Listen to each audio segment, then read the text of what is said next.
Hey, what's up, guys? Welcome back to the nighttime stream for Wednesday. All right, let's get it set up. It is 1:24 a.m. in the morning. That's the late night stream. We really do start very late at night. Looks like the daytime stream ran over 2 hours. That's pretty cool. All right, so if we do about 3 hours over here, that's about 5 hours of streaming. Pretty good. I was first, dang it. Good morning, everyone. Hey, what's up, Mr. Michael? Michael, you had an order right at the end of the daytime stream, so we're going to be getting to that in a minute. Oop, turn that off. Pull this open. All right, pull this up. Perfect. The title tonight, let's see. Well, I plan on doing a giveaway. So we're going to say, I don't always know if putting giveaway in the title is actually that good of a policy. How about we talk about, yes, even more slabs left to price. And then we've got EB03, Weiss Marvel, and Phantasmal break. Let's say Phantasmal break. Phantasmal break. EB03 OP, which we've been selling plenty of. Phantasmal break, live card shop. All right, those are the main focuses. The new Pokemon set, the new One Piece set, and yes, slabs that are still left to price. Very good. Let's go ahead and ping the Discord. Can I add something to that order? Yeah, you can add something. Go ahead. All right, Alex has already done that. Let's go grab the website. That's a new thing. So the website's in the description of the live stream, but also we want to have it in the live chat, right?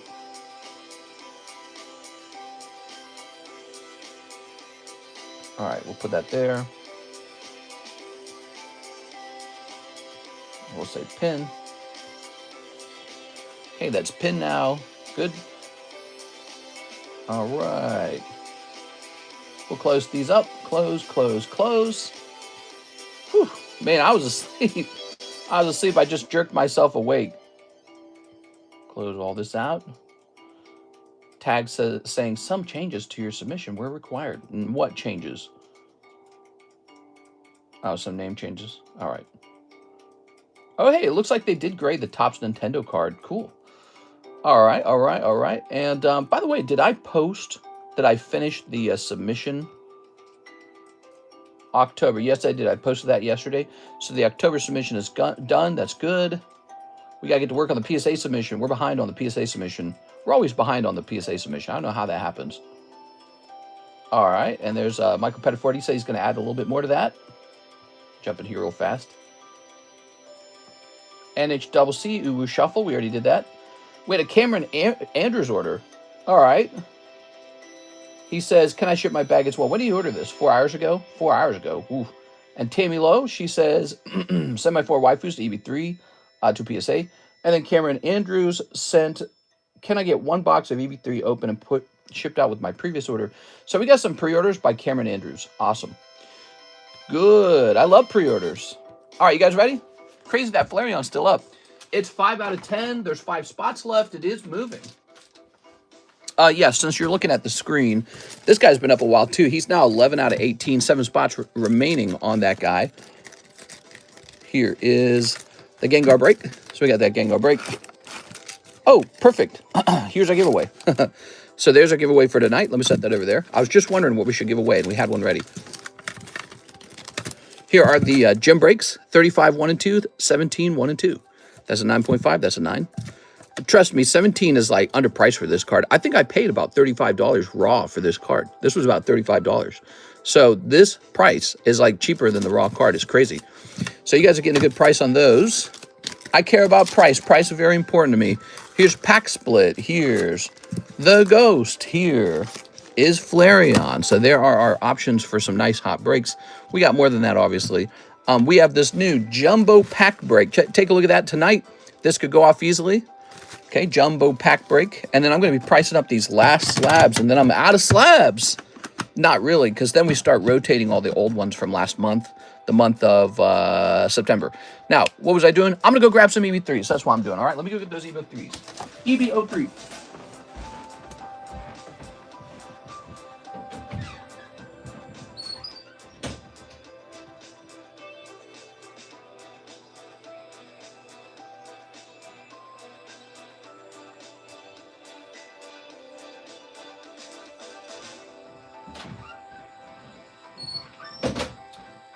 All right. So, ooh, this is almost empty. I'm not going to bring this over. I'm going to have to grab another drink. You know, I go through a lot of drinks when we're live. Sit down here. So, we're almost done with case number 2 of One Piece. We're flying through them, actually, bit by bit. We have a very competitive price on them, very competitive. That's important to me.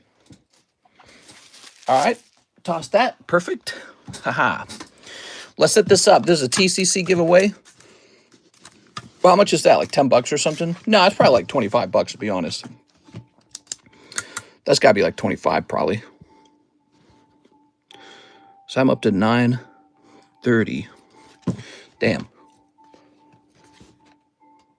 Did I add the box I gave away yesterday? Yeah, I did. So we gave away a booster box yesterday. Today we're giving away a Magneton. I just give away hundreds of dollars of stuff, guys. Just tons of stuff. What new anime emote? Yay! Is it animated? Left boob, does it work? I want you guys to go ahead and try all the emojis. It looks like the animated ones do not work. You know, they were working on my screen. Why don't they work here? Somebody show off all the new emojis. Some of them were animated, and it appears they're not working as animated emojis. Am I wrong? Are they moving? I don't think so. Hey, party people, what's the bounty for? That's the month-long bounty. This is the month-long bounty. It lasts all October.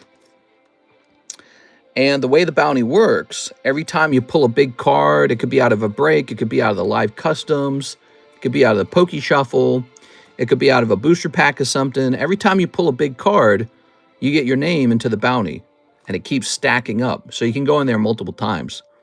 At the end of October, somebody gets this big, beautiful card, just for having been lucky already. So, like, for example, today, NHCC pulled a big card out of a box of cards he opened today. So his name went into the bounty again. Alex says, I demand the Trump emoji. You like the Trump emoji? Try out some of the new ones, Mr. Alex. Emojis are never animated. Yeah, that's too bad. I sent him my second order on ZELLE. Okay, let me take a quick look at that. Now, it has to be a kind of order that doesn't interrupt anyone else's order. Here it is. So your other order was 2 of the OP13s, 2 more Metazoo Hello Kitties, 1 Topps Chrome Metazoo. That's not going to affect anyone. You're good. All right, so let's get them all together.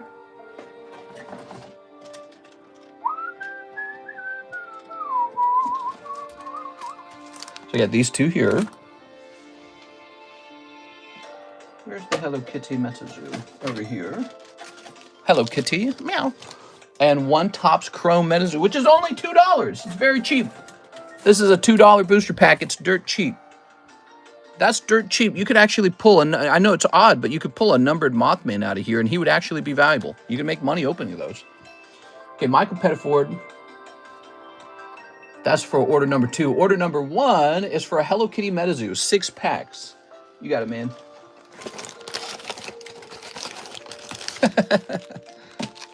Somebody post all the emojis. I demand Trump emoji. Do you guys like the name of the Totodile now? It's now actually Tammy Dial. 1, 2, 3, 4, 5, 6. 1 pack left. Huh? Okay, that's the rare one. How much for a box of Metazoo Chrome? Well, how many packs are in there? Like 18 or something, right? Shouldn't be very much at all if it's $2 a pack. So at let's see, it says 20 packs per box. The whole box is 40 bucks. That's good. That's a good price. 40 bucks for a box of Metazoo, Topps Chrome Metazoo. This guy right here, 40 bucks. You're going to have a fun all night long with it. It will love you long time, maybe. All right. Feed.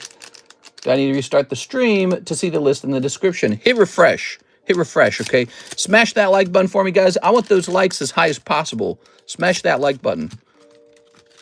All right, this is my favorite. You like the Evil Patrick? Yeah, that's a good one. I think that the Trump emoji is funny in the sense that his, like, you know, Trump's he's a real character. He looks angry, and we do some politics on this channel. But I feel like I rarely saw him used, actually. Like, you used him, but the average member was not using that one. And that's what I was kind of looking for. I was kind of looking for the emojis that were getting used a lot. Like, I saw there was a Mimikyu emoji. I don't think I've ever seen anyone use the Mimikyu emoji. So I was like, I'm getting that one out of here. Want to go on a panty raid, Mr. Krabs? So I picked all these emojis out. Some of the old ones stayed, just a couple of them, actually. Many of them got replaced. So we got left boob. There's a butt emoji. Show that one off. There's Colt. The Pikachu where he's laughing, but he also looks angry. That one's called insane. Then there's surprise Pikachu. So we got a wider range of emotions. Trump looks way too much like Angela from before the 90 days. Yeah, I don't know. So the Trump emoji was okay, but he'd been on there for a while already. And honestly, he just wasn't used very much. So I'm looking for the emojis that are so good that people go, oh my gosh, I want to be a member. I want to get those emojis. I want to be able to use that emoji. We are. All right. I think did I get rid of Bulba Butt? Oh, that one needs resizing too. The Keck one, that one needs resizing. I didn't test them out. This is the first night, so we're testing them out now. And we know that one needs resizing. Keck needs resizing. I like the Gamble one. It's hard to see it though, isn't it? It's kind of hard to see it. So that's the Gamble, Pepe Gamble. Let's see. We got the Patrick looks great. Left boob looks okay. I like the the Colt one. So we got the Illuminati eye from the back of the dollar bill, and the name of that emoji is Colt. There it is. So sometimes you guys like to joke that we're in a cult together. There is Rain Brian. He's posted a bunch of the new ones. I like the Gengar one too. That one's called Skill. So now you can spam that one when like maybe you're in a break and win or something like that. I like the two, the insane Pikachu one and the crying smiley face. I like that because there's a lot of suffering opening cards, as you know. When you open cards, you go through a lot of suffering. But I noticed it's kind of hard to see the face one. You can't easily see it. Those are all new, right? Yep, those are new. Also, see that Pepe, he's smiling with the little pink cheeks. He's supposed to be blowing a kiss. And that's not working. They're not allowing us to see that. So we're going to have to replace a couple of the animated ones. Left boob's also supposed to be animated. It's supposed to like wobble. It's supposed to be a little wiggly wobbly booby. There. What about the butt emoji? Did that one show up? I renamed some of them too. I feel like the name is actually important for the emoji. It sort of helps you understand what you're expressing. Okay. And here's the wolf. Ow! All right. So no crazy pull out of the Hello Kitty Metazoos. You can go deeper if you like. Those are real cheap too now, right? Are there any Hello Kitty Metazoo cards I should grade? All right. So if we were looking at the ones to grade, I'd probably look at... I like this one that just has My Melody on it. So that one's really cool. And then I would say you didn't pull the biggest ones. So I would say, no, I'd say keep going on them. I'd say don't spend the money grading. Spend the money opening more packs of it because I didn't see you pull some of the best looking artworks. All right, you ready? Yeah, I'd open more of them. Aim for a better artwork. So here's Dingle Bell, Giant Salamander, Salem's Witches, and Silver Cat. No luck here either. Yes. Yes, people who open cards go through masochist levels of pain. Not always, though. Eventually you hit, and then you're like, yay! Let me move these. So these are the slabs. We still got priced these. Let me move these off to my right. We got so many slabs for you guys tonight. Tons of them. We always do. Okay, Michael Pettiford. You ready, Michael? Now, were we shipping these? I can't remember. You said we're going to ship too, right? Let's see. Were you one of the guys saying we're going to ship? Not going to ship? Okay, perfect. That's fine, too. Let me just move one of these bags out. We're going to move Mr. Miguel from 225. Put that there. And Michael, all we have to do with your stuff is split it into two. So we're going to split it like this. Yeah, Michael, I'd go deeper. I'd go looking for a really nice Kuromi or really nice My Melody. That My Melody that you pulled, that was a reverse hollow My Melody. Get the hollow version, like the standard hollow. It's easier to see the My Melody in the standard holo. So the standard holos tend to sell for more because they're more desirable as a collectible. All right. What about the butt emoji? Did that one work? Where's the butt emoji? I don't see the butt emoji popping up. Did YouTube block that one? Was it too sexy? Oops.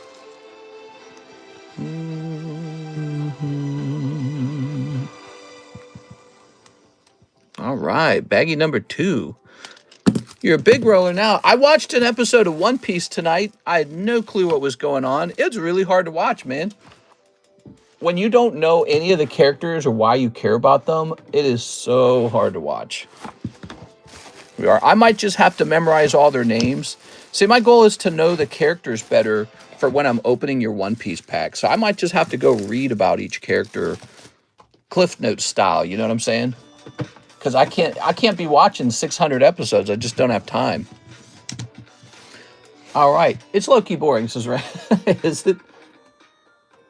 People like it for the nostalgia. That's what Kara said. She watched it with me, and she said, you know, a show like this runs on nostalgia fumes. That's what she said. She says, when people were young, they watched it and loved it. Now, as an adult, they can't stop watching it because they loved it as a kid. I was like, oh, I have no clue. She didn't watch it when she was younger, so she doesn't have nostalgia for it. Where's the butt emoji? Wait, can I use the emojis? Hold on, let's see. Oh, it's so not there. The butt emoji got blocked. That's so sucky, dude. Well, we do have the booby emoji at least. Wonder why the boob emoji showed up, but not the butt emoji. Let's see. What's my favorite emoji right now? My favorite new emoji. Let's see. It's probably. I still like. Oh, do you like the? Do you like that I changed the name for the king emoji? Now it's called Behold. The king emoji is called Behold. So I like the cool Gengar a lot. That's neat. And then I like, yeah, you're right. The Patrick's a lot of fun. Evil Patrick. Let's see. This is Gamble. If you guys want to be able to use these emojis, you got to be a member. It costs $2 a month. It's very little money. I recommend it, though. If you're going to hang out here for a long time, I recommend learning how to become a member because that way you'll get the Pokeball next to your name, and the Pokeball will keep evolving as time goes by. So you can claim to have been here from a long time ago. But not only that, sometimes we host giveaways that are exclusive to people that have been here for like 1 year, 2 years, 3 years. So we do those kind of giveaways. Let me put this away now. All right. Let's see. Mr. Thoughts on the SNAP benefits being shut off? There's a mix of feelings. There are some people who are very upset that our government is so dysfunctional that it can't feed people.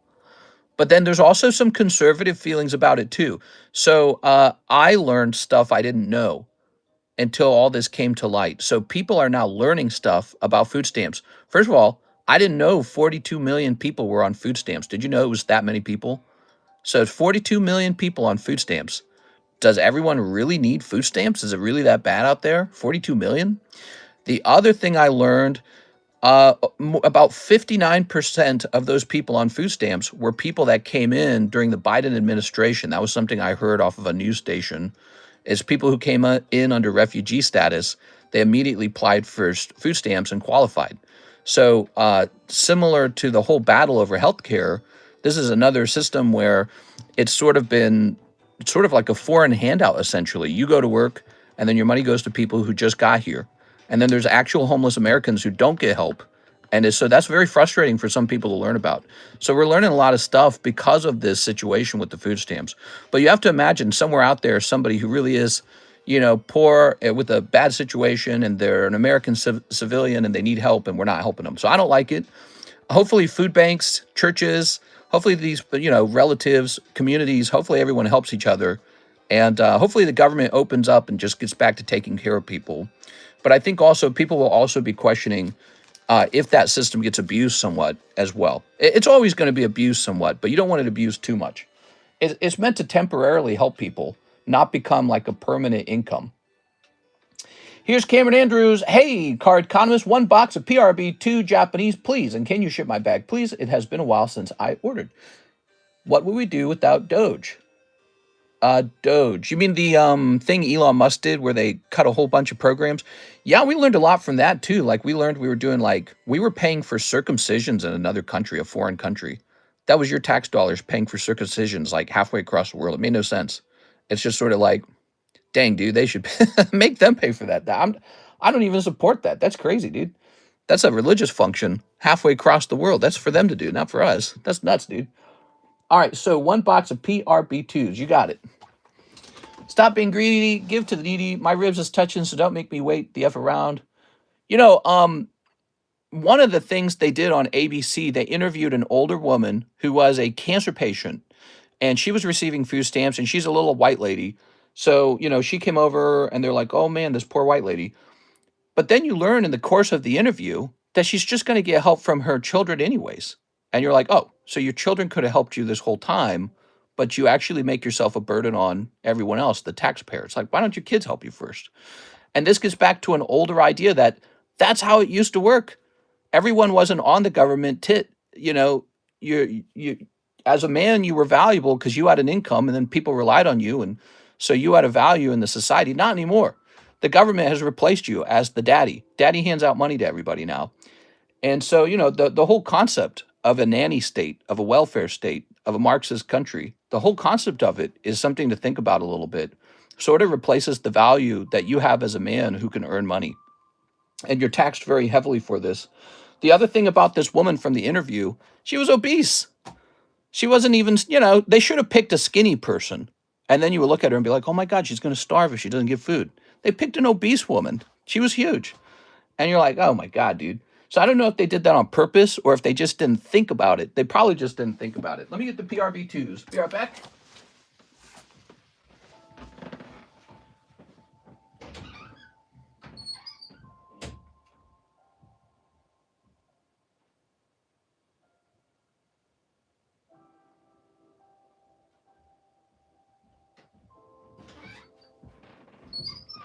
All right. Anyways, I guess the conclusion is that maybe you should reach a point where your family can't help you anymore before everyone else is forced to help you. It almost forces you to be nice to your own family. Ta-da! All right, that's Cameron Andrews.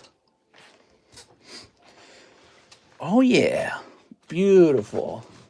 Where the F has Jen been? Jen, she has slowly sort of weaned herself off, I think. We are. That happens, you know. Like, we don't see LaFlame as much either.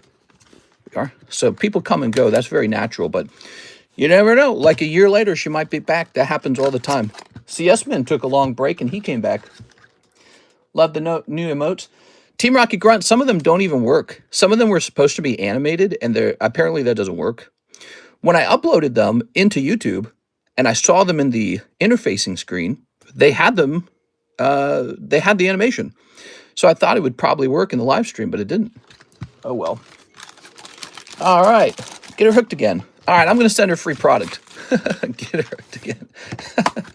Make me sound like a drug dealer. All right. So that's a box of PRB2. Let me just read the order again. 1 box PRB2 Japanese. This is Japanese, yes? Good, okay. You got it, man. Cameron Andrews. Do I still pay through PayPal? It's Temlet. Hey, what's up, Temlet? Yes, sir. Yes, sir. PayPal will work. We also have a website now that we're still working on, but it's like it does function. You can use something called like a variable payment. And so you can do that on the website. That's new. But I got to build that website up with a ton of products. Currently, it doesn't have that much on it. Minister gets me hooked with all the Charizards. What's the legal amount of fentanyl you can send with Pokemon cards? How can I see the menu, says Temlet. Oh, we're in vertical mode now, Temlet. Did you notice? So it's up here. It's up here, Temlet. Look up here. 3 little dots up in the right-hand corner. It's up here. So go ahead and take a look at that. It's in the upper right-hand corner.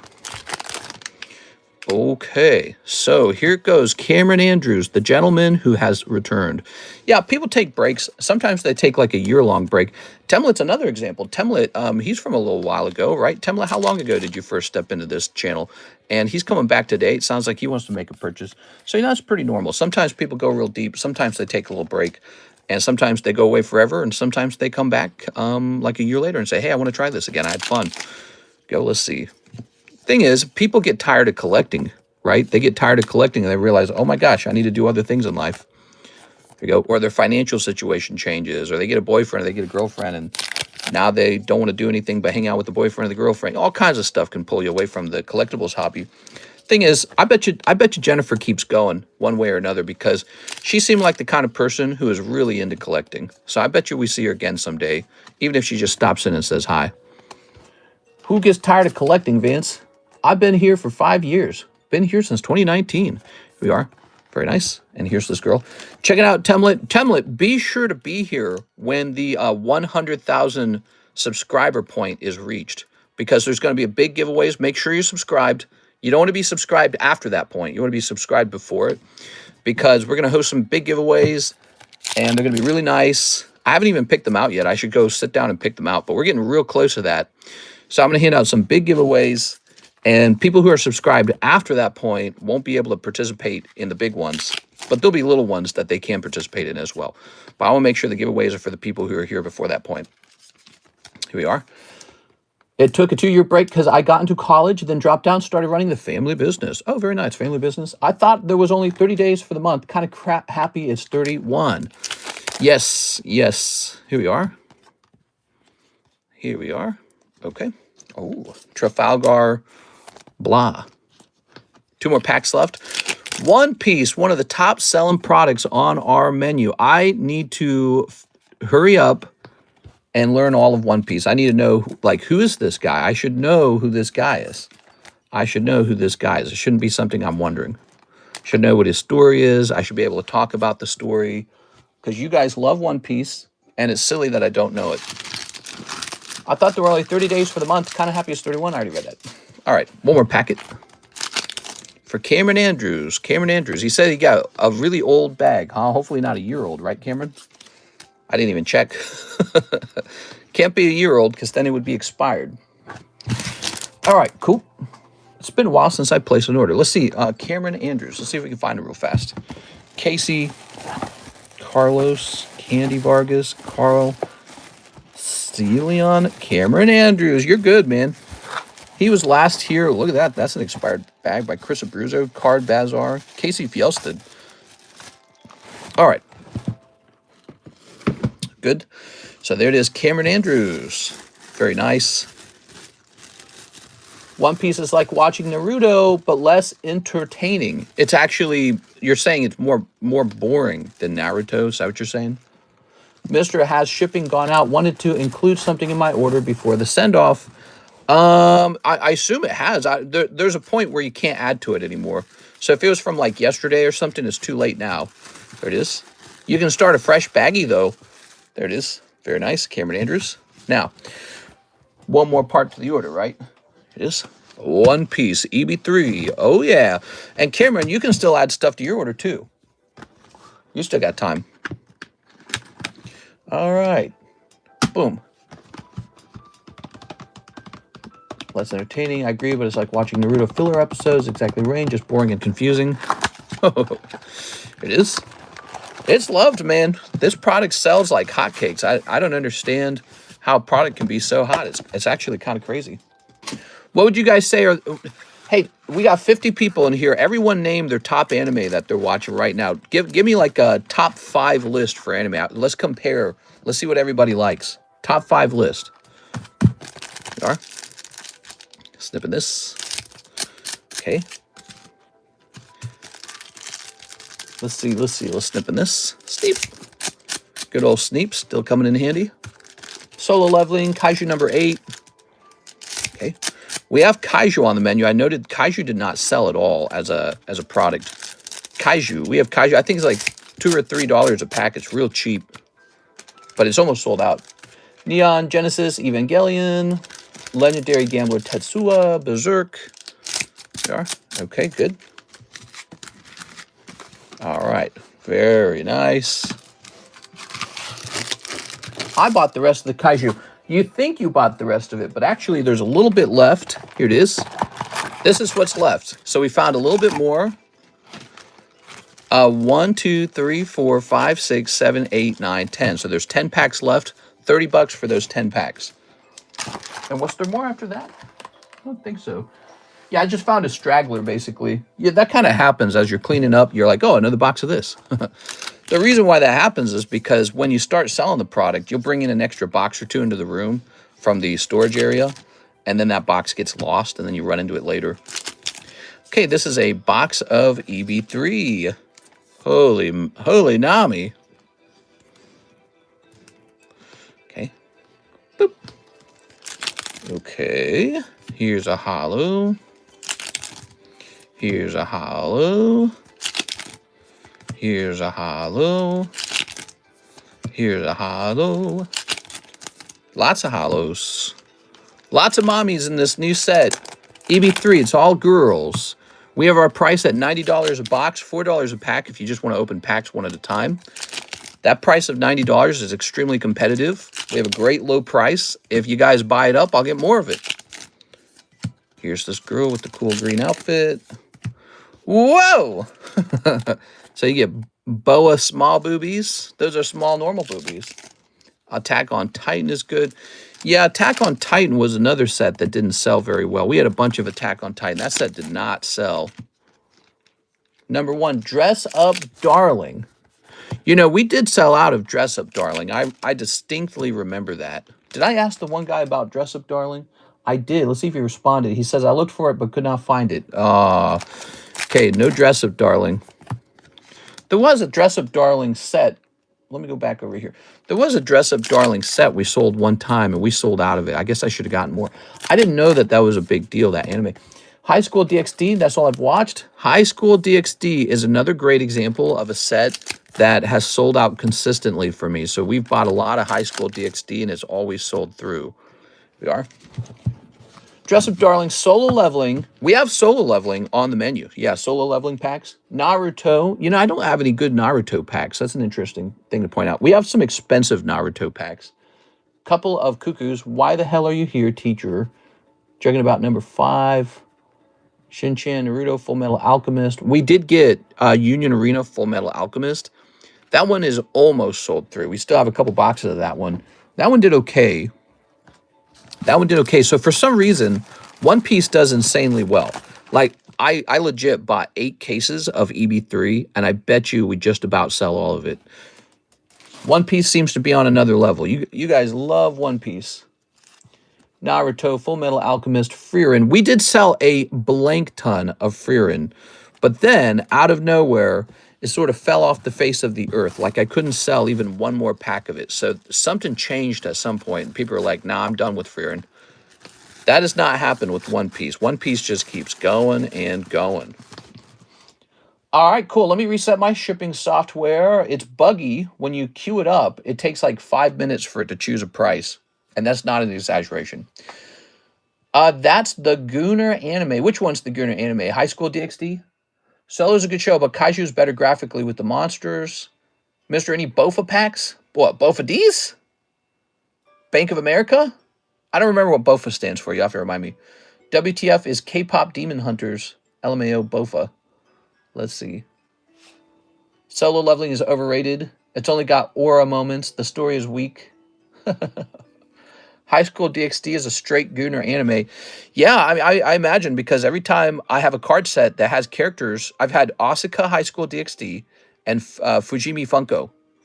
No, Fujimi, no, I said that right. Sneaker Bunko, Fujimi Bunko, or Fantasia Bunko.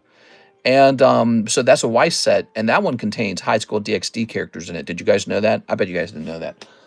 So I'll show you what that is on the menu, okay? You ready? I'm going to show you what that is on the menu. In case you want to open some of that, let me show you. So let me go into our own menu. Clicking on our live stream, opening up our menu, description, expanding the description. All right, so if we go over here, if we scroll down, Pokemon New, Pokemon Old, One Piece, Weiss English. Okay, see these two that did not go on sale called Fujimi Bunko 1 and Fujimi Bunko 2? That has High School DxD in it. Now, it's a mix of a couple animes, but you know, prominently, High School DxD is in that set. That might also be why we didn't reduce it by much. I think we only reduced it by 50 cents a pack. The rest got heavily clearanced. All those price tags, those have all been totally clearanced. There's zero markup on them. Like, you can get a box of Usersoft for 30 bucks now. So all of this is very cheap. Sneaker Bunko, you can get a case for $12.50. That's like the eBay price almost. Very cheap. Very cheap. That's very close to what I paid for it. So, yeah, Fuji Bunko 1 and 2. That's High School DxD. If you did not know that, now you do. So if you ever want to pursue those characters, I believe they sell for a lot of money. Not only do I know that, I've sold a couple of them before. You know, because somebody like Brandon Wong, he will have pulled some of them, and then he didn't want them anymore, and he gave them back to me, traded them back to me. Cameron Andrews, we had your email, or we had your address in here. Let me make sure it's the same. Yes, so he sent them back to me anyways. He traded them back, and I sold them, and they sold. People like it a lot. It's a Gooner anime, huh? What does that mean? It's just all about sex? There we go. Oh, and how much a box? That's a great question. I don't know. I think there might be 16 packs a box. It's either 16 or less. It's either 16 or 12, but I think those are older boxes, right? They're older. It's an older time period for Weiss Schwarz. So I think back in the day, it was 16 packs per box. Fantasia Bunko is a light novel set. Evangelion, Attack on Titan, Gundam Wing. We do have Gundam. Gundam, we sold a bunch of that when it came out. Actually, it was really weird. Like, it didn't sell at first, and then all of a sudden, out of the blue, it just sells like crazy. We just sell tons of it. And so we got plenty of the Gundam left, but we sold a lot of it too. Gunner set, as it's got heaps of fan service. Mister, will those ever go on sale or no, because they sell well? The Fujimi Bunkos will never go on sale. Neither will there should be a sneaker Bunko on that menu. Notice we didn't put the clearance price tag next to it. That one won't go on sale either. Those sell extremely well. They always have. They probably always will. All the other ones are to be clearanced out as sort of like fun sets that we got one time, and now we want them all gone. We want them all gone. All right, ready? It's like a difference between shorthand inventory and long-term inventory. We want to get rid of everything. We want to mostly clear out that menu. I want that menu to be clear. And we just hold on a couple old ones from the past. Like Chainsaw Man's pretty relevant right now. That Chainsaw movie came out. People are loving on it. There it is. Cool. Price updated. Well, the fun thing is, Mr. Rain Brian, they used to be $7 a pack. I did reduce them. Like, all the other ones got reduced really heavily. But I did actually reduce the Fujimi Bunkos. Those went down to $6.50. So you are getting them cheaper than like a week ago. Yeah, we just dropped the price on those. Same with the Sneaker Bunko Volume 2, another very popular set. We just reduced the price on that too. But it's not like at clearance levels. So I felt it didn't deserve the clearance price tag. The clearance price tag on some of those sets is nuts. It's so cheap. It's like it's as cheap as like just straight up buying it off eBay, but with no taxes. And eBay prices they're too low. The eBay prices reflect a lack of trust. All right, so before we move on, let me start up the giveaway. You guys need free ones, right? Who wants a free one? Say me, me, me, me, me. Let's see. Keyword, it's going to be TCC, all lowercase. Catnip wants one. All right, here you go, Catnip. You be number one, Mr. Hawk. Thanks, man. All right. I think I spelled that right. You got spot number one. So we're handing out that guy. We might hand out another slab tonight. If it's real busy tonight, we'll hand out a second one. We'll have to see how tonight performs. We got Scarlet Violet. So the longer the stream goes, the busier we are, the more giveaways, okay? Promise. Look at this. We got a little Shark Girl. That's $110? Really? That's nuts, dude. Pricey, huh? All right, let's roll for a person here. Ryan Shapiro, you're getting in as well. Ryan Shapiro, congratulations. Thanks for being here, guys. We do a lot of giveaways. I'm just shy of $1,000 for this month. All right, there it is. Ryan Shapiro. Cool. Now, Cameron Andrews has been taken care of, but we actually need to go back and take care of Tammy. She says, send my 4 waifus from EB03 to PSA.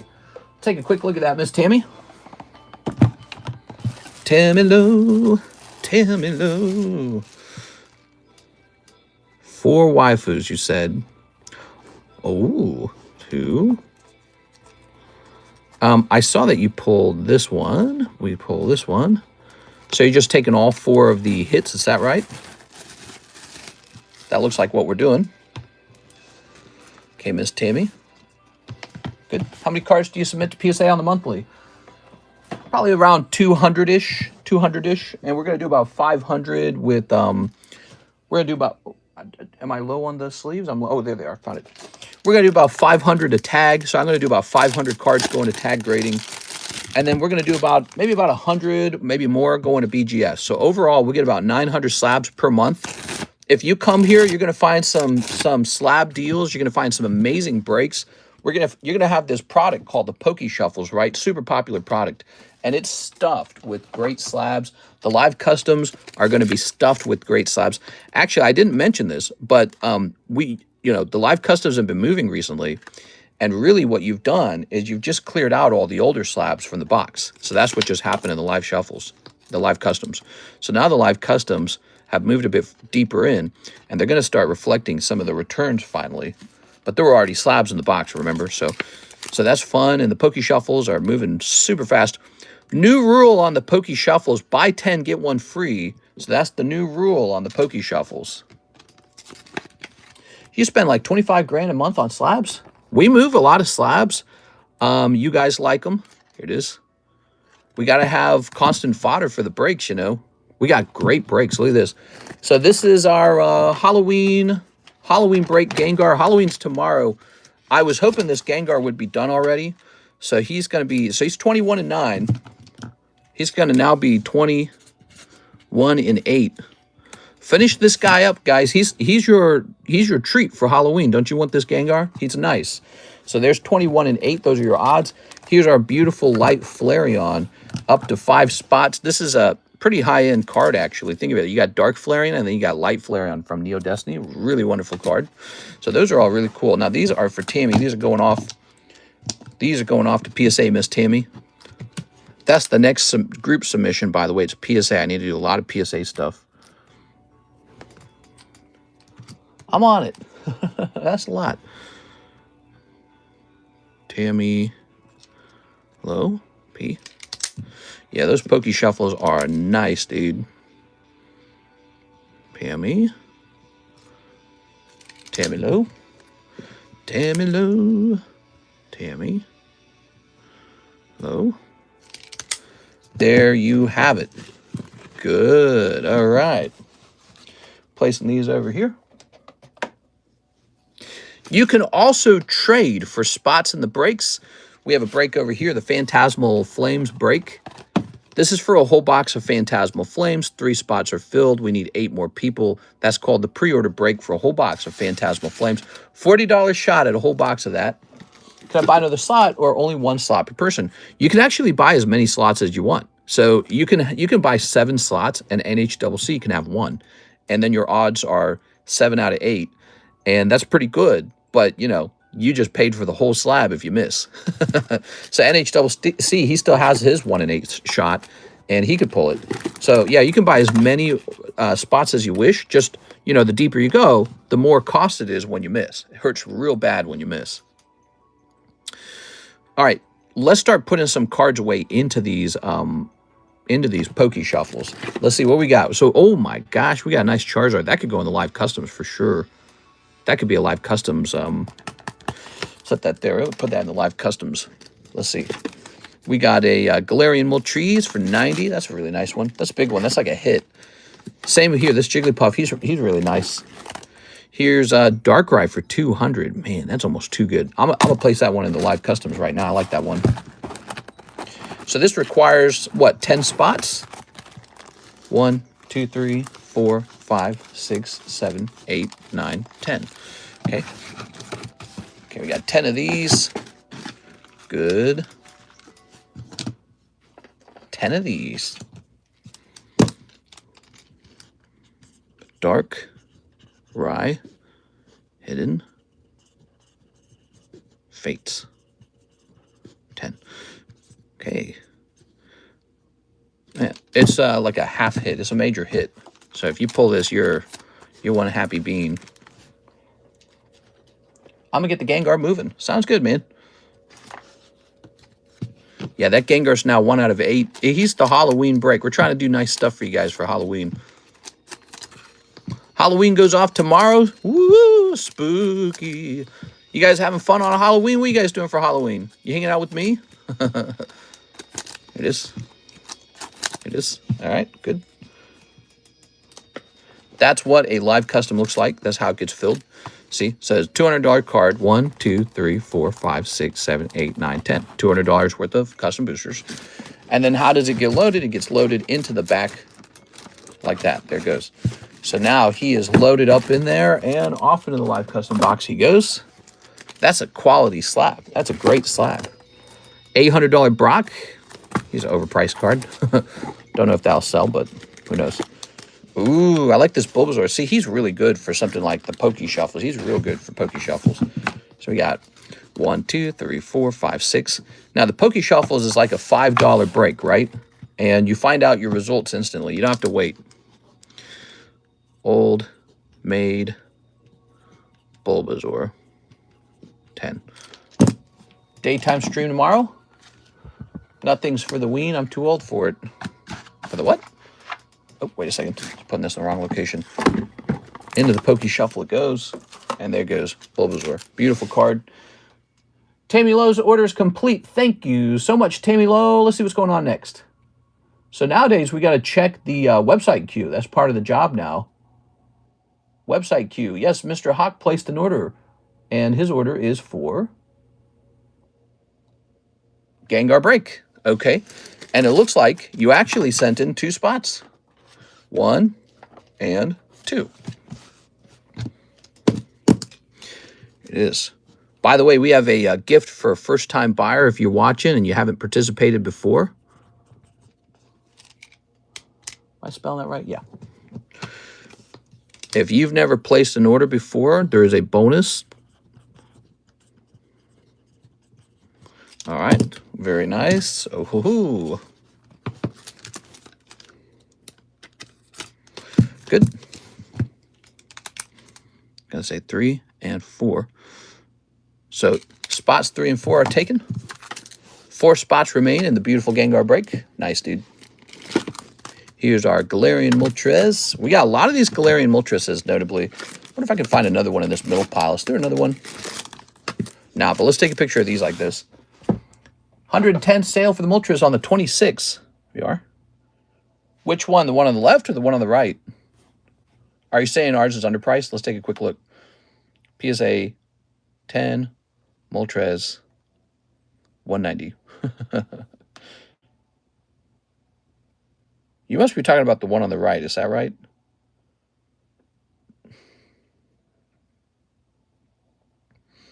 Check sold. Sort by ended recently.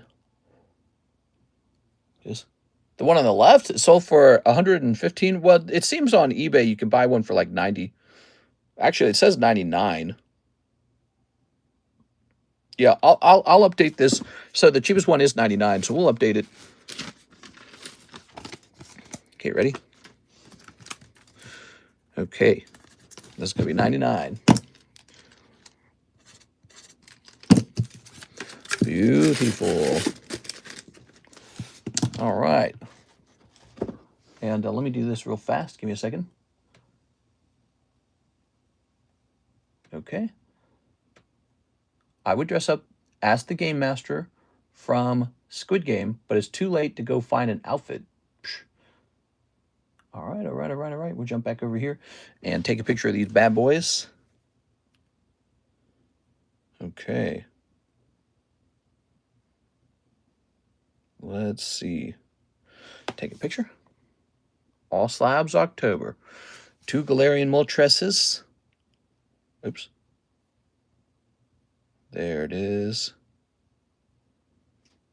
Wow, this is like broken. Let's go ahead and plug the iPad in now. Master Chef? Master Chef? What? You're going to be Master Chef? That goes in the A box. A loan executor, that also goes in the A box. How cool. I sent for the Kaiju before the break one. Ooh, I didn't catch that. My bad. Hold on, let me go back here. Oh, you're right. Okay, so here it is. The Kaiju, you got it. So he's using the website to make, personal payments, meaning that he can actually send in a specific amount and add a note to it. So now the website's a new way to pay, guys. So you'll find that the website link is at the top of the chat.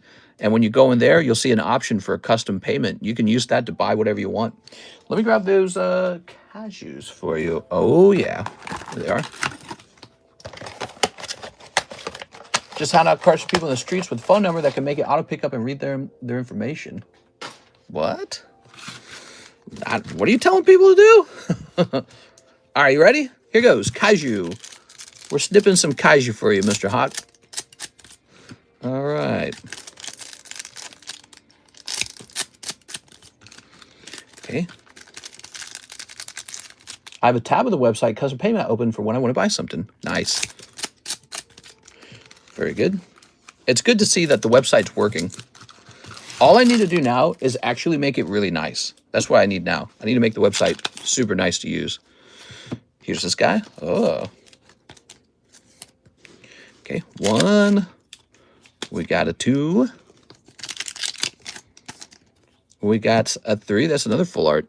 Wow, 2 full arts in one box. Cool. I control people from Squid Games. Place an order on Venmo. Nice, dude. Okay. Before we get too far, I'm gonna price up 3 new slabs. I showed off the slabs in the thumbnail, so I got to deliver on the goods. Smash that like button for me, guys. Let's get those likes up. How you guys doing on this fine October 30th night, the Halloween Eve? Actually, for the Catholics, I think this is All Saints Day, isn't it? I can't remember. Okay. Good. Boop.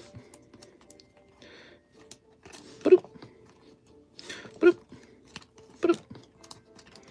Beautiful. 3 SRs. No star card, though, huh?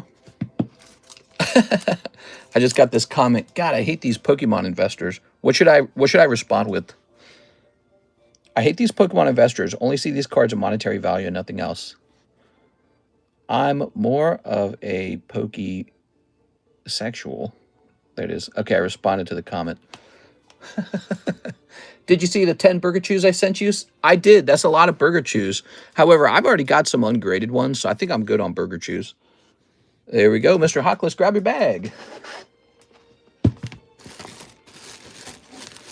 I love it when people leave comments on our shorts or our live streams or our long form videos. I always read them. Let's see. Hastan. A mom. Scooby Buns, Scooby Buns, Scooby Buns. Did I need to create a new bag? A new mag? A new mag. Like we're in a battle. Here you go. Okay. Very nice. Okay. Sell the raw burger chew, says Darren. I probably could.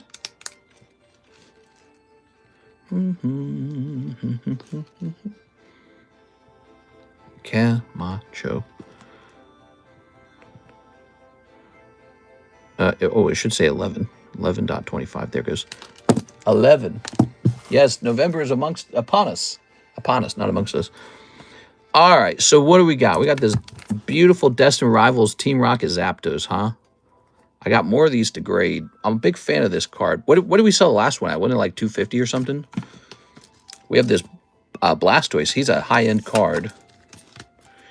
Here's this guy. This guy was $30 on 930 or 925. So we've got this Iron Thorns Hollow. He's great. Okay.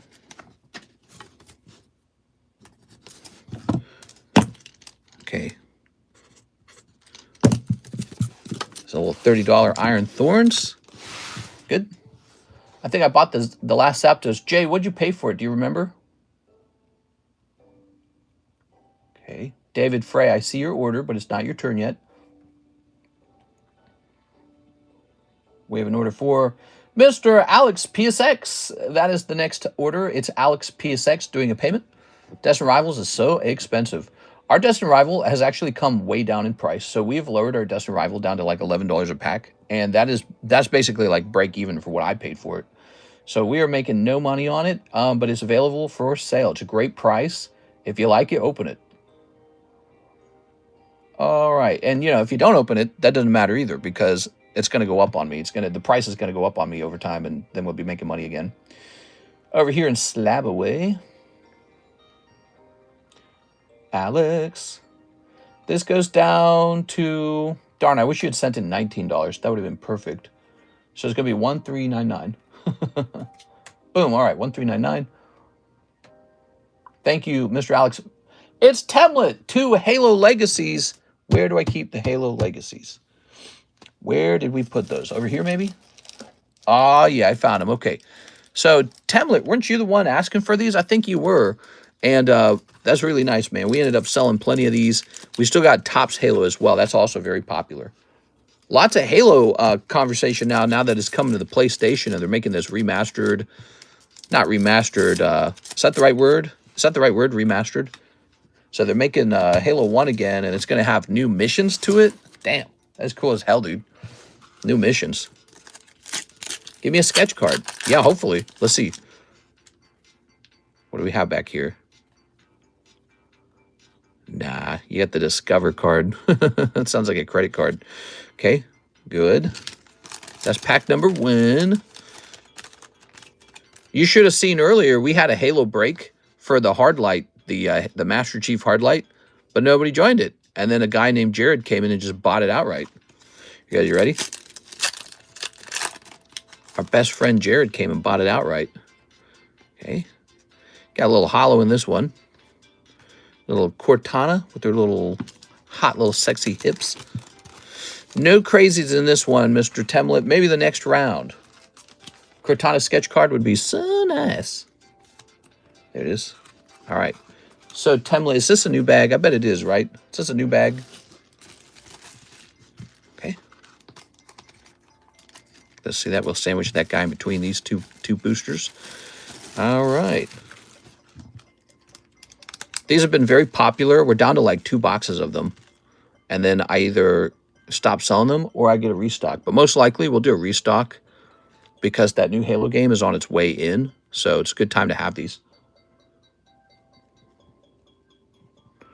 Okay, and this shall say 11.25. I graded my Noble 6 Auto from Legacy Collection as only 10. It's the only 10. Oh, nice, dude. Glad to hear that. Yeah, you got a 10 on it. That's awesome. All right. Very good. There's a cheap Blastoise. Yeah, he could be the next Mega Break. This Blastoise, look at that guy.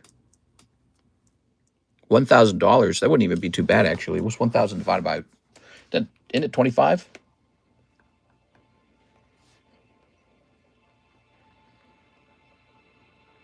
Yeah, that's 25. That's a 25 spot break right there. What do you guys think?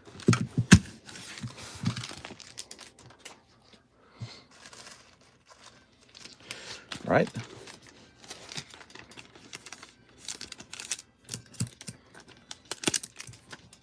Seems cheap. This card seems cheap. It is. $1,000 for this is cheap. Okay, so there's a super high-end break. So we're going to start this new break, this Blasty Boy break. There it is. I don't think he'll move very much at first. He'll probably receive some help from the star spots for a while. Yeah, I'll put it on the side. I think it looks better on the side anyways. All right. What we say, it was $1,000, right? So let's make it less than 1,000 and give it a green label. And it'll be 1 in 24. Okay, he's a 1 in 24. Vintage Sealdos Blastoise. Very cool. What should we call this break? The Blastoise break, the vintage break, Sealdos break, clearance break. $40 off isn't a big amount of clearance, so I don't feel like that is a great name. Maybe just Blastoise. I think vintage is a good name for it. We're going to call it a vintage break.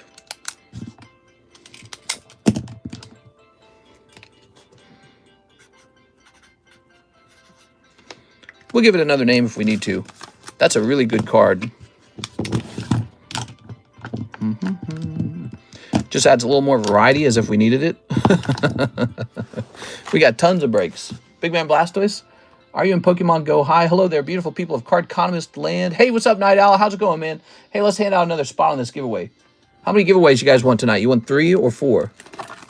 So here is a giveaway for Jay Oliver going in, huh? Jay Oliver. Thank you, Jay.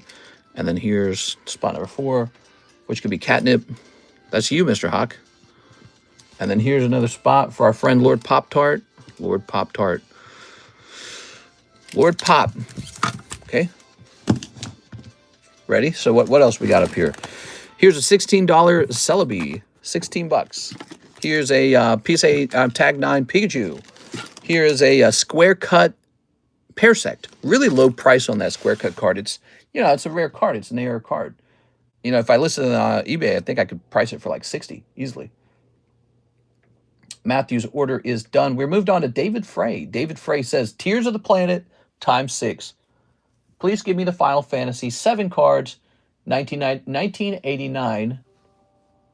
Oh, wait, he's just buying 1 pack of Tears of the Planet. Is that right?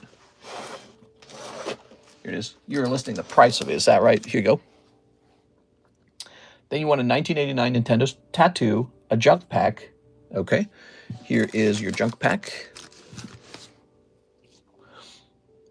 You want the Japanese Weiss Pixar ×2. Ah, okay. Pixar ×2.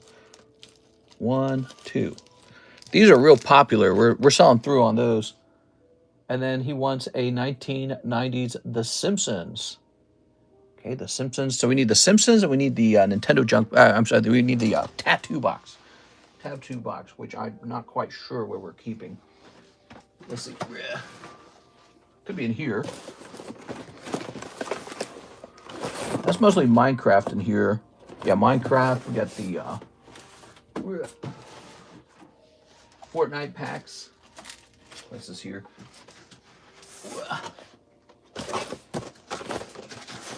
The Simpsons, Donkey Kong, Donkey Kong. Move this out of the way. I'm betting it's in here. That's why I'm betting it is. Oh, there's the okay, cool. Found the Animal Crossing down there. Cool. Oh, and there's the tattoos. Okay, here is a Nintendo tattoos. So that just goes into your bag. I didn't even know that was on the menu. It's cool that you found that. That's in the extended menu, huh? Cool stuff. Cool stuff. All right, so, Mr. David. David, this isn't a first-time order, is it? Do you have a bag already? So this is the Nintendo Topps tattoos. I'm not going to open this. I'm going to leave this sealed. That's how that works. Here's your junk pack. You want to see your junk pack? What is in your junk pack? A Metal Illustrator card. Fun. Nintendo Mario. You got some of these actually pretty nice. Are those SRs? No, they're Rs. Some Disney. Little Sonic the Hedgehog. And there you have it. That's your junk pack. All right. It's definitely made out of junk. Some people like it. Set that there. Junk packs. They're $3, guys. $3 for a junk pack.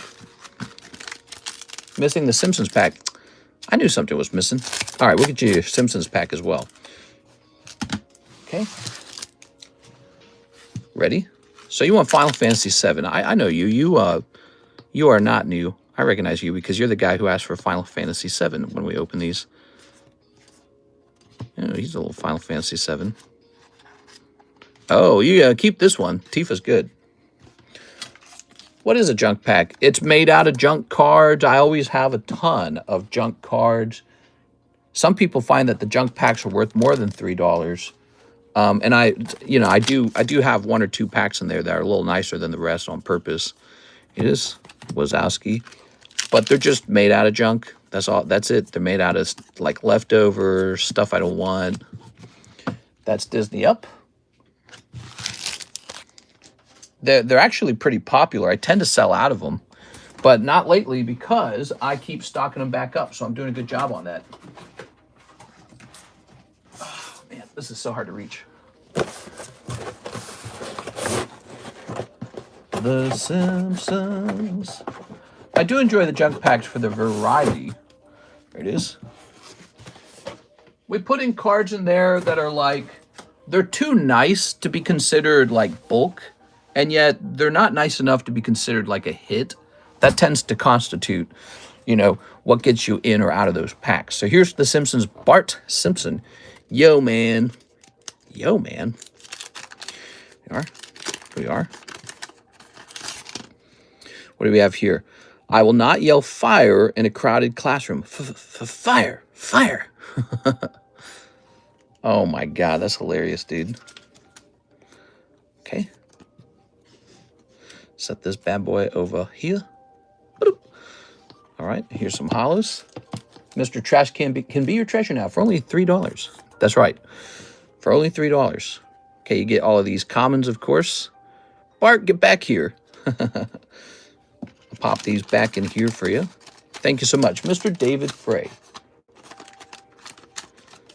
All right. Tossing this here. Thank you. No problem, man. David Frey. David Willis. David Willis. We're looking for a David Frey bag. Dakota Frias. Mister, I looked it up. The stamped tag Zapdos was sold for $260 on October to me. Nice. $260, huh? So we got another one. Tossing this in here. Beautiful. So would you buy 1,000 sport cards with a bunch of hollow rookies? Not really bad cards. A lot of cards go for 1 to 10. Would you buy them? Are you asking because you want to sell me some? I mean, I don't really do sports cards. Or are you asking if I should do it? Like if I was in your shoes, would I do it? If you got a lot of money laying around, that's, oh, let's see. Anything over here? Let me hit refresh.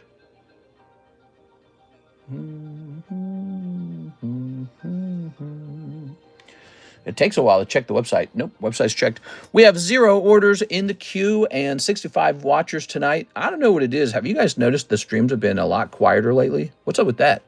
Yeah, the stream views are down and demand is down right now. You guys notice? Oops, you noticed that?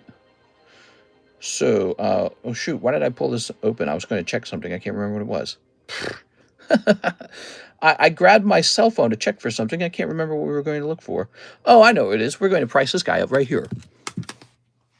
Halloween, probably. You think it's Halloween? Maybe it's Halloween.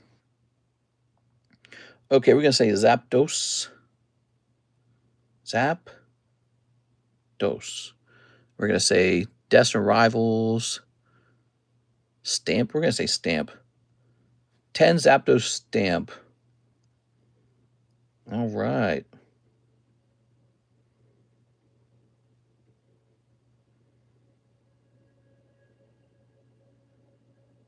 It is tricky to price this, actually. That's the GameStop stamp.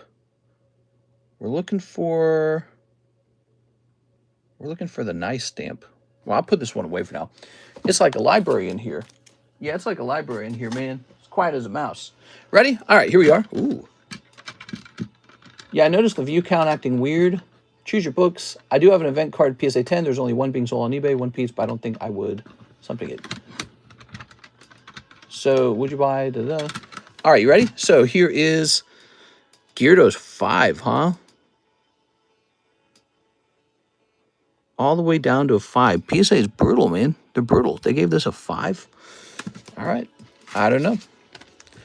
I don't know. Grab our pricing pad. So this beautiful Gyarados shall be maybe like 25 bucks. Thing is, the raw card itself is still pretty desirable. Gyarados looks great here. Cardos Mew. So they said this Cardos Mew is only a PSA 5. What's up with that? Why?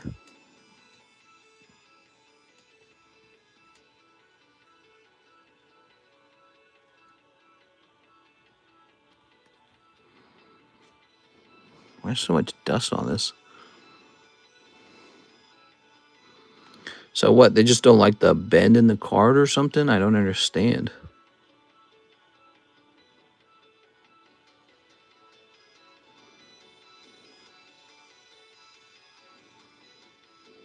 I don't know. How about this guy?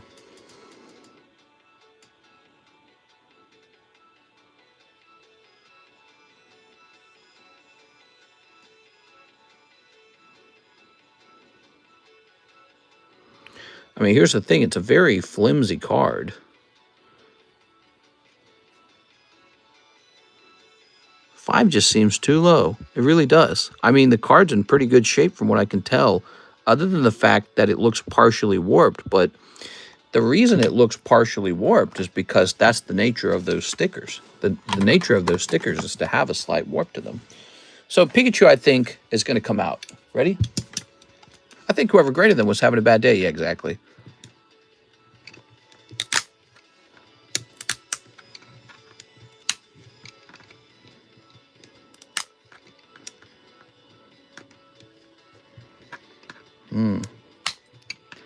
Holder's tough. So easy to open the BGS slabs. Come on, disconnect. There it goes. Okay, disconnected at the top. How about the bottom? Okay. Disconnecting, disconnecting. Good.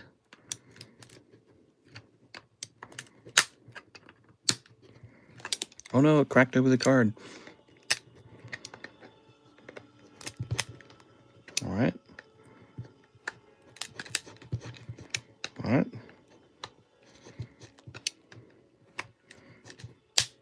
Okay. All right, we're about 90% there, guys. I'm going to bring this Pikachu home. Pikachu's going to get regraded. And maybe here, let's take a quick picture of him. Careful, Careful, SpongeBob. We're not cavemen, SpongeBob. We have science. Somebody say we have technology. So under our channel called Regrade, we're going to take a picture of this guy. And what I'm recommending is that we either send this to BGS or CGC. What do you guys think is better? Regrade. I'm going to send to CGC. Regrade CGC. TheCardconomist, I have a 2019 Luca PSA 9. Should I crack it open? You have a Luca 9. Is it worth more raw or at a PSA 9? If it's a sport card, I don't have any advice. I don't know a lot about sport cards. I wouldn't crack it open unless you think that the grading is probably wrong. If you're confident that the grading is probably wrong, then I would crack it open.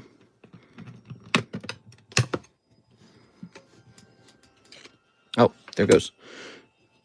Ugh. Nah, this card looks great. I think this could get a 9.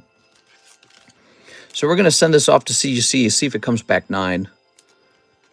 The only reason I would regrade this is because I feel it is wrongly graded at a 5. PSA has been too harsh. They've done this many times. They're very harsh on their mid-grades. Sometimes it's accurate. This time I feel they are wrong on this grade. I believe what has gone on, the person doing the grading is looking at the card going, oh, see this warp over here? This means the card is damaged. No, it's not. It's a sticker card. It's flimsy as hell. And that's just a little warp that comes in naturally. Like, you could just flatten it. Off to CGC you go, Pikachu. Come back at 9. C for CGC. So, and that makes me wonder about this Mew as well. Let me just take another look at the Mew. So, there's flaw there. Now, this Mew is a different story. It's actually got a pretty... It almost looks like it has a bend here, but it's not quite a bend, is it? You know, it's not really a bend, is it?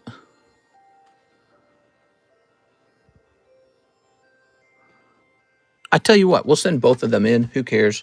Since we're sending in Pikachu, we might as well send in Mew. I want the 9s or 8s even.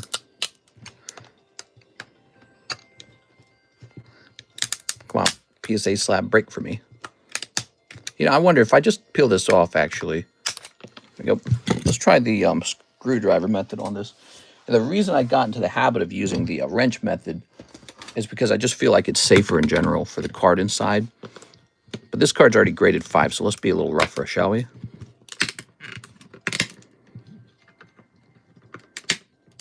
Yeah, it just holds on at the bottom really strongly. That's the problem.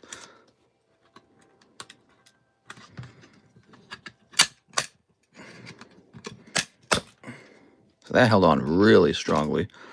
And did it affect the card? So you can see for this card, it does actually have like a crease there. And that's what I was seeing through the plastic. I was seeing that crease. And we might be able to undo that crease, actually.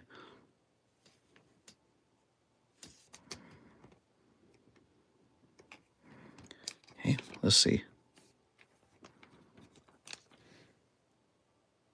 Do you see that? This card might have actually deserved a lower grade than the Pikachu.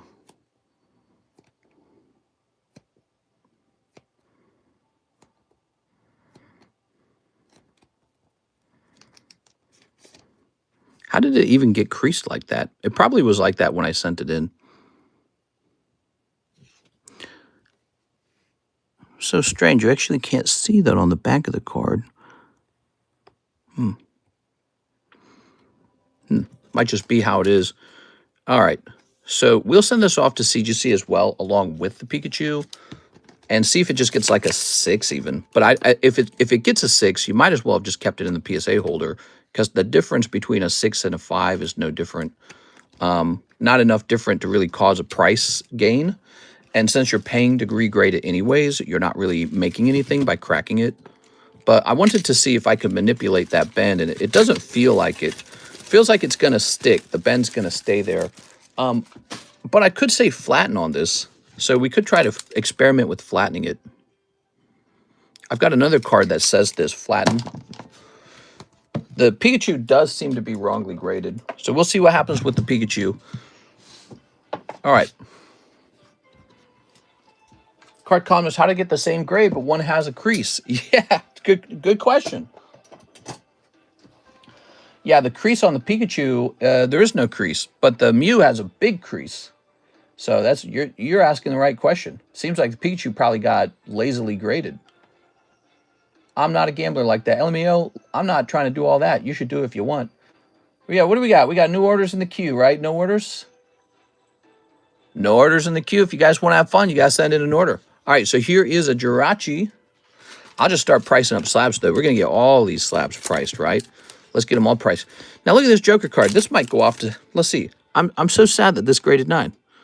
What did this do wrong? Is it just the centering on the back, maybe? Yeah, look at the bottom. The bottom's probably just too off-center to be a 10. That's pretty close. But, you know, if this graded 10 with the CGC, that'd be way better than a PSA 9. I'm going to leave it alone. It's too experimental of a card in this case to bother with it. But, man, that Jirachi 10 would probably be worth over 100. There's sort of like this price point where I do care about cracking slabs. But if it's too cheap, not worth your time. Don't do it. Any unique packs on the menu? Any unique packs? What do you want to open tonight, Mr. CS Man? What do you feel like opening? There's Darkrai. Have you opened any of those prismatic Lucario boxes? Those are really good, CS Man. I can highly recommend them. Chance for that Sunbreon if you don't have the Sunbreon. You might already have them. All right, let's take a quick look at this. Gray dot on the front.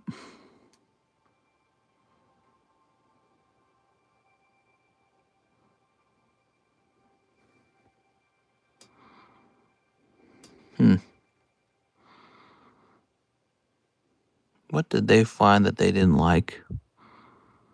So I see this gray dot. That wouldn't bring it all the way down to a 8 by itself, would it? This is an expensive card if it regrades into a 10 or a 9.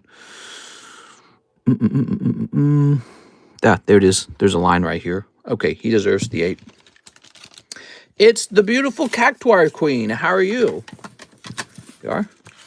More of the stickers would be sick. I don't want to open regular Pokemon at the moment. Also, I already know I'm not getting the Sunbreon. Somebody does, though. Somebody does pull him. He really does get pulled. That's why there's so many 10s. But okay, let's think about it. So you like the stickers, huh? So the stickers, let me get a fair price on them, because I think we were pricing them at 8, and that was an old price.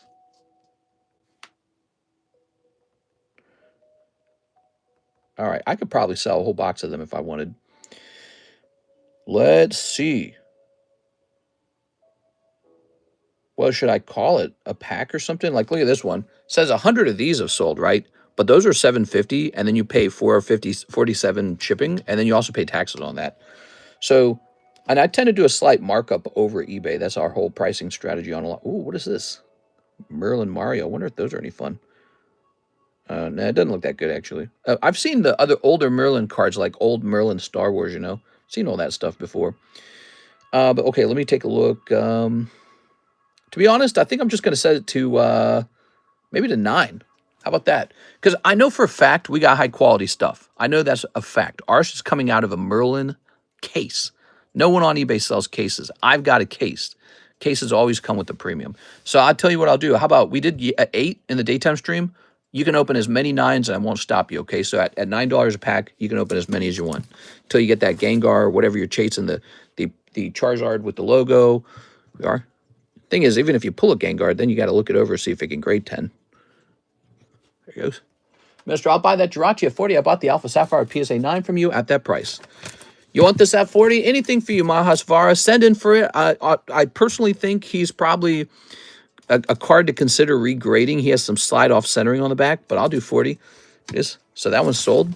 And then this Ace of Pikachu, he's got an issue on the front, a little gray dot, and the back's got a little tiny little impression. It's pretty hard to see, actually. You have good eyes for it to see it. Here's one of these Mimikyu 9s. You know what? The Mimikyu is going into this break for free. This Gengar has 4 spots left, $20 a spot. It's the Halloween break. Woo! Spoopy. Now it's got 2 cards in it. Not only do you get Gengar, you get Mimikyu. There's 2 cards in it. Jump in there for 20 bucks. I'm getting scared.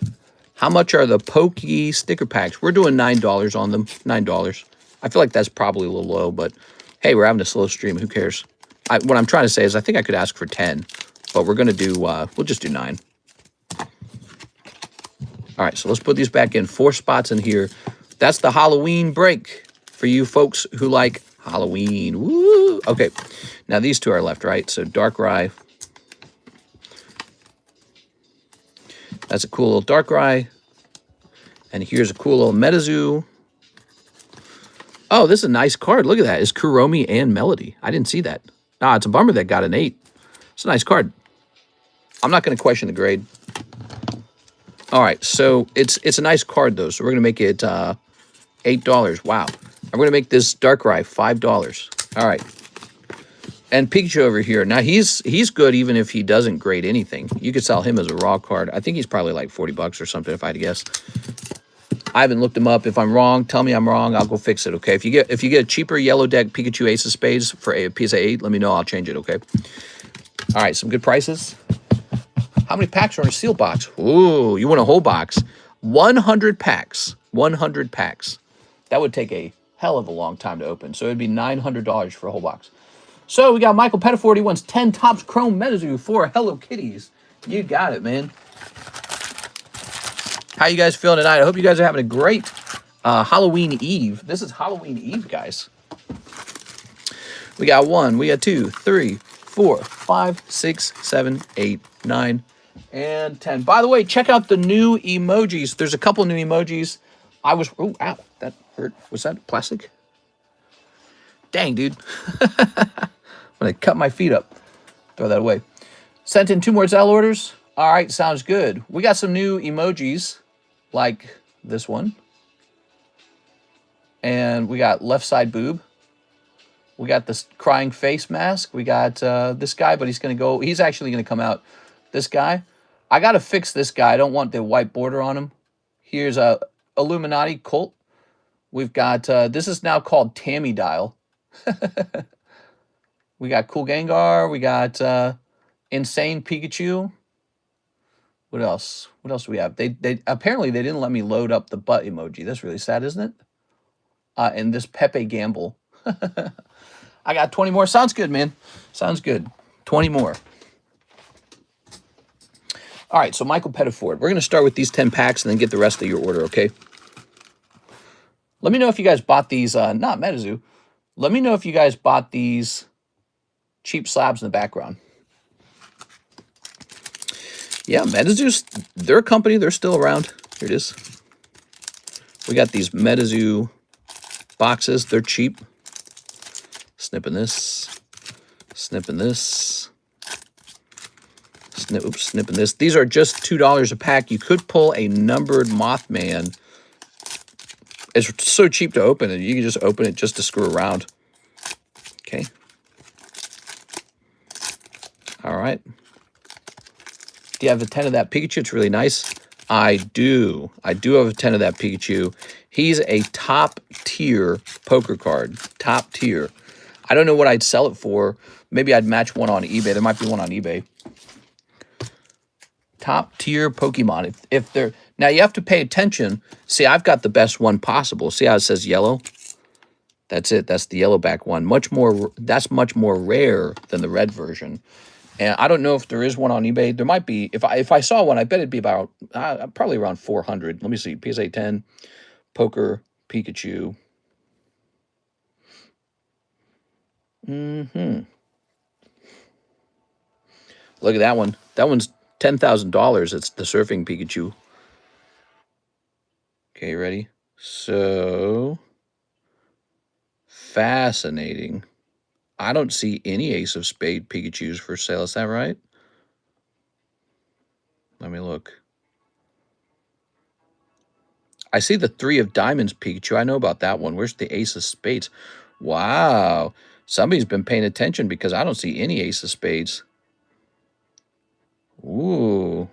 Okay, so the Ace of Spades Pikachu last sold. Ready for this? So he last sold on October 8th for $500. That was the yellow deck one. And then I don't see any others for sale.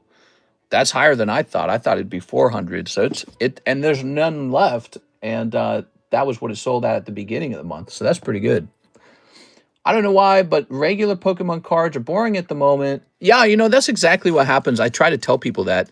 I try to tell them, I say, you know, there's this point where you've seen all of the normal ones and you're just enjoying like going after different stuff that just feels different. So I'm kind of a connoisseur of the weird stuff because I like it. Here's River Dinos and here's Snow Wasset. So, you know, sometimes people, they're really picky and particular, and they say, oh, I'm only going to go after, you know, like Watsy era 10s or something, right? It's like, yeah, you could do that. And there's a bunch of those. But it's fun digging up something that looks really nice from like a set no one knows about. And here's the best part. Those actually do go up in price. Okay, no numbers on those. We're looking for a numbered card in here. You guys think we can find a numbered card? We once pulled a 1 of 5 Mothman out of here, and it was worth like $3,000 or some ridiculous amount. Oh, here we go. You got a fat one right here. That is a Mothman. Could it be numbered? Oh, it is numbered. Wow, congratulations, man. Out of 99, that's a hit. He just pulled a hit out of here, guys. How crazy is that? Look at that crazy green background. Wow, that might be a clip, man. La Flame bought them all up. Did he? Who knows? Here we are. Let me reset this music. So that is a hit. If that grades 10, you could be sitting on, I don't know, maybe a $100 card. I'm not sure exactly what it would sell for. We could kind of go look up a price. This might be worth making a clip out of just because it's, you know, one of those products nobody talks about. All right. Kind of hammer that down. Now, let me look that up for you guys.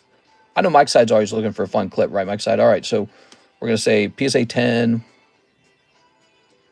Topps, Chrome, Mothman. So a 10 is the best outcome, right? Best possible outcome. And it's not guaranteed to happen for you. But that green color in the back of the card's cool, man.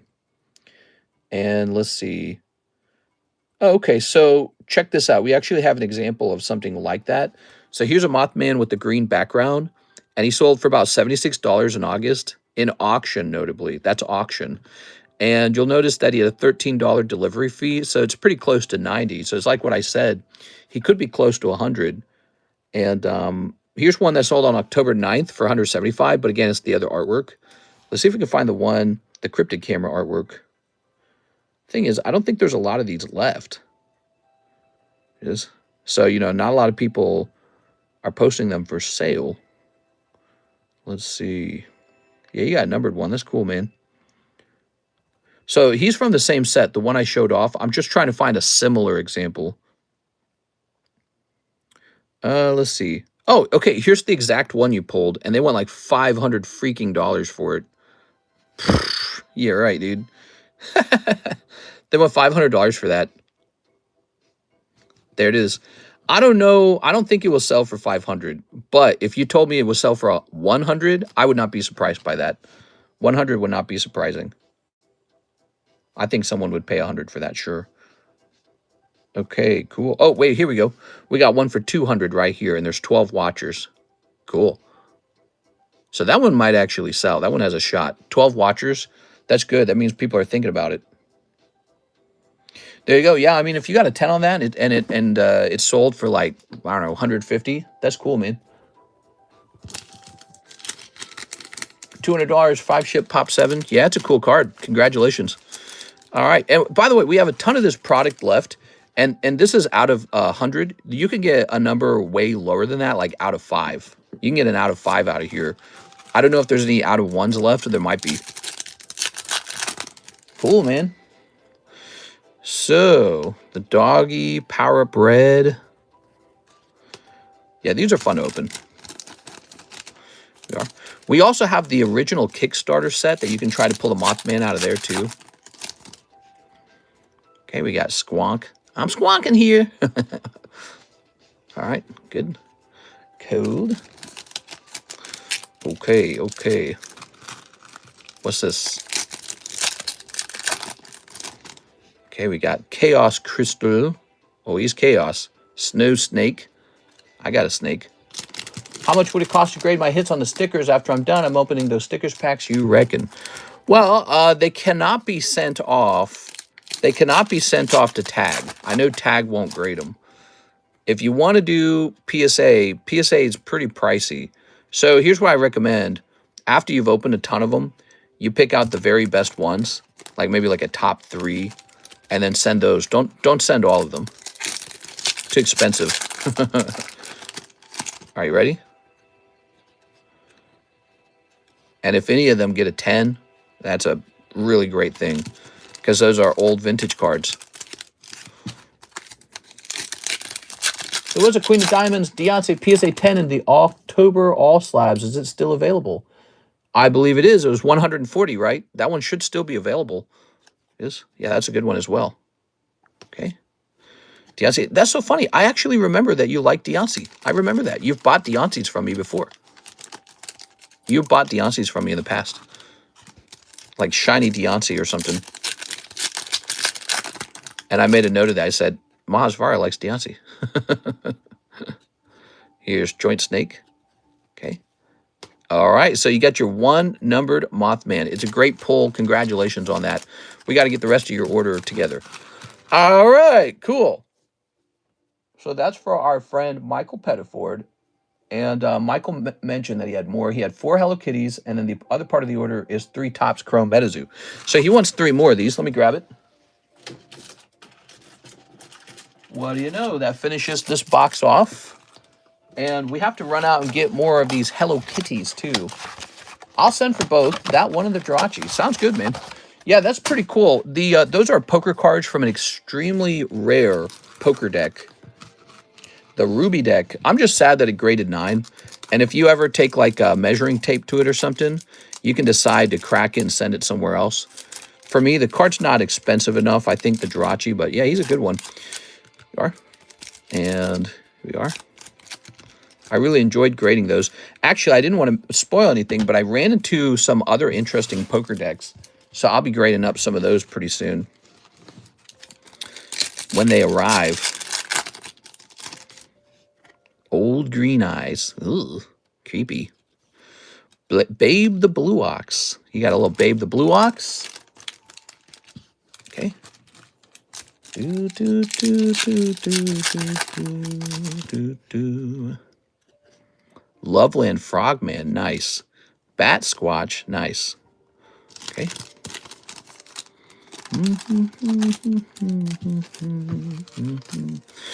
You're going to have a lot of cards, Michael. Have you thought about that? You got a lot of cards, bro. Killer Clown. Ugh. Gumbaroo, Chapter 1 cover. Whoa, shiny. I kind of feel sorry for the guy who owned Metazoo that he went bankrupt. That's too bad. I feel like that's too bad for him. He was creative enough and ambitious enough to create Metazoo, but not business savvy enough. That's what that means. Not business savvy enough. Wonder if they'll do like a documentary on that guy one day. So let me get another box of the Hello Kitty Metazoos.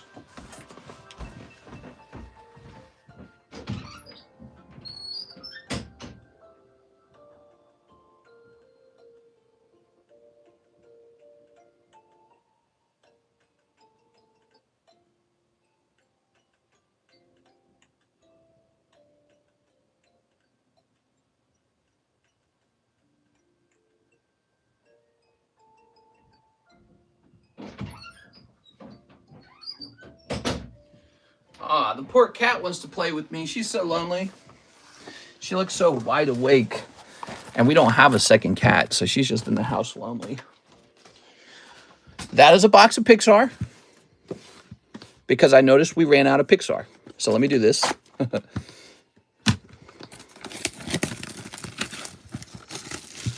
Might just leave it as a 9. Oh, yeah. Yeah, that's a good idea, too, if you've already got a 9.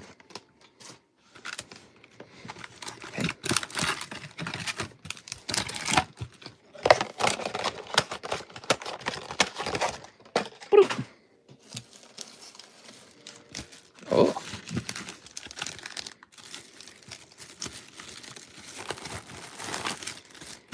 Pixar. Poopzar. You want to keep this, Wally? Here you go. Yeah, I'll take it. No problem. Now, also, we have a fresh box of Metazoo. So there's Topps Chrome Metazoo. Good. And a fresh box of Hello Kitty. Isn't that delectable? It's like candy. There you go. But it doesn't make you fat. Is the version 2 of the sticker thing really rare or something? Some of them are so expensive. So you're talking about Topps Merlin 2, and yeah, it can get pretty expensive. It's the only one of the 3 sets. I think there might be 4 sets, actually. It's the only one of the 3 sets that contains a holographic Charizard. Now, the problem is, if you go buying loose packs off the internet, they might have already been searched for that Charizard. So you might just be buying someone else's leftovers. You need to either buy a whole box of them or buy some of those packs from some guy like me who can get you the product in a really honest way. Like I can go get basically an untouched box of that product and show it to you on the table here, and you can pull from there. Thing is, I don't know if I want to sell it. I kind of want to keep it. Doesn't really make sense to sell it. I mean, I might as well just open them and grade them myself, you know? That's the problem. I have the ability to grade things. So there we have it. Metazoo. Metazoo. Is the version 2 of the sticker thing really rare or something? I already read that. Snipping this. Snipping this. Mr. Michael, my very best friend. He opened up maybe about 3/4 of a box of Metazoo Chrome tonight. Well, the reason the Metazoo Chrome cards are getting open, by the way, isn't just because they could contain a fun numbered card, but because they're only $2 a pack now. They're dirt cheap. I put them basically at total clearance. Here it is. So we got some great prices. Did you guys look over our English prices on English Pokemon? We have significantly lowered it. We care a lot about having very low prices right now. That is very important to me. Very low prices. That's what I care about right now on Pokemon cards. Here we are. So you'll see in the menu a new price on Mega Evolutions, a new price on Destined Rivals, real cheap. Destined Rivals, super cheap. You'll notice a new price on Prismatic, $12 a pack, real cheap. So we are in the cheaper price mode right now. We're in the competitive pricing mode right now. That's what we care about right now. All right. And over time, you're going to see some products coming back to the menu. You're going to see some XY products being permanently added to the menu. Probably some Sun and Moon stuff too. Although it's going to be at ridiculous valuations. just because they went up in price, not because I'm trying to be insanely greedy on it, but just because they went up. I can always pay for it on eBay and ship to you, and you can open it for me until I get to America. Oh, no, I would not be interested in that. I've had that offer a lot. I've had a lot of people offer to do that. So, there we go. Mr. Michael. Let's grab your bag. Yes, you were not the first person to think of that. A couple people have tried that. Hey, Mr. Cardconomist, what if I didn't buy it from you? What if I bought it from someone else and then you just opened it? Let's see. Do I have room over here? Can I keep you in this box? I'm going to have to make room. Michael Butler and Miguel Perianes. Away they go. The Merlin packs are $9 a pack if you'd like one. Set that there. Set this here. Set this here. Okay. Very good.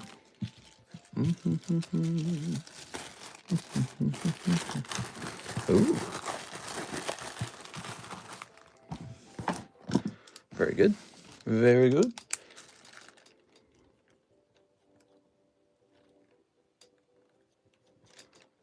Pettiford. It is Michael Pettiford. Nice.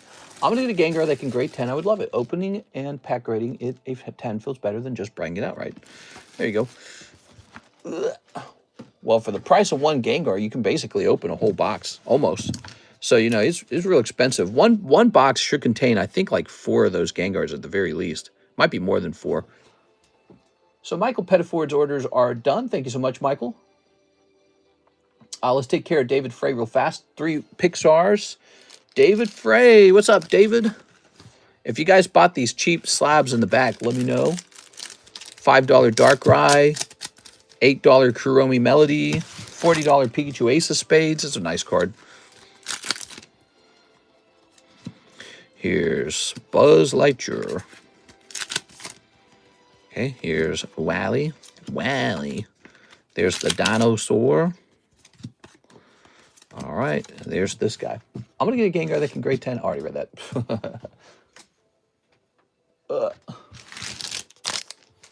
All right, that's David Frey. Nothing crazy coming out of there, David. Thanks for the order, man. Appreciate it. Oop, that's David Morris. David Frey. Cool.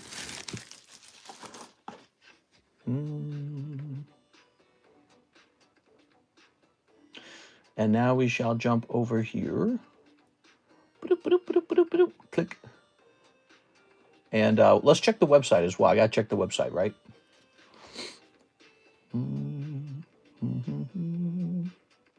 Is this a new one? I think this is new.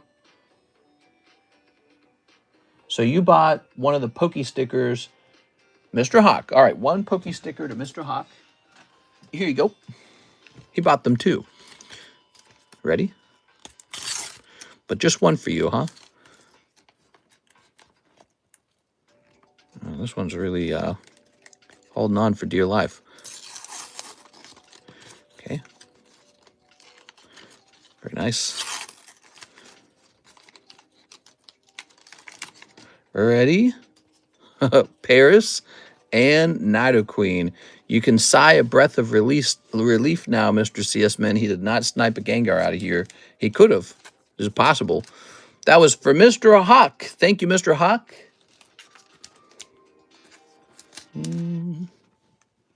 All right. Actually, is there a way for me to...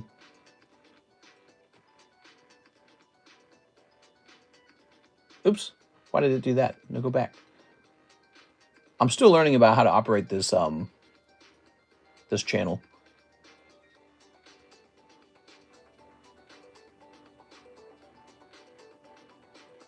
Okay. Move to trash. So when a order's over, I can move it to trash. Is that good? I don't think that's good. All right. Very good. Hawk with an H. I think we just created your bag and place it over here. Well, what PSA would a Pokemon card with a bit of white around the edges get? Bit of white around the edges, probably like a 5. Depends on the centering, if it has any scratches, if it has any bends. There's a lot that goes into card grading, right? It's not as simple as the whiting. All right, take a look. Light Flareon is on the table. He's a break. Light Flareon. This Gengar just keeps getting sweeter. He's a 1 in 8 break now, so he's $160. And then there's an additional card, Mimikyu 9. So that's the Halloween break. I wanted to finish by Halloween really badly. Here's Coughing. All right, so there's Coughing. Yeah, I don't want him to run past Halloween because we're going to move on to something else. Okay, we got Mr. CS-Man. 20 sticker packs. Get comfy, guys. We got to blow through 20 of these. You ready? Here goes. We got 1, 2, 3, 4, 5, 6, 7, 8, 9, 10, 11, 12, 13, 14, 15, 16, 17, 18, 19, 20. 20 high caliber sticker packs. The good stuff. You got it, man. I got some nice ones in the daytime streams. 2 Zards. Oh, yeah. Man, I was looking at my tag team, not tag team, my tag bolt case. I got a tag bolt case. Okay, you ready? Japanese tag bolt. I was looking at that today, and for the first time in like a year and a half, I repriced it. And I was shocked to discover tag bolt boxes are now going for $20 for $2,000 a box. $2,000. Here's a cute little Pikachu. $2,000 a box. No, my pout is gone. You like the Gengar pout? I wasn't sure if you liked that. Though, look at the Totodile, Tammy. The Totodile, I renamed it to Tammy Dial. How cute is that? That's very cute. But we could probably bring the Gengar pout back. I'll ask Mike's side about bringing that one back if you like it a lot. We are. There's a couple we got rid of that I felt nobody was using. And, you know, and I wanted to experiment with some new stuff. Actually, one of the ones I was trying to bring in, I guess it got blocked by... Look at this. So you can even get a non-hollow Gengar in here. That's a non-hollow Gengar. And he could probably sell for a decent amount if he got a 10. He might sell for like 65, 70. LMAO, that's my pout. It says Tammy Doll now. Yeah, I didn't really have too much against the Gengar pout, actually. I thought he was all right. We were just experimenting with some new ones. Try out all the new emojis, guys. We got some new emojis going on. We are. What are these called? These are not on the menu. They're called Pokemon Merlin sticker packs, Series 1. This is Series 1, by the way. And I'm selling them tonight for $9 a pack. They're not officially on the menu, but if you want one, you can get one for $9. They're $9. They probably should be $10. Here's Hitmonlee, Graveler, Shelder, Hitmonchan. We changed the king. So he doesn't say, it's not called I'll allow it anymore. It's called Behold. Do you like that? Okay, so the king is now called Behold. We got an Illuminati emoji, and it's called Colt. Okay. A little Blastoise in the back there. Yeah, I've gone in personally and swapped up some of the emojis, trying to spruce it up a little bit. Inject some craziness into it. If you guys want to be able to use those emojis, become a member. It's just $2 a month to be a member. It's a good thing. It shows everyone how long you've been around. Here it is. Oh, yeah. Look at that Zapdos back there. That looks cool. Some of these are either mega off-center, like part of a big-ass card. Okay, so yeah, the Gengar you looked at, that was a puzzle piece card. Is he back here? He's a puzzle piece card. He's not off-center. There's more to it. So it's part of a 3-piece mosaic. And he can still grade 10 in that way. Like, look at the 90-degree angle here. Look at the fattening on the vertical line and the horizontal line. So he's actually well-centered, this Gengar is. He has a shot. We're going to trade out a couple more of them. First of all, the butt emoji, I guess it was rejected by YouTube, the butt emoji. That's left side boob emoji, and it was supposed to be animated, but it's not. So I kind of want to replace that one too. What do you guys think of that Slowbro with the question mark above his head? I don't feel like he's that useful for too many scenarios. Imagine a mosaic, all 10s. Oh, so that's probably out there somewhere. Here's Jesse James. All right, James. I don't think YouTube has animated emojis yet. You know what's weird though? When I uploaded it, it showed it in the list of emojis, and all of the animated ones were behaving like GIFs, so they were actually moving. And now that we're live, it's not showing it, so I think that's really sad. Boom. Why is the PSA Moltres cheaper than the Beckett Moltres? Cheaper than the Beckett Moltres. Well, if the Beckett Moltres is a BGS Pristine 10, I'm probably just asking a higher price for the Pristine. Oh, Ostara is asking. Yeah, Miss Ostara, the Beckett 10 is actually considered a pristine grade, and in the hobby, Beckett is considered the hardest company to get a pristine with. Here it is. Although now you've got tag grading, they've got a pristine that behaves kind of like Beckett's Black Label. So it's all kind of confusing understanding these things, but Beckett is one of the harshest graders in the hobby. They will make you lose a 10 for nothing. And so if you see a 10 on a Beckett card, it's a very good grade. And if you see a Black Label, it's supposed to mean that the card's like perfect. And those Black Labels sell for like 10 times more than a regular 10. It's crazy. So, but a pristine 10 is just under Black Label. Weeping Bell, Meowth. Okay, so that's why Beckett's special. Beckett's one of the harshest graders.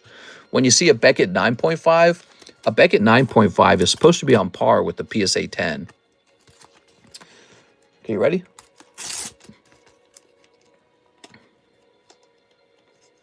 All right. How you doing today, Miss Ostara? Ready? Ooh. We've got B-Drill. That's that B-Drill that you'd seen had just sold for like $100. Pretty cool, right? Our Sephiroth came back pristine 10. Woo! All right. Nice, dude. Good to hear that. Here's this. Miss Janice is here. How's it going, Janice? Janice, there's a new rule, by the way, because I know you like to buy the Poke Shuffles. There's a new rule on the Poke Shuffles. If you buy 10, you get one free. So that's the new rule. It's a good rule. It sort of benefits people who like to go deep on those. So you're like the key person to tell that to. Here we are. All right. Look at that Executor. There's a couple people who like to go deep on those Poke Shuffles. And then there's some people who have never really tried them before. So I don't realize how fun they are. Here's Mew. If I get 20, do I get 2 free ones? That's right. It's every 10. You have to go at least 10, and then you get 1 free one. If you bought 9, no free one. Like if you buy 9, and then later you buy 1 more, still no free one. You have to go a full 10 deep. And then if you go 20 deep, we'll get you 2. Have no fear. Some people do that. Some people do that. And you can come up empty-handed, too. It's possible to go in at 20 and come up empty-handed. I've seen it. It's rare, though. Usually it's something. Here's a nice Gyarados. We're looking for any non-hollow Charizards in this round, too. And notably, no Gengars so far. That's tough, man. Where are the Gengars? We want some Gengars already. Merlin packs. It's crazy I haven't got a single Pokemon Shuffle my time here. We are. Pokemon Shuffles, they're like the smallest form of a break you can enter, right? Like we're all about the slab breaks. We love the slab breaks. And the smallest form of a slab break is the $5 Poke Shuffle. What's fun about it, the appealing part, is that you instantly know your outcome. You know your fate right away. You either got something or you missed. And so that's I think the appealing point of them is that they're just instant gratification. I've had a very cold 20 shuffles once. Yeah, I've seen it happen to a couple people. That's how those Poke Shuffles can be. They're treacherous at times. It's weird because sometimes somebody will open like 10 packs and pull like 3 slabs out too. So that happens too. That's how you get those rounds of 20 where nothing happens, because someone else pulled like 3 slabs in one go. All the hits got put together somehow. Here we are. That's what happens every time I shuffle it. I shuffle the box every time somebody buys one, right? And so I'm able to screw up the queue of them. Here's Starmie. Oh, that's a nice one. Oh, this is a nice pack. All right, so you got that Charmander here. Now look at this nice Pokemon logo Venusaur. That's probably pretty gradable itself. It's one of the big starters, so I like that one. And then here's the Charmeleon. Nice. Okay. Wildbeer says, any One Piece slabs? I don't have any new slabs tonight. I think I have some slabs on the way back from Tag. I can look into their grades right now. You want me to look into their grades? I know I need to, oh, there's a Rapidash. There's a Slow Bro. I can look into my latest Tag return, see if that's got any one-piece slabs in it. But you know what? I need to do better at that. One of the biggest selling products on this menu is one piece. And I just don't grade a lot of one piece. So I think every now and then I need to take a whole case of that stuff, open the whole case up, maybe make a video out of it. And after the case is open, just, you know, grade a whole bunch. And then we will have a bunch of one-piece slabs at that point. Here it is. My Shanks Gold Dawn should be inside the tag return. Oh, cool. So there's a tag return that you're still in. Okay. That makes sense. Let's grab this. You have to understand, with tag grading, I'm grading like 500 cards at a time with them. So you might not be in that one. Because what I'm doing is I'm sending off like 5 individual submissions of about 100 cards. So there'll be about 5 returns. So you might not be in that one, okay? We are. That one could end up just being my cards. We'll find out, though. All right. Take a look at our EB3 price, though. Mr. Wildbeard, check out the EB3 price. Very competitive, $90 a box. It is. Okay. We got Miss Misty. Yeah, I'm staying competitive on the price on the EB3s. There we go. Or you can just open one pack for $4. That's a possibility for people who just want to take a shot at $4. There we go. Might be another mosaic. All right, last chance. Here goes.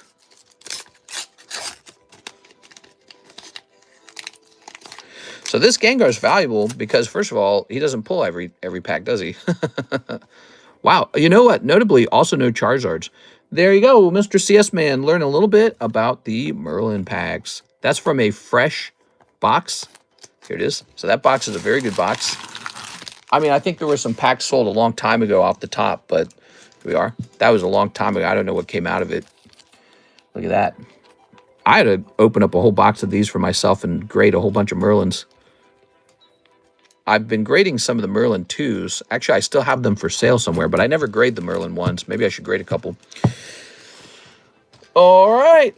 Woohoo! The Pikachus are nice. Yeah, you pulled a lot of good cards, despite not pulling any more Charizards. You got Pikachu, you got Misty's good. That logo card's good, in my opinion. That Charmeleon's good. This is interesting. He's off-center. Beedrill, there's Meowth, there's James. There's a couple more logos. You pulled this Gengar. And then you got Pikachu and Ash. So you got quite a lot, actually. 20 packs, probably like hundreds of stickers in there. Because each pack's coming with like 5 stickers or something. We're going to have to turn your box into a double box now. Okay. And, oh. All right. Grabbing this. Good. Guys looking up my nose. So I'm looking for really rare, really nice, rare English slabs. I've seen, but it's Japanese. I don't open Japanese. I can buy a whole PRB2, display English for 110. So you like the English cards. I'll keep that in mind that people want the English cards. We have not been supplying the English one-piece cards, but I'm going to get on that. We're going to start caring about that more. And here is Noibat. All right. Will they be available tomorrow? I'll get more tomorrow, maybe. The Merlin stickers, yeah, I'll sell a certain amount, and then I'll probably slow it up at that point. Mr. Mahasvara wants the PSA 9 Jirachi Joker and PSA 10 Deontay Queen of Diamonds. You got it, man. Let me go get that Deontay. So Deontay would be in the Mega Box, the M Box.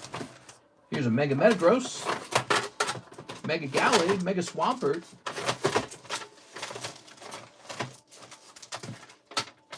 Let's see, we got these two right here. Where is that Mega Deontay?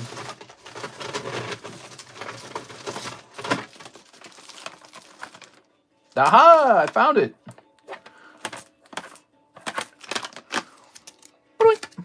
All right, good picks. He has a pre-order box. Phantasmal isn't out yet. This is a pre-order break. This is called a pre-order break. 1 in 12 odds, $40. Buy in, you get your name on this list. What happens when the list is full, one person gets the entire booster box to themselves. That's what happens. And then when Phantasmal comes out, I give you that box. So you have a box waiting for you to go. That's a pre-order break.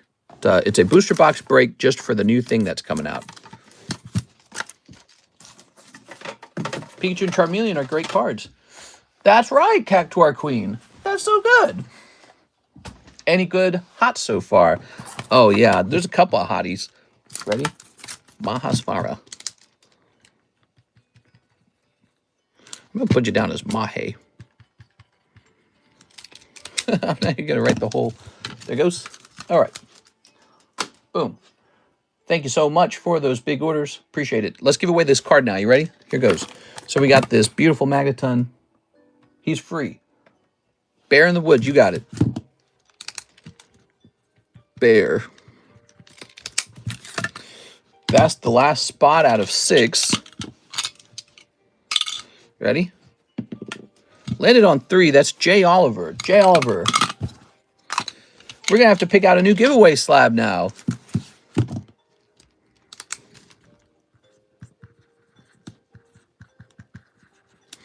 Good. J. Oliver. Ooh. Brian Froon, what's up, man? This is $800. Let's give this away. Give away. So we're going to give this away when we hit 100,000. He'll be one of the giveaway cards. Beautiful. All right. So what do we got now? You guys want to see some of the gym breaks? We got this is one of the gym breaks. And this over here is also one of the gym breaks. So we got a 9.5 Magneton and we got a 9 Suicune. With Eric Rodriguez in there, he's waiting for it to go off. Nobody's in the Magneton yet. Thank you, mister. No problem, man. No problem. Here's a Hoppip. Let's give this guy away. Giveaway. He's like, what, 44? Oh, he's only 44. Oh, no. We don't need to do that for the... That's too small of a card for the giveaway night. Hoppip. So he's 44 bucks, huh? Let's make him 40 bucks. Let's put him in the Poke Shuffles. That is a vintage card. You're looking at Rocket Returns Hoppip. 1, 2, 3, 4, 5, 6, 7, 8. Probably should be selling for like $100, but we're selling it for 40 because nobody's buying it. If you don't like it, you can sell it back to me instantly for 20 bucks. Okay, so you can pull this guy out. Maybe if you sniped him on $5, I don't know. He's pretty cheap, huh? What do we have here? We got this guy. Hey, did you see this? Acerola. I got 2 cards you might be interested in, guys. Acerola and Melodic. Take a look at those. Beautiful cards, huh? 2 more hot cards. And now let's price up a couple more cards. You ready? So what do we got here? Oh, man, these all got 8s. Terrible. That's terrible news. What do you think about food stamps running out because the government shut down, mister? Yes, sir. We talked about that in the beginning of the stream. Obviously, it's a pretty bad thing that our government is so dysfunctional that they can't agree to give food stamps to the people. So that's a bad thing. I learned some other things about food stamps, too. I think that it is getting abused a bit. I didn't know 42 million people are on it. That's 42 million people. And it turns out not a lot of... So I heard this statistic on a news channel, and I have not verified it. But I heard 59% of people on food stamps are not American citizens. I did not know that. Here it is. Here's Gengar, Magmar, and Clefairy. So that's an interesting statistic. Yeah, it's a controversial issue. Some people are taking it as an opportunity to get outraged over it. Like, oh, now you have to work like all of us, you know? And I don't have too much to say about it. I came from a very, very, very poor family. I had 11 brothers and sisters. We were dirt poor. And so, you know, if people are out there struggling, I know what the struggle feels like. I think it shaped me a little bit as a person. And if the government's just helping people with some food, that's really not a big deal to me. But, you know, really, welfare is not meant to be a lifestyle. It's just supposed to help you out for a while. That's it. So, you know, I hope people think of it that way as just a little bit of help, and then you got to provide for yourself. So that's the best way to do it. It's just supposed to help out a little bit. It's not meant to be like a lifestyle. That's the way I see it. Okay, so this guy's still expensive, even as an 8. And in fact, the one that I have to go off of is this one, green Gengar.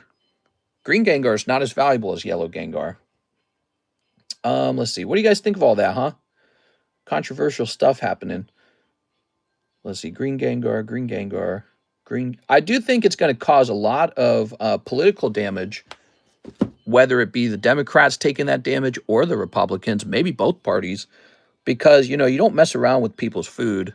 You got all these rich politicians eating lobster bisque for dinner, and then the poorest part of your society are like, yeah, we don't got our government cheese anymore. You know, so you can only get away with that for so long. I don't know what happens. I think there'll be definitely some anger caused by that, so it can really play a big role in politics, I think, in the long run. So if the cheapest one is Poker Green at 180, I'm gonna price this one probably like 300. So this is gonna be 280. See, I wrote the 8 bad. I don't like that. I gotta write the 8 better than that. Let's see. Equals the Dorito prices are going down. Ooh, Acerola and Melodic. I was going to say they were sitting right here on my left, and I realized you couldn't see it because I would have to tilt the camera like this for you to see it. And I'm like, Maz Farah's here. Does he know I have this Melodic? This is Melodic. If you find a cheaper one on eBay, let me know. I'll match it, okay? Okay, so you can check eBay and find a cheaper one, and I'll match it. Same with the Acerola. He's real nice. Beautiful Acerola here. Gorgeous card.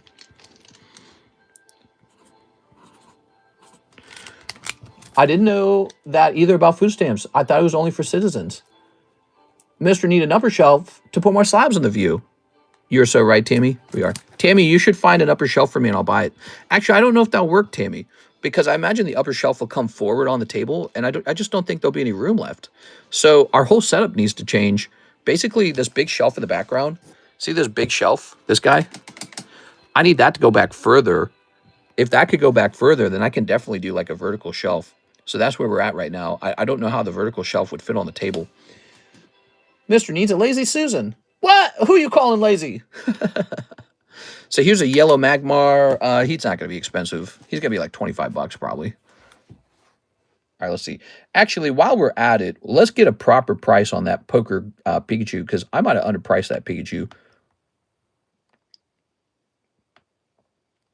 PSA 8 Pikachu Poker.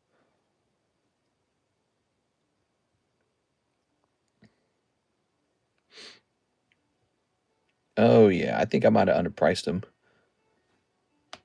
Did somebody buy the Pikachu all right? He's not for sale now. I'm going to reprice him now, okay? I think he's actually closer to like $100. Because here's the PSA 9 for $125. Let me check sold. I think he was really underpriced at $40. I got to stop doing that. I do this thing where like I price up a card just based off of wanting to get rid of it, not based off of what the market's selling it for. So I do believe that that Ace of Spades Pikachu is underpriced. Let me see if I can find one that's not priced at all. You ready? Pikachu Poker Ace. Wow, you just can't find it at all. That's a rare card, man. Give me a moment here. Okay, here we go. So here's, wow. So here's one from Japan. And between the shipping and the cost of the raw card, it's already over 40 before you pay the import fee. And that doesn't include a grade. So there's a value to the grading, a small value anyways. Yeah, like look at this. Here's a Pikachu Ace of Spades from the Sapphire deck.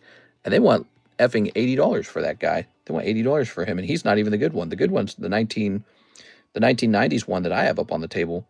So I think I might have severely underpriced him. Not severely, but I think I just kind of rushed to price him quickly to get rid of him. That Melodic has a lot of potential. He's a good card. All right. If you guys ever catch that I badly underprice a card and you help me correct it, I'll put you into the giveaway for free, okay? If you ever catch that. Random question, you have a Detective Pikachu. I have in the past, but right now, no. Right now, I don't have one. So Magmarsh, he shall be 35. I'm not going to look him up. And Clefairy shall be 35. So Pikachu did get looked up, and we realized he's probably underpriced at 40. And these guys are going to be 35. All right, there we go. Cool. The melodic had a lot of potential. A conveyor belt or ad. Yeah, I saw the melodic in Ace Roller. I already own Noth in a PSA 10. I think he means both. So what do we got next? We have an order from Michael Pettiford. Tonight's stream brought to you by Michael. 1 Pokey sticker pack and 1 Fusion Korean pack. All right, you got it. So a sticker pack and a Fusion Korean. 1 Korean, please. 1 Persian, please. One time I got in trouble by PayPal because somebody ordered a Persian from me and they investigated the order. Could you believe that? I'll take 1 Persian. I think they thought they meant like a Persian person, you know, like 1 Latino, please, or something, right? That was a long time ago, but I showed that off on stream one time, how crazy that was. Somebody ordered a Persian and PayPal thought that we were like trafficking or something. How crazy is that? Threw some sort of flag in their system. All right, sent on Webby. Sounds good, man. Mr. When does the October bounty card run? Probably November 1st. November 1st. You won't be able to get into it on November 1st, but it'll be handed out. It is. Okay. Or the end of the stream, October 31st. One or the other. Okay. 1 slab away per person. Yeah, generally that's the rule. Sometimes you can do 2. Here are the excuses for doing 2 of them. A, I really like you. B, I know that you're rich. Or C, the 2 cards belong together. So they match somehow, like they're part of a set. Those are the scenarios where you can get more than 1 card. Here it is. All right. Very good. Very good. Mr. Michael, let's grab your bag. No super Charizard snipe in there. Tossing that in there, tossing that in there. Or D, you're a mod. What? There he goes. You just think the mods get everything. Let's see. Here's Gloom. Here's the Bounty. And here is Gengar. I take a shot every time Mr. says, here it is. Ah, here it is. Here it is. Let's see, refresh. What time is this? Only 3:36. Wow, it's not even late yet. Holy, man. We've actually been pretty busy now that I think about it. We've been pretty busy. Hathim, Magic the Gathering, Spidey Man, Spooty Man. Hey, is it time to rethink the price on these? How are these doing? Let's see if they went down. If they go down, I'll give you a refund. Okay, Mr. Hathim? I got 20 more. Sounds good. Okay, 20 more. Nice. Magic the Gathering, Spider-Man, Collector Box. Let's see what the last sold out of Collector Box was.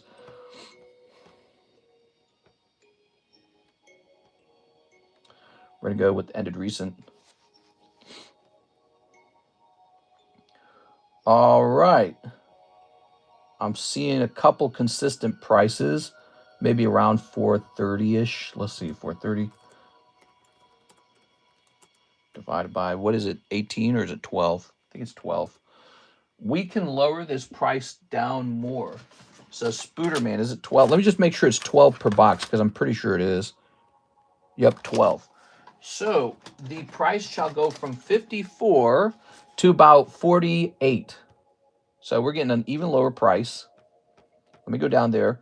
These are very fun to open, by the way, if you haven't considered opening these. So we're at Magic the Gathering. We want to lower the Spider-Man price from 54 to 48. Even better price. It's more fun when it's cheaper anyways, right? So some fantastic pulls in there. And we didn't really get to see that because when the set came out, we were selling it almost at 70. And the price on that has steadily moved down. But we're probably at the bottom if I had to bet. Now it actually feels like the bottom. Because if you look on the menu, that's like just around the price of Innistrad. That's around the price of Tarkir Dragonstorm. That's around the price of Doctor Who. Doctor Who's a little more expensive. So that's got to be the bottom. The bottom's in on Spider-Man. I don't think it gets any cheaper than that. And Athim, you got an extra $6, okay? I told you you'd get a rebate on that, or a refund. $6, Athim. As soon as Phantasmal comes out, it's going to spike again. Well, Phantasmal's up really high, and it's a Charizard set, and I would not wait for that set to get cheaper. That set likely will never get a lot cheaper. It's a proper Charizard set with a proper good Charizard pull in it. Kind of like Hidden Fates. what you could see is everyone's like, oh, this is so expensive, I'll just wait for it to get cheaper. And then it does the opposite. It surprisingly somehow goes higher. So I would not wait for Phantasmal to get cheap, because we don't know how much of they're going to print. We don't know what the demand's going to be like. That set could be extremely hot. We just don't know. It's a big question mark. It's already pushed very high. People are probably like, I'll wait it out. You could wait it out, and it could be a mistake. We've seen that happen with some sets. It is Spectacular Tactics, Electro's Bolt. Here's Unstable Experiment. Here's Scout the City. Here's Suburban Sanctuary. Shriek, Troublemaker. MJ, Rising Star. Chameleon, Master of Disguise. Okay, so let's set this over here. Thank gosh, price of Spider-Man is plummeting. A person who really likes Gloom hasn't joined. Well, that's why the Gloom is a good candidate for eBay, because somebody on eBay will like Gloom. Okay, here's Spider-Man Doctor, piloted by Penny. Cool. Looks great. So here's Mountain, Friendly Neighborhood, Interdimensional Web Watch. Okay. Okay, we're down to the last couple of cards. These are the good ones. You ready? You ready? So, and this was $48 if you guys want to open one of these beautiful magic packs. We got Goblin Bombardment. Nice, dude. Looks cool. Look at that, guys. And Spider-Man Peter Porker. There's a little robot double-sided card. All right. Peter Porker. Just leaving that. Spider-Man's cool, man. I like this comic book style, like retro style they got going on here. You know, you can actually get this as a holographic, and if that graded 10, probably pay for the whole pack and make you a little profit even, now that the packs are so cheap, right? The packs are so cheap that if you were to pull a decent card and it graded 10, probably be a big flip. There you go. Hathim, thank you so much, Hathim. I'll write you down for $6, okay? All right.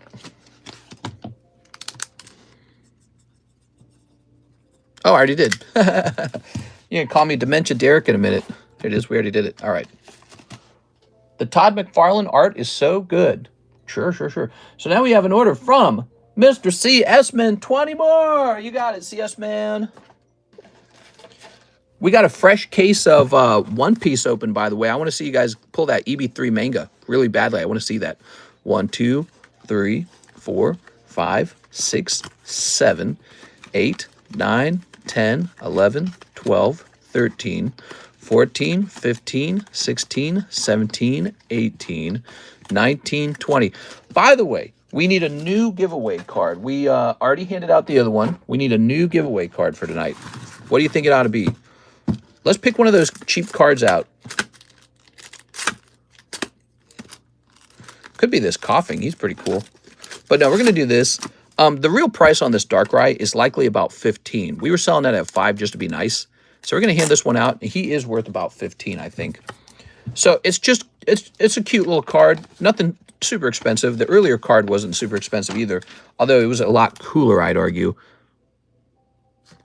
All right. What's cool about being in this stream, by the way, you'll notice there's only 74 people. Your odds of actually pulling a giveaway card are pretty high when it's only 75 people. And if you think about it, not everyone even participates. Some people don't even try. So they just, you can have it. That's what they do. They say, you can have it. I don't want it. So you might actually pull this. So we're refreshing the Nightbot. Keyword TCC. All right, there it is. And he's probably worth about $15. So tonight probably gave away about 35 and 15, probably about $50 got handed out tonight. The busier a stream is, the more we'll hand out, I think. I think it'll work like that. But we'll always have some giveaway. And some nights, by default, we'll just have a big giveaway. But Wednesday, Tuesday, Monday, those are kind of slow days.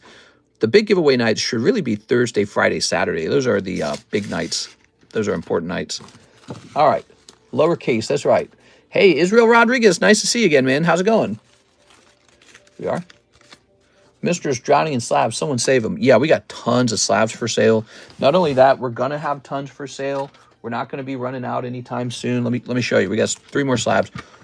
Price these up right now. Oh, Am I out of these? Oh, no. We got more sleeves. We got more sleeves. So we got Hello Kitty here.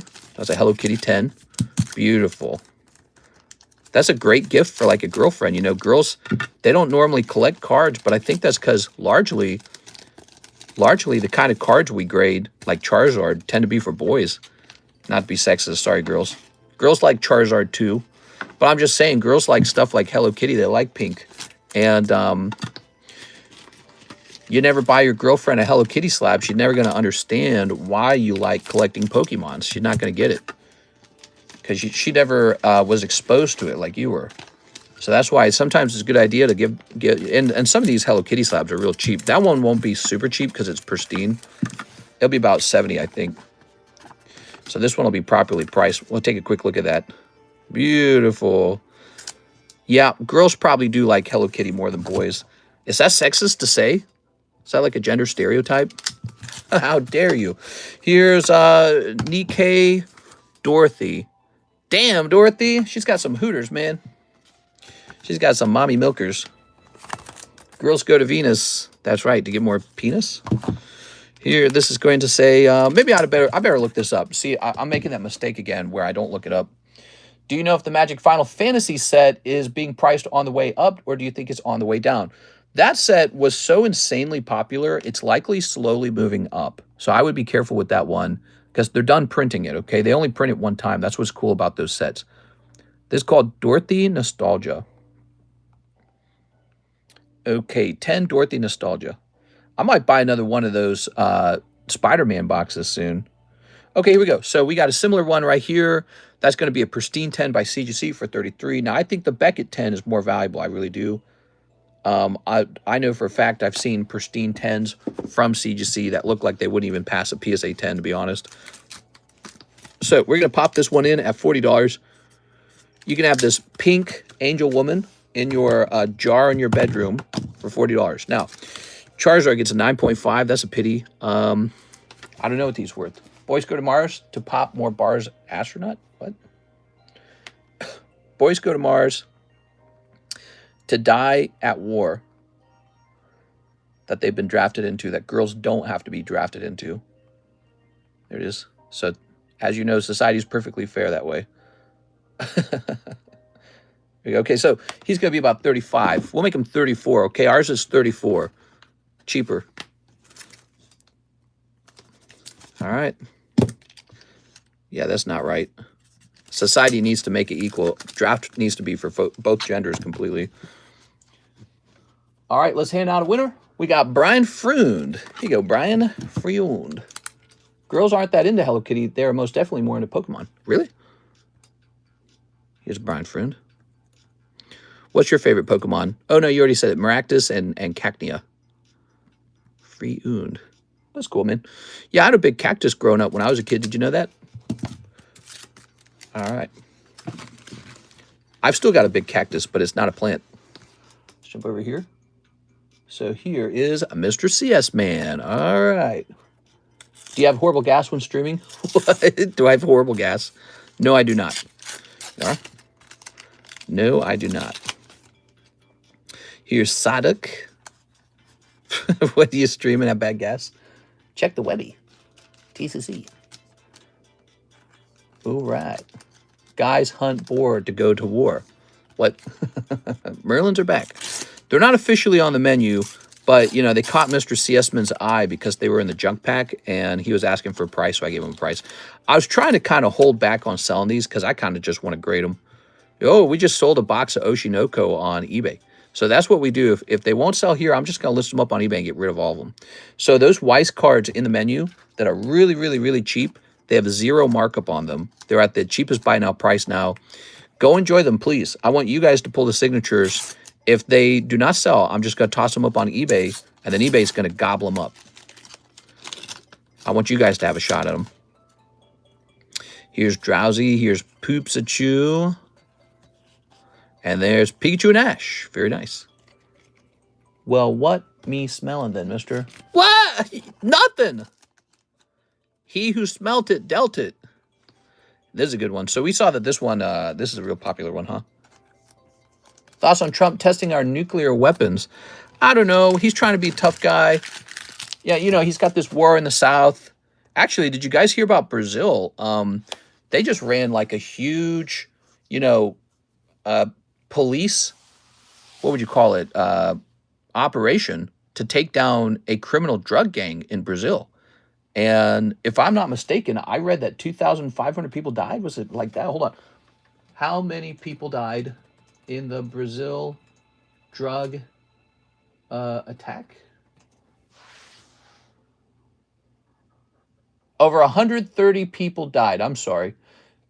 Over 130 people. So actually what I probably read was 250. That's probably what I read, not 2,500, 250. So the news is reporting 130, but I got a news report on social media that said like 250. So who knows what the real number is, but it's some giant number.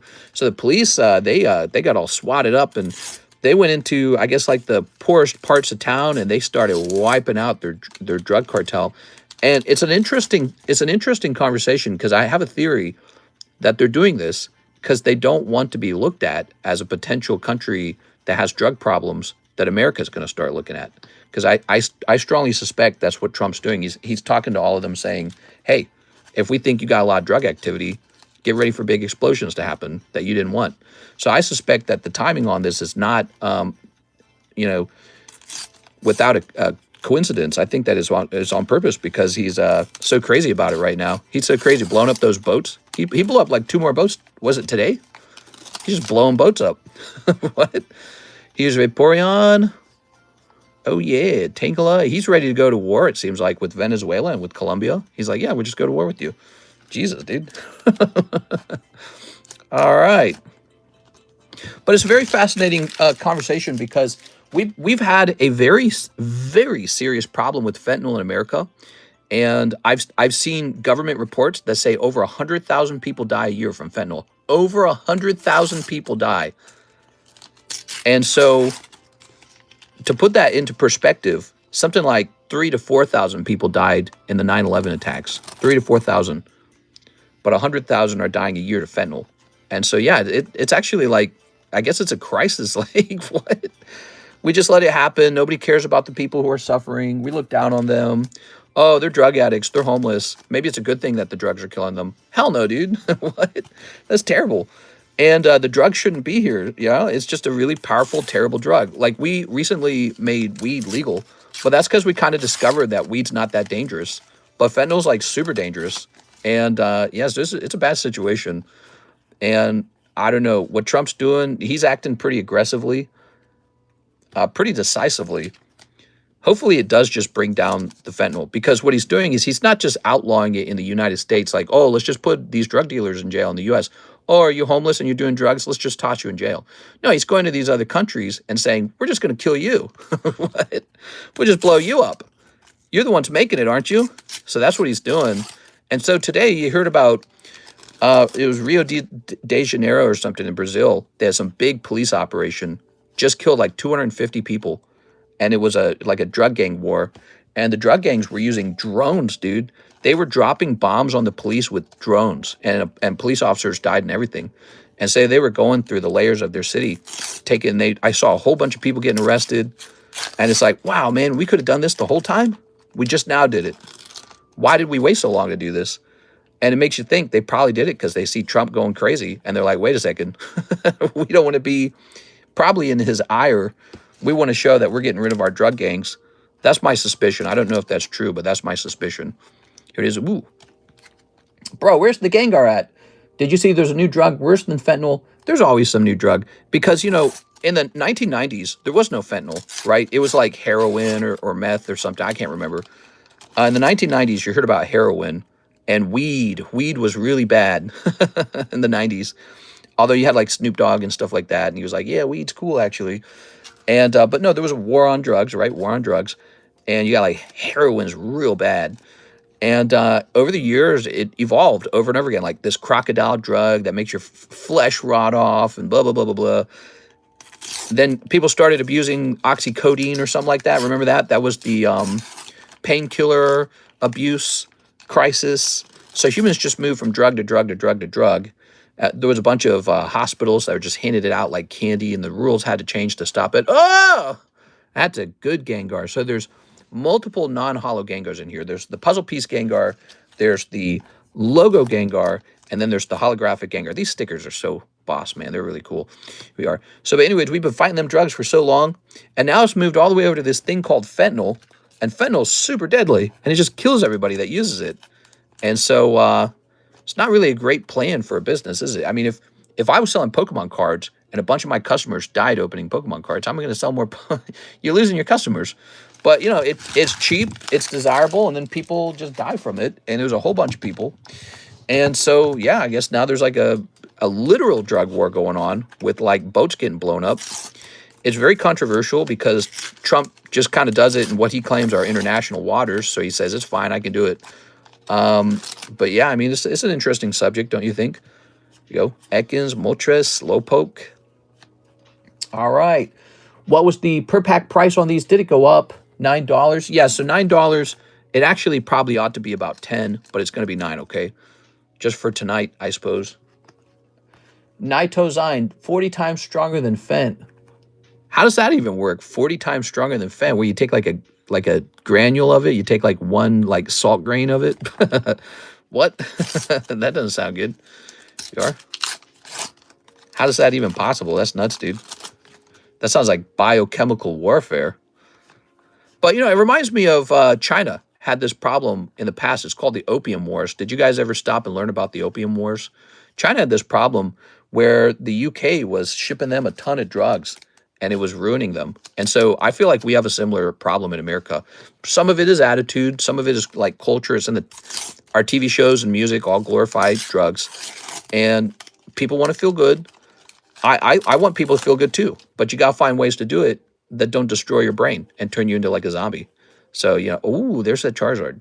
Got to find ways to maybe go have like a healthy sexual relationship with somebody. Go accomplish something awesome. Go build something. Go do some beautiful art. Go play some video games. Video games are fair. Go eat some delicious food. Go open some Pokemon cards. You can even go to the casino in Las Vegas. Who cares? But not fentanyl, man. 100,000 people a year. And those are the ones we know about. So that's a total catastrophe. I can kind of understand why the Trump administration would reclassify the drug cartels as a terrorist organization. Because, oh, there it is. Oh, yeah, beautiful Gengar. Congratulations, man. Their actions are so dangerous that has caused horrible damage. All right, I'm going to give you a free grade. Are you ready? So if we turn this guy sideways like this and zoom in, what you're going to see is that the bottom of the Gengar is a lot thinner than the top of the Gengar. See this border? So you got thin on the bottom, fat on the top. He could grade around an 8 even. So this might not even be a 9. This might be an 8. All right. So Gengi, do you want me to sleeve him or something? Here, let me put him in this. It doesn't really start that some of these drugs start with the prescription. Oxy hillbilly heroin, less than a grain of salt is fatal. I wrote a paper about the opium war a year ago, says Yasmin. Yeah, I've been learning a lot about the opium wars. They're very interesting. Asia, the history of Asia is not well understood in the West. We didn't learn about it too much in the West, and we should. Here it is, because it's really fascinating. Ooh. Okay. You know, people talk about you need to know history. History repeats itself. Well, you got this whole history in Asia that you can also glean sort of like useful information from.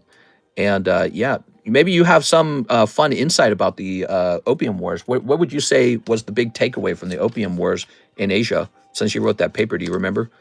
Is catnip Google is wrong. Just letting you know, but it's very strong, though. A newbie should never touch it. That's a lot of stickers. Yeah, that's a lot of stickers. We are all right. Yes, that's right. We're opening Pokemon stickers. Ooh, yeah.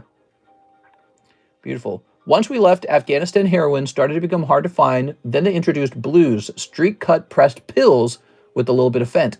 Then everyone wanted the pure fentanyl, and now heroin is hard to find. Oh, that's so fascinating. So heroin, you're saying, is a drug that fell out of popularity. See, I didn't know that kind of stuff. I don't pay attention too much to all this. My drug of choice, just having fun with Pokemon cards, honestly. And it's been a great thing.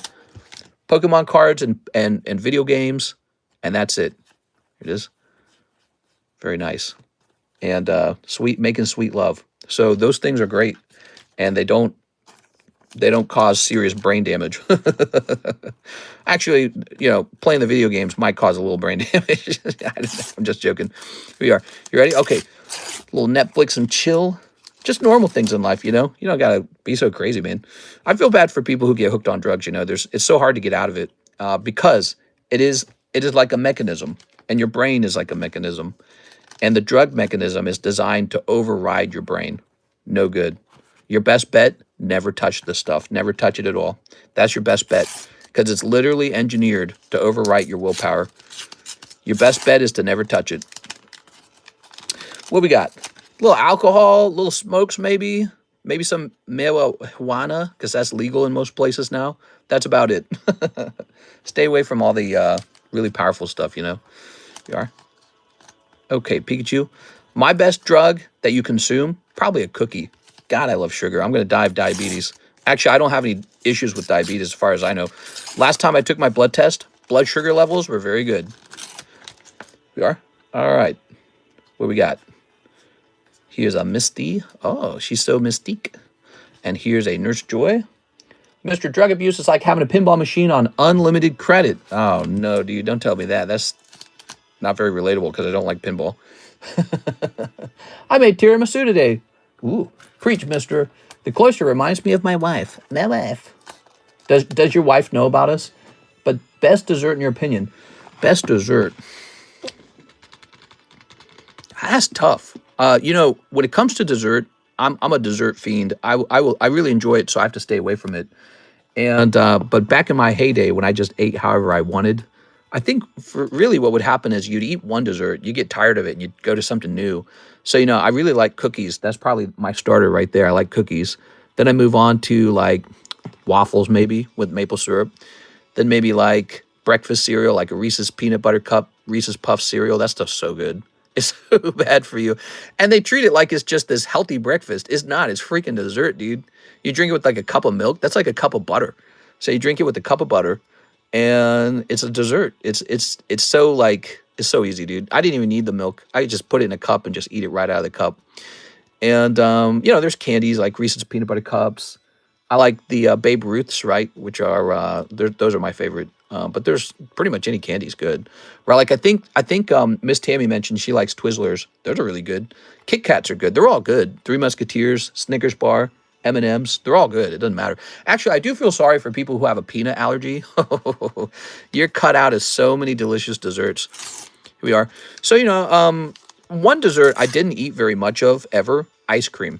Never liked it that much. And I'm not lactose intolerant. Like, I can eat a ton of cheese if I want. So it's not a lactose intolerance thing. It's just not as satisfying. Here's a Muck. Here's a Bulbasaur. And here is a Bellsprout. All right, there it is. All right, I'm only allergic to pecans. Oh, that's so strange. Three Musketeers. My mom loved Three Musketeers. She loved them. She also liked Russell Stovers. She had fancy tastes. So she would have a box of Russell Stovers, and she'd eat them so slow. She savored every piece of it. Here it is. All right, grabbing this. During Halloween, I actually had a favorite junk candy. You know what I'm talking about? You go out on Halloween as a kid, and like some old person, I'm an old person soon enough. Some old person will have like it was these candies that came almost like in a Laffy Taffy. You ever seen like you know, the Laffy Taffy wrappers? They're like a wax paper. It's like twisted up. There's like a little nodule in the middle. Well, there was this type of candy, and it was like a peanut butter Laffy Taffy almost. And it only came in two colors. There was a little black and a little orange packaging. And they were twisties, and there was like Laffy Taffy. I adored those. I don't know what they're called or where to find them anymore. I'm pretty sure they're extinct. But yeah, I miss those badly. They make me nostalgic for Halloween. Another Charizard, not bad. Oh, this is good. Look at that. Logo Gengar, not bad. Okay, Logo Gengar. Logo Slowpoke, cool. Logo Vileplume. Blasted Boy, cool. Pikachu and Ash, not bad. There you have it. Mister, remember the Strawberry Drops? Only grannies have them. Yeah, so those were kind of like a lollipop type candy. And it wasn't only grannies, but you know, you would go to like maybe like some stupid office building, like maybe like I don't know, maybe like a pediatrician or something. You go into some office building and they'd have that in a jar along with like Tootsie Rolls or something gross. Yeah, I remember those. They taste good. They have a good flavor. Mister, how much for a bag grade? Just the stickers. The whole bag? I mean, it really depends because there's a lot of stickers to grade. And, but you don't want to grade 100% of them. Like, for example, I don't want to grade this Psyduck. So, you want like a bulk grading scenario. I couldn't come up with a figure. I don't know. What you need is to find out how many stickers need to be graded. Here it is. And then you got this beautiful guy. You got a free grade on him. I'm giving him an 8.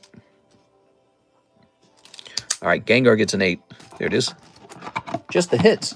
So what you need first is a bag sort, and then you need a pre-grade at that point. That's what it needs first. So we have to define what needs to be graded. It is. How much to buy some of the stickers, says Heath Davis. Yeah, the stickers are real popular, but I wasn't really planning on selling a bunch of them. It's the only problem. Oh, I see. You got some of these in there. Okay, hold on.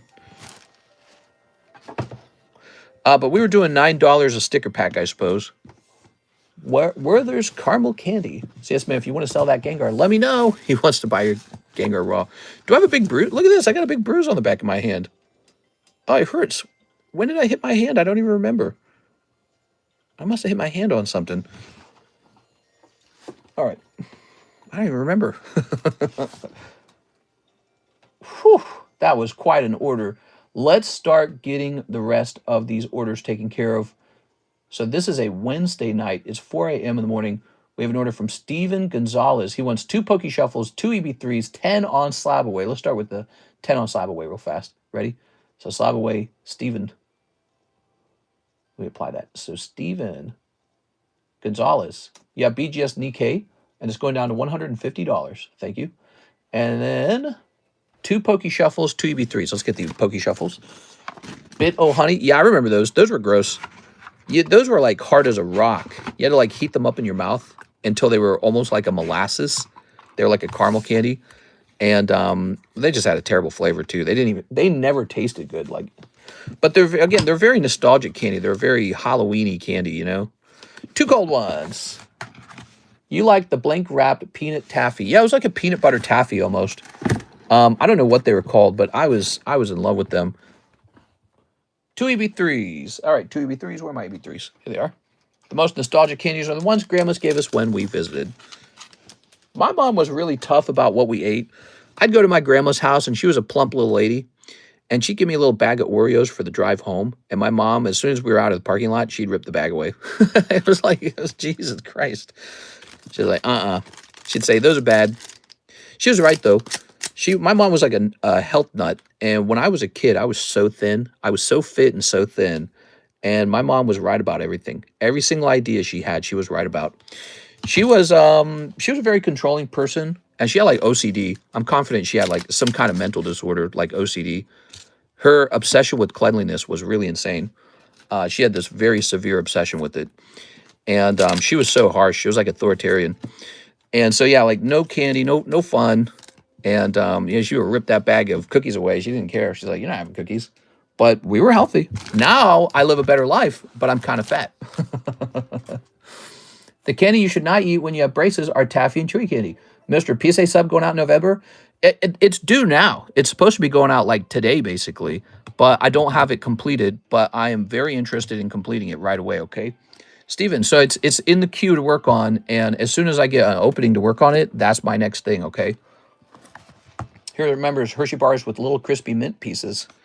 Mint pieces. They do stuff like that, like promotionals all the time. They are. Something will have gross mint in it because it's like Christmas or something. Abba's Abba is peanut butter taffy. Win plump ladies. My poor grandma. I watched my grandfather die when I was like 8. I think I was about 8 years old. And he had bone cancer. It was either bone cancer or blood cancer. That's what I was told. And it just destroyed my grandmother. She was so unhappy. And then she died like a year after him. She shriveled up and died right after he did. She shriveled up and died so fast. It was like a year later. And I think it was grief. I think when you're that stressed from your partner dying, your like immune system gets really bad. Here it is. Okay, there we go. Ugh. So it's kind of interesting. It's another piece of the puzzle in my mind, like why my mom was so crazy. She lost both her parents probably in her late 30s or mid 30s. Here is click Hathim. Add with store credit for one more Spider-Man. Thank you, Mr. Hathim. I was hoping you'd do that. Crack was huge in the early 2000s. I remember the war on drug videos would come on television all the time. Dare. This is your brain on drugs. I remember that stuff. You'd be watching Saturday morning cartoons. Is that still a thing? That's not a thing anymore, right? Do kids still do Saturday morning cartoons? Is that still a thing? I hope it's still a thing. When I was a kid, that was such a big deal. We are ready? They played all the good cartoons on Saturday. I don't think that's a thing anymore. Netflix, YouTube, social media, all that's ruined it because you can just access it whenever you want now. But back in the day, it was all scheduled. So you had to wait for Saturday. Okay, ready? All right, what do we got? Some sparkly. Is that sparkly? I can't tell. So we got Spider Manifestation. Creepy. Spider Rex, Daring Dino. Spider Rex. I'm guessing they have like a multi-universe going on, huh? Is that what it is? Spider Gwen, hot. Amazing Acrobatics. Here's Amateur Hero. Here's Web Shooter. Yeah, I do that sometimes. Here's Grendel, Spawn of Knull. Sudden Strike. Spider Mobile. And Forest. Okay, do people remember the SpongeBob popsicles that deformed, but the perfect ones are extremely rare? Yeah, like the ones that the Ice Cream Man had, right? Yeah, Ice Cream Man would come around our town, our subdivision every year, and if you had like $2, you could buy a SpongeBob or Batman or Teenage Mutant Ninja Turtles, and they had like these bubblegum eyes, and it was the feeling of summer. It was so nostalgic. And then you get like, it's like Smashing Pumpkins, that song 1997 or whatever it's called. That'd be playing on the radio. Oh man, it was so good. Or No Doubt or something. Those were Bittersweet Symphony. Here's Mr. Negative. That's me sometimes. I apologize if I'm ever too negative. You can call me Mr. Negative. Here's Parker Luck. Arana, Heart of the Spider. More like Arana, Heart of the Mob. Whoa! That's cool, man. That says Terminate. And that's Carnage. And he's not affected by the sounds like Venom is. Is that right? And he looks like he's beating up Spider-Man. Spinneret and Spiderlings. Holy. All right. You didn't tell me that Spider-Man was turning into a Gooner comic. Don't speak. Do people remember the SpongeBob popsicles? Choco Taco? I never got the Choco Taco. I never got it. It just never excited me that much. Ooh. Very nice. Very nice. Yeah, the neighbor kids will always get those ice creams. We couldn't always afford them, but we got them sometimes, and it was totally worth it. But my mom would always complain. She'd be like, that's so not worth it. She'd be like, that's way overpriced. Shut up, Mom. We're having good. We're having a good time. Not a Mr. Negative time. All right, we'll put this in here. Very nice. Then Venom ate Carnage. Venom is a symbiote, but not like Carnage. Yeah, I can't remember. What was the deal with Carnage? What was his weakness? What was his weakness? I know Spider-Man and Venom often had to team up to fight Carnage because neither of them were strong enough to defeat him by himself. All right, we got this Square Cut Tentacool. That's a Square Cut error card. Do you see that? Check it out. Zoom. Square Cut from Evolving Skies. Very, very interesting. We were opening Evolving Skies back in the day when you could open packs of Evolving Skies for like $5. Whatever it was, maybe $7. I don't remember. But a guy came across a box with square cut cards. He took the best ones, but he gifted me this Tentacool. Gifted it to me a long time ago. Here we are years later, and he's probably going to sell for $75. All right. I can just ask ChatGPT. In Spider-Man, what is Carnage's weakness? Carnage. His weakness is sonic weapons, church bells, heat, and anti-symbiote technology. Carnage bonded directly to Cassidy's bloodstream, making them more fused than Eddie and Venom. Because of that, sound and fire don't immediately affect them. Oh, see? Okay. His greatest weakness is often considered his own mind, which can be exploited by an intelligent opponent. All right, so he's just stronger Venom, basically.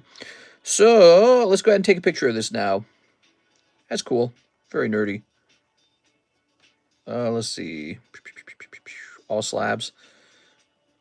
I got a printed label for Mr. LaFlame now. He sold a Charizard. You guys want to see what Charizard he sold? Yeah, show us. I'm going to show you in a second, okay? The dude is a total lunatic. So this is Tentacruel T-Box. Okay, T-Box it is. This is the M-Box. And this is the I-Box, which will be right here. Let me go grab that slab that Mr. LaFlame sold.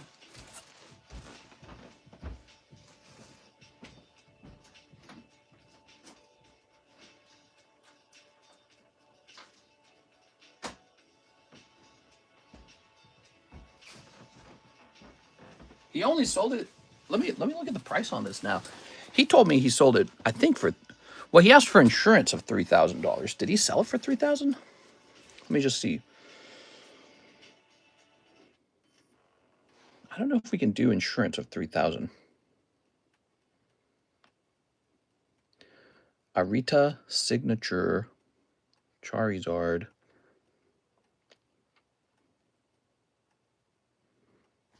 Legendary collection, right? Legendary.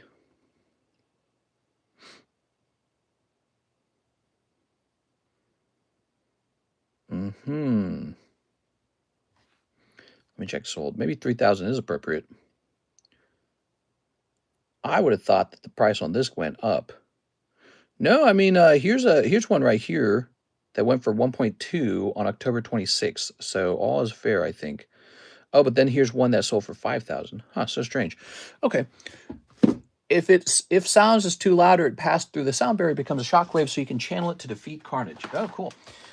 All right, let's try and make this label now. I'm going to do that at this moment. Let me jump up here. I have to do this. This is a job we have to do. He sold it to a guy named Derek. What? Let's clear this out. And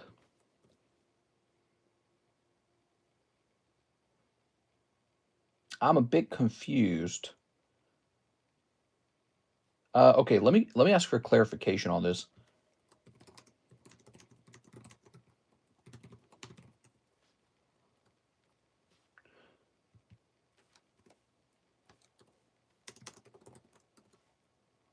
Let's see.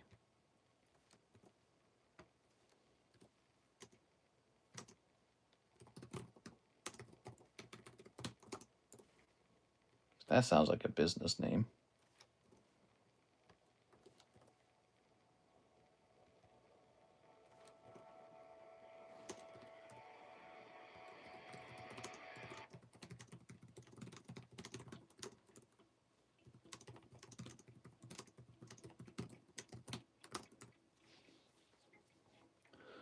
Okay.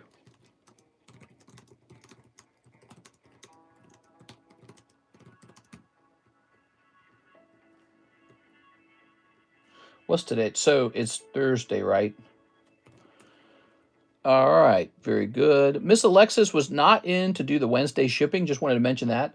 So next up, we have Mr. Israel Rodriguez, and he also would like a Spider-Man. Hell yeah, dude. Let's get that Spider-Man. Let me set this to my left side, I suppose. I better not lose that. It'd be annoying to have to track it down. Did you know ferrofluid is just venom, but only attracted to magnetic fields? What? I did not know that. Israel Rodriguez. Mr. Rodriguez, what's up, man? We're opening another Magic the Gathering Spider-Moon pack. Spooderman. Beautiful.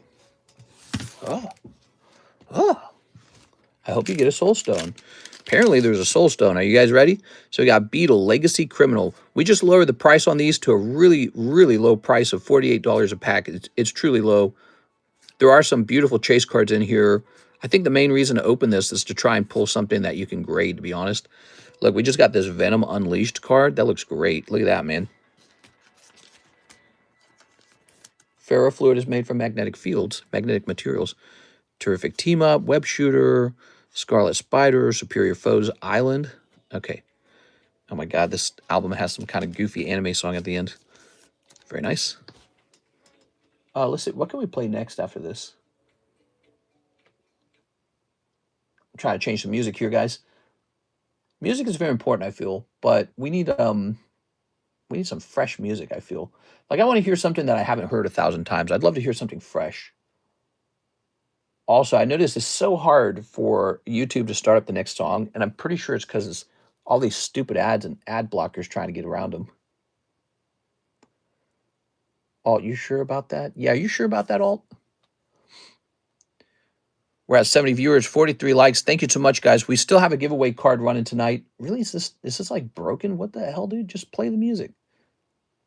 What is going on here? Yes, play the music. There it goes. Yeah, I swear it's the ads. The ads got to be breaking it. Because when I refreshed it, it worked. All right, Jackal, Genius, Geneticist. Hey, Geneticist. I'm all into that. Am I evil? Does that make me evil? Am I like an evil scientist? Why are the bad guys interested in genetics and not the good guys? The good guys should be interested in the genetics. Here's Multiversal Passage. I'm very fascinated with genetics. I think that it's the key to human longevity and increasing our intelligence. Here's Hydro Man. Wow, Opposition Agent looks amazing, dude. Look at that, guys. So you can pull these, and they can be mythic rares, and they can be hollow, too. I'm telling you, if this graded 10, which I don't know if it will, but if it could, I bet you it'd be worth a pretty decent chunk of money. Oh, you got one of these in the back, too. The Art Series Chameleon Master of Disguise, huh? He looks exactly like Lord Voldemort. All right, so give me a second. Let me sleeve this guy up first, Opposition Angel. That's awesome. Yeah, it's cool, right?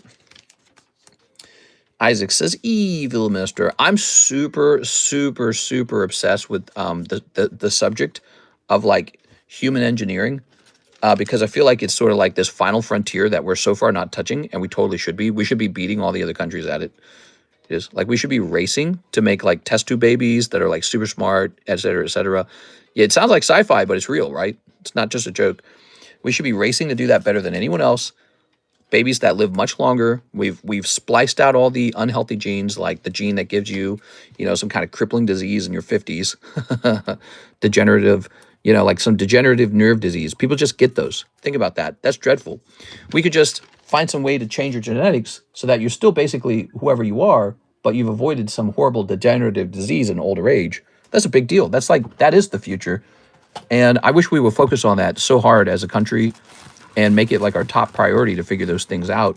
But I think everyone else is busy being like afraid of it. Oh no, they'll be bad. Like what? That's the best thing we could do. It's probably one of the most progressive things we could do. It truly transforms the quality of life for people. We could live longer just from tampering with our own DNA to look out for known like weaknesses or like study people who live forever, like 100 years, study their DNA, figure out what's working for them. What do they have that's so good? All right. That's a truly noble thing to figure out. How to help people live longer. That's a big deal. That's like a doctor. Here's Israel Rodriguez. Sorry, I didn't see it was 48. Here's $3 more. Thank you. Appreciate it. They just find another 2 types of COVID. Did they? Slab listed anywhere for sale? Yes, sir. Let me show you, Mickey. Let me show you. So I have an enormous number of slabs, actually. And they are located right over here. This is our Discord server. Notice we have a couple channels. We got Pricey October, we got the All Slabs channel, and the Consignment channel. All 3 of those have slabs for sale in them, okay? So, like, here's the Pricey channel, for example. And you can see there's, like, a whole bunch listed. We just scroll through it. Look at all that. Tons. Tons listed. And you can go in and buy one of these slabs, and the prices constantly change, of course. Oh, that Machamp sold. Let me go mark him as sold. Give me a second. All right.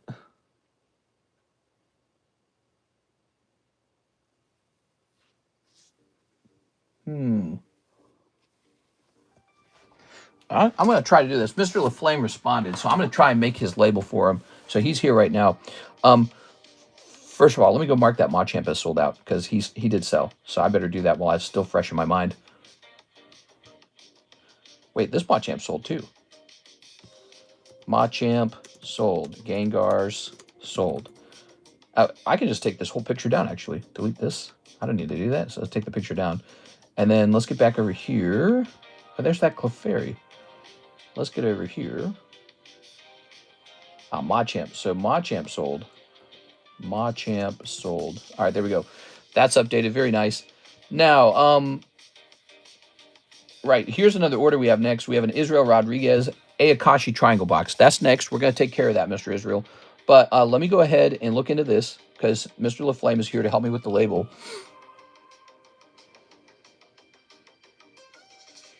Okay.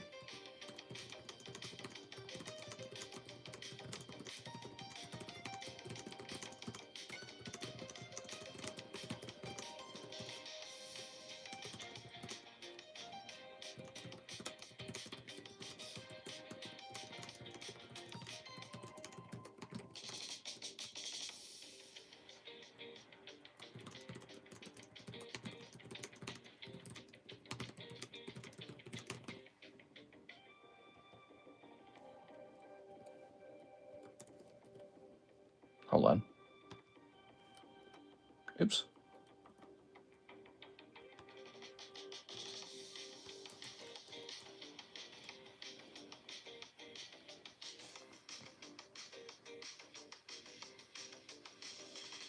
Let me try looking up this address.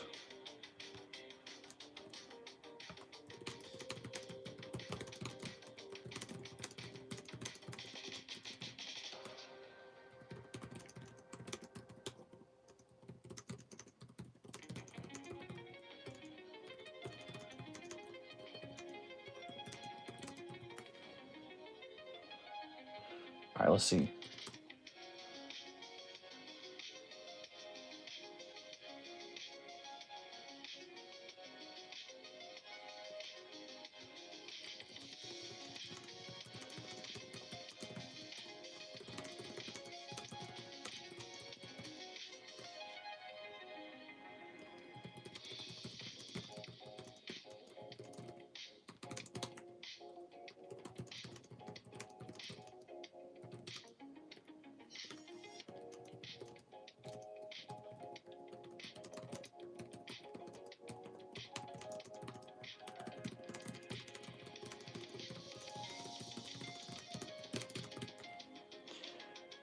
Okay, so we're trying to get the address for this item, but it's like it seems structured wrong. Let me just test it out. Let's try trying to print like one simple piece of postage real fast.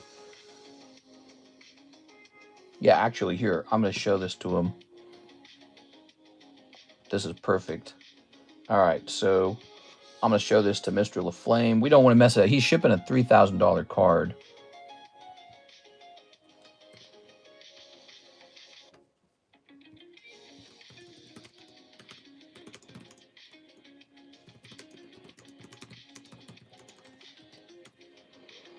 Okay.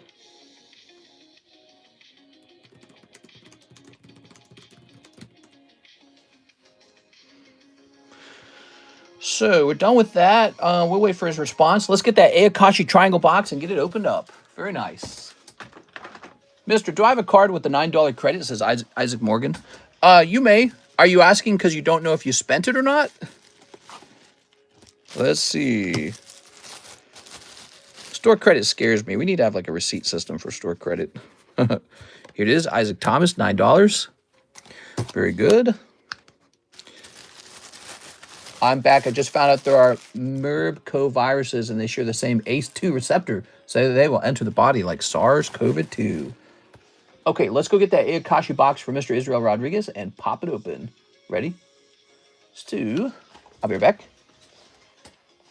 I gotta go get the box.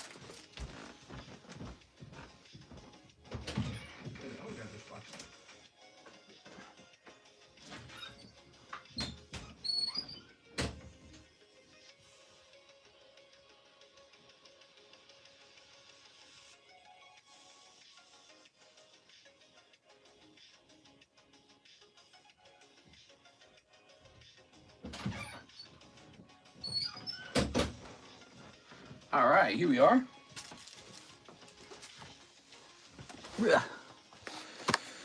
Boop. Can I use it for shipping at some point? Oh, yeah, that's fine. Here we are. Set back over there. Akashi, good luck. Mr. Rodriguez. You guys will notice in the menu, prices have dropped substantially. Really far, actually, for Weiss Schwarz. It's clearance, in fact. It's really, really low. Whole bunch of Weiss sets are clearance. We want to sell them as fast as you want to open them. Okay. You'll also notice way lower prices on Pokemon English. Some price adjustments to Pokemon Japanese, too, which I need to look into that and lower it some more, probably. Ready? Ready? Pretty soon, we're going to start adding some items to the menu, too. Vintage Pokemon. We're going to start adding some XY era stuff, some Sword and Shield era stuff. Snip this, snip. Good. Okay, set that there. Discord message sent. Immediate attention not needed. Quick, let's give him immediate attention. He says, please give me all your cards. Are you asking if I have a Lorcana box? I do not have any Lorcana boxes, unfortunately. I actually had a case of them, and I sold the case.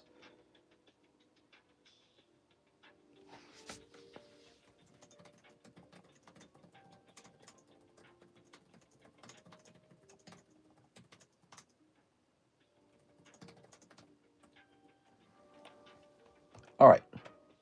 So, ready? You ready? Here's a hollow.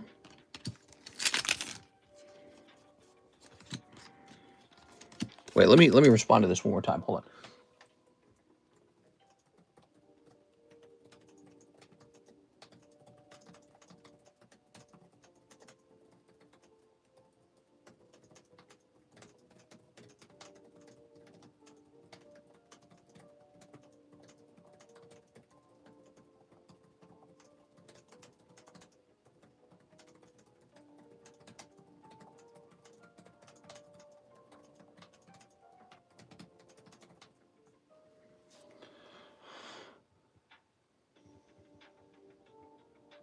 Okay.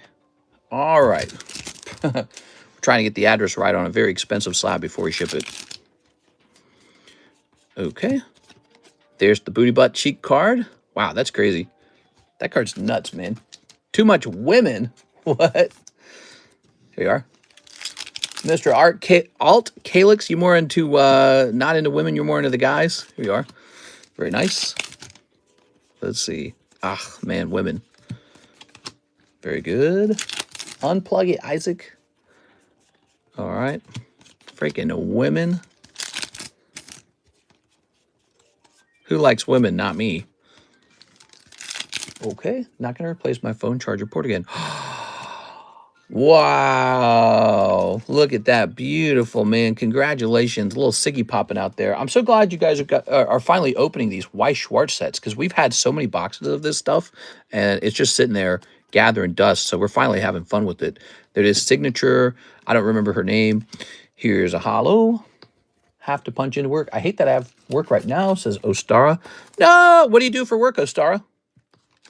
When are you going to come over and just do Pokemon cards for me? Here's a hollow. Have a good night, Mr. Troy. Baby, come back. Sorry, Troy. Have fun at work, man. One of the main girls. Here it is. Let's see. We've got a hollow. Here's a hollow. Smooch. What? Off to work myself. No! You got to be kidding me. I would do it in, I would call it road safety. Road safety, huh? Okay, that's cool. Very nice. Boop. I feel much safer now. Here's a hollow. Here's a hollow. Here is the pink-haired girl. Look at that pink-haired girl. She's so cute. Very nice. Okay. And here's a hollow. We gotta have a guest on the show someday. Don't you guys think that would be fun?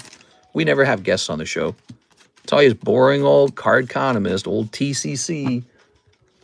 Tossing this over here. Boring old TCC. Boring as hell, bro. No square cards? It's hip to be square. Where's Armpit Hair Girl? I would be a guest. What? You are? Konnichiwa. All right, pop this in here. Very nice. Oh. Oh. Very good. Mr. Israel Rodriguez, let's grab that bag of yours. Okay. Oh. Pop that in there. Oh. And toss this over here. This Siggy last sold for $69. Really? That's the perfect number. Grab this Gengar. Gengar, this is a very serious collectible. I swear to God, this card's going to get so expensive at some point, and people are going to be like, remember when it was cheap? I swear to God, that's going to happen. And he's 11 out of 18. We need 7 people in there. Man, I'm going to have a stream. It's going to be called Gengar Day, and we're going to do nothing but accept orders on this. Israel Rodriguez. We got so many breaks pulling everyone in different directions. Poor Gengar just gets overlooked constantly. Let's get you into the bounty. You're going into the bounty. You got a shot at the bounty now, Mr. Rodriguez. Congratulations. You guys could get a shot at that too. You just need to pull a hit card or win a break. If you pull the top card in a break, you get into the bounty as well. Okay. So here's a break that could go off right now. This is $20 buy-in. It's Gengar. If you pull this Gengar, I will put you into this bounty as well. You have a shot at the bounty. Did you see my web order? I did not. I did not check the web order. But actually, I don't think it was time for it anyways, because it is actually CS-Min's turn. And then we check the web order. CS-Min, back sort. Then let's go ahead and check your web order first, though. He wants a back sort. Let me do this real fast. Let's see what your order is real fast. Give me a minute here.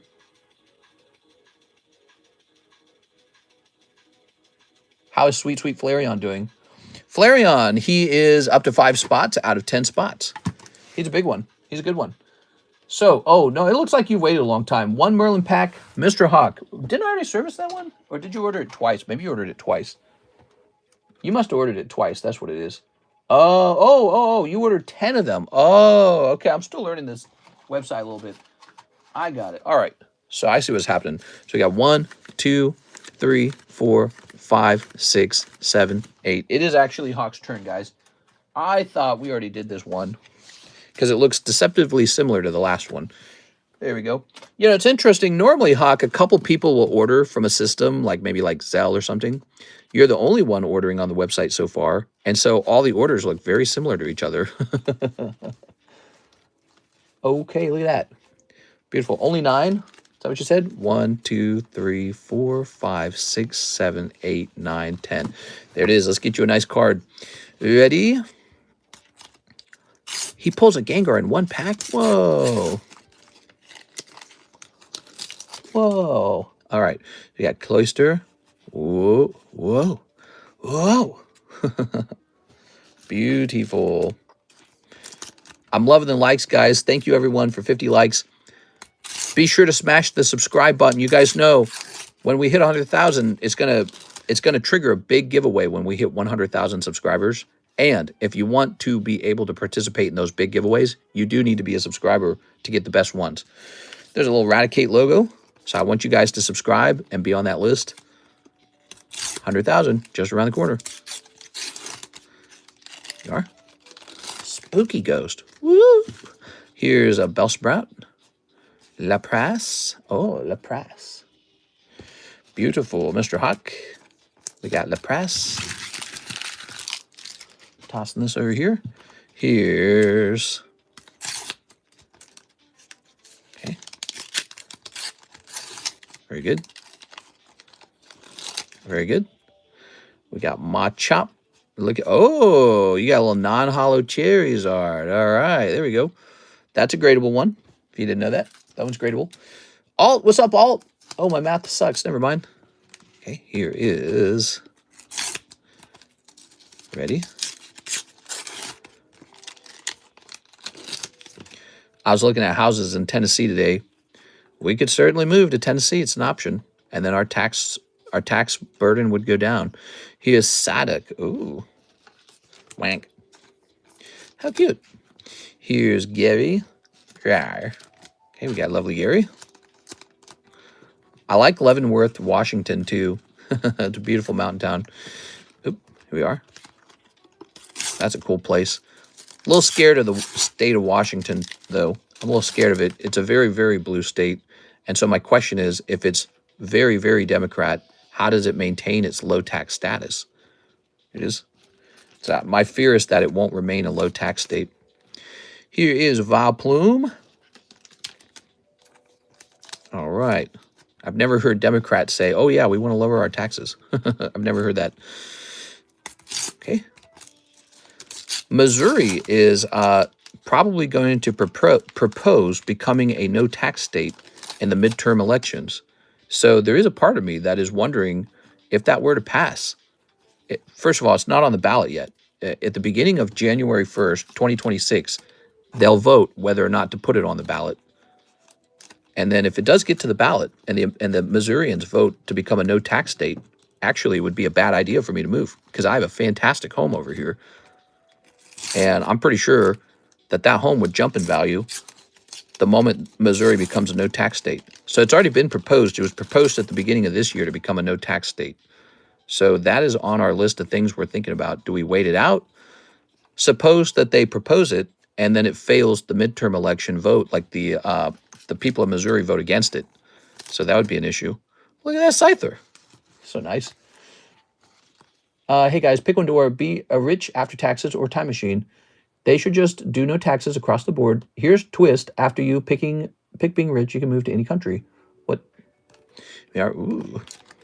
It's just not enough things to do out here in Lake of the Ozarks. It's a bit boring out here. But if Missouri became a no-tax state, I wouldn't actually leave. What I'd do is I'd buy a home in Kansas City or I'd buy a home in Springfield.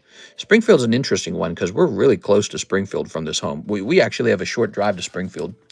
And if we bought a Springfield City home, we could then drive to Branson and go to Silver Dollar City and enjoy all the amenities of like a small city. Springfield's very nice, actually. It's a very peaceful place. Kansas City is a bit further away from this home, but Kansas City is interesting too. It's got all the stuff. It's a major city. Collecticon is hosted out there. We are. So Kansas City is not terrible.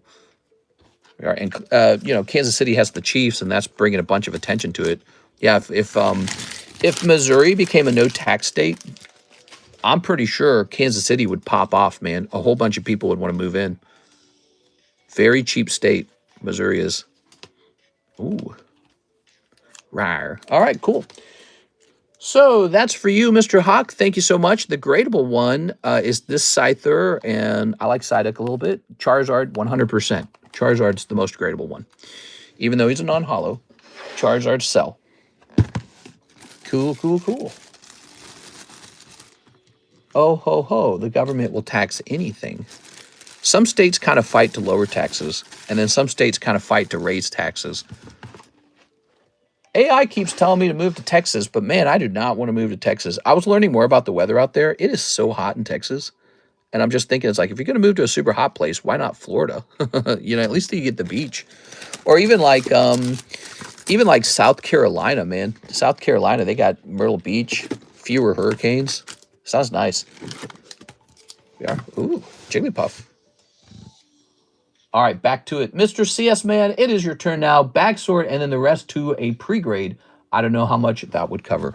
All right, so you sent in 50, and grades are like $3 each. And a pre-grade, box sort or bag sort would be about $3 per bag. Let's just see what we can get done real fast. Are you ready? So we already graded this for you. Congratulations. We've already graded these as well. Wait, is this one not graded? No, this one was pre-graded, and I said you should definitely send this one, and that's why I said. So this one ought to go in, and Mabelstiff is cool. You could grade this to, well, you could grade it just to have it. It's probably worth about, I don't know, about $45, $50 in an 8. If it grades 8, could grade 9, but I think it'd probably be an 8.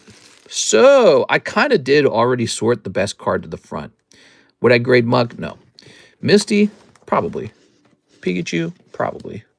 Lapras, no. Brock, no. Charizard, 100%. Magikarp, He's a hollow. Slowpoke, probably not actually in this case. Yes to the Gengar. Eevee. I have a feeling that this artwork on the Eevee is too plain. Okay. Pikachu and Ash. Maybe. No. Yes. No. Yes. Yes. Probably yes. Probably yes. So those look good.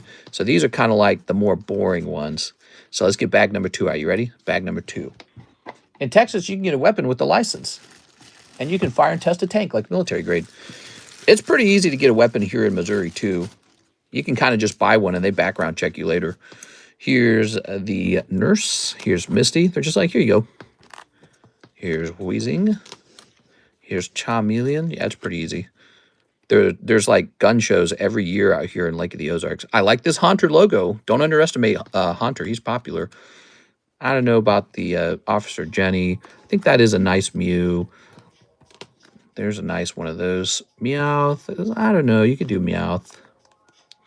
I wouldn't bother with any Guy Foos. Guys don't sell. This Gengar, 100%. Okay, and then you got Pikachu and Ash. You've got, this is 100%. There's another Haunter. Charizard, 100%.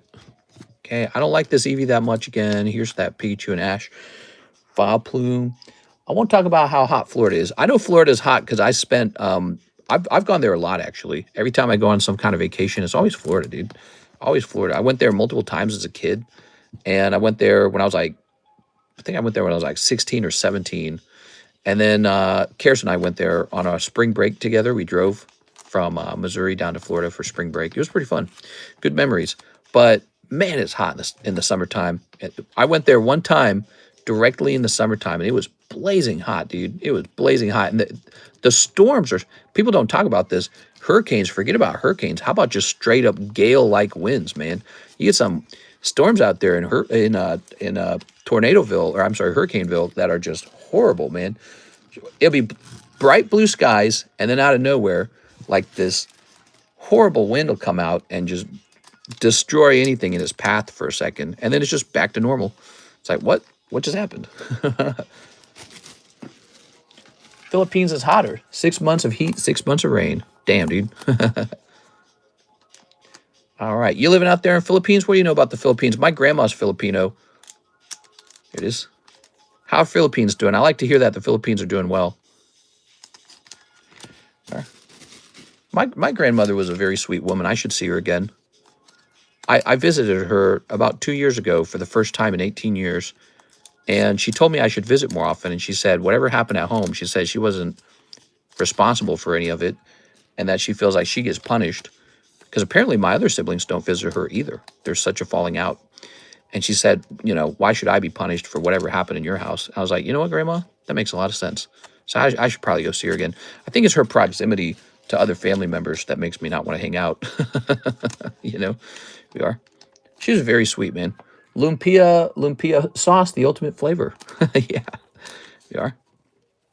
Here's Pikachu. Some of these guys here don't know what lumpia is. There it goes. I've told this story before. My dad would sit down when my grandmother, sometimes, so we lived in St. Louis and they all lived in Kansas City, right? Like a 3-hour difference. You got to drive over, 3 hours drive. So it's like a visit, you know, it's like a whole visit.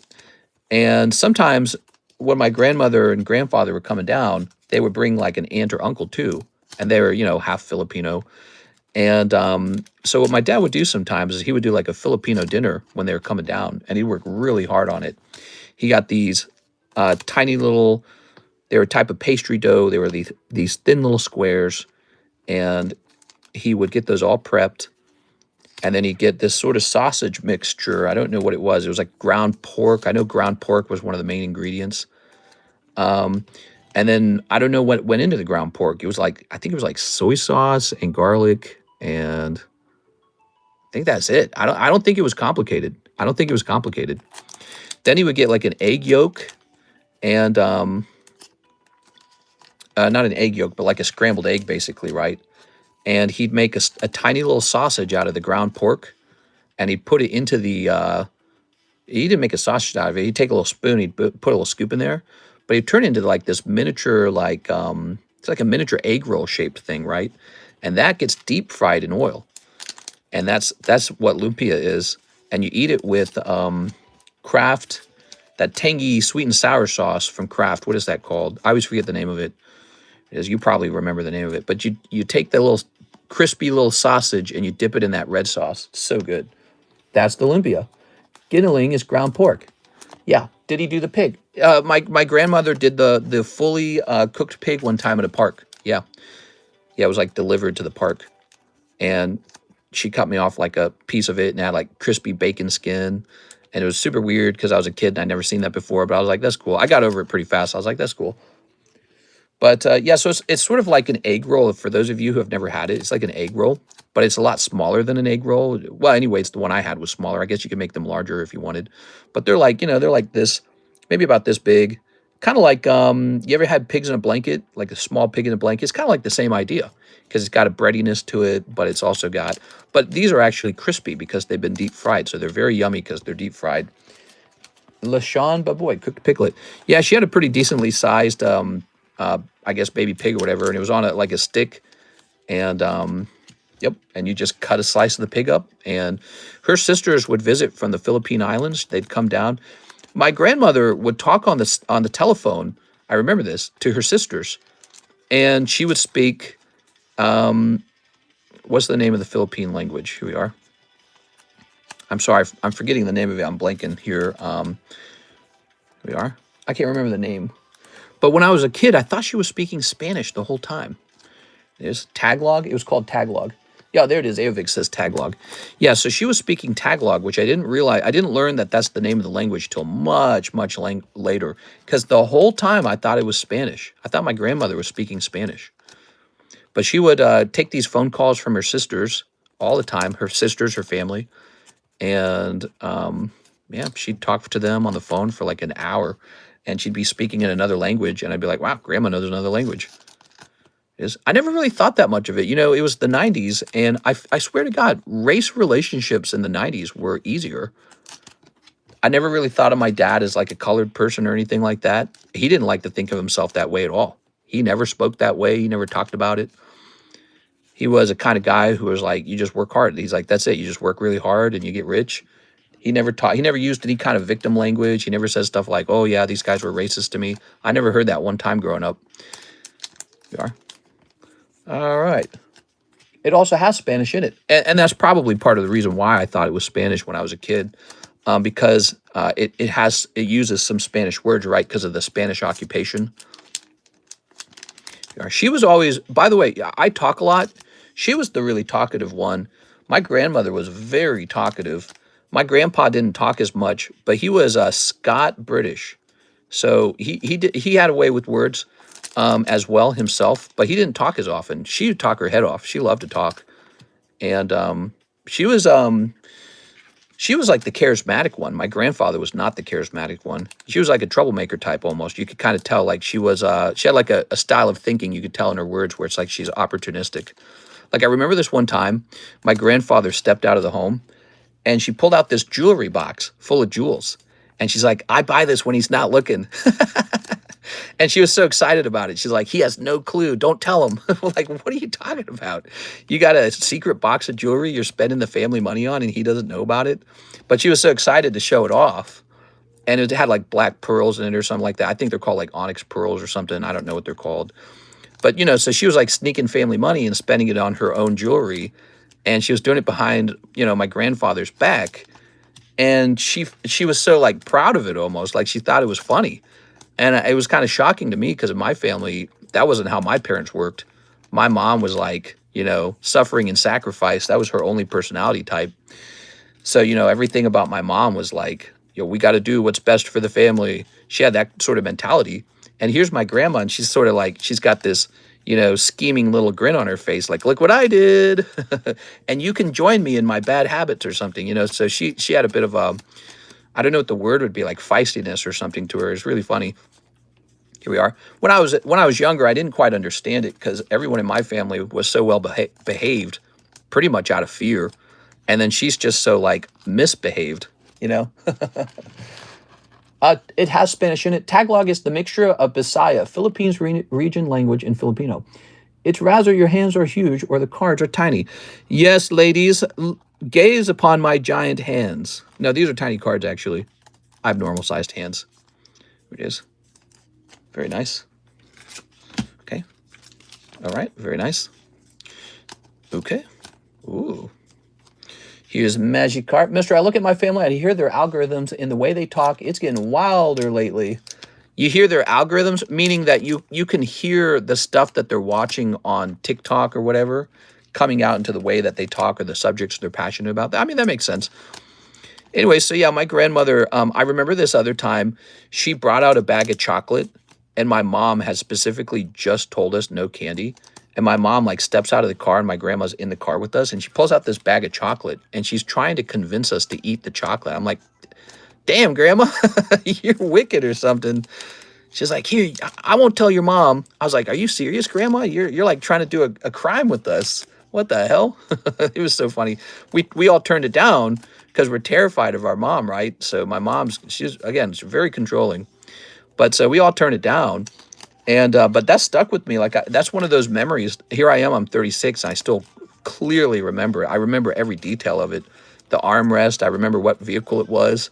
She pulls out this bag. It was chocolate-covered peanuts. She pulls them out, and she's like, your mom's not looking. Quick, have some. I was like, what?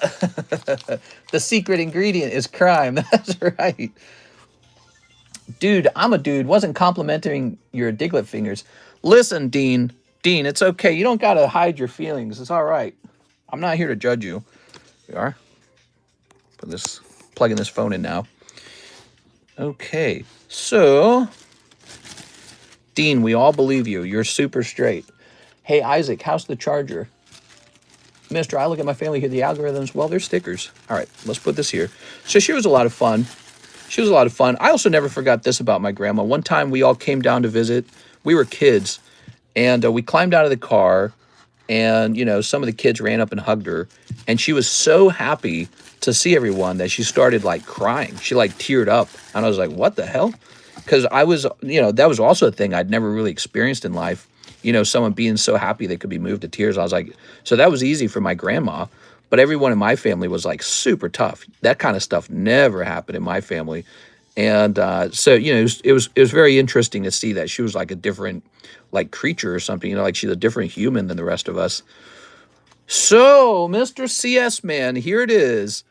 All your beautiful cards. What you need now are some pre-grades. Ready? That's what grandmas do. Okay, you ready? So, Charizard, Tier 1. Gengar, Tier 1. Maybe Blastoise. Yeah, I think Blastoise is Tier 1. Snorlax, Tier 1.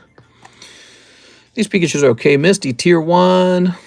Logo Venusaur, Tier 1. Charmeleon.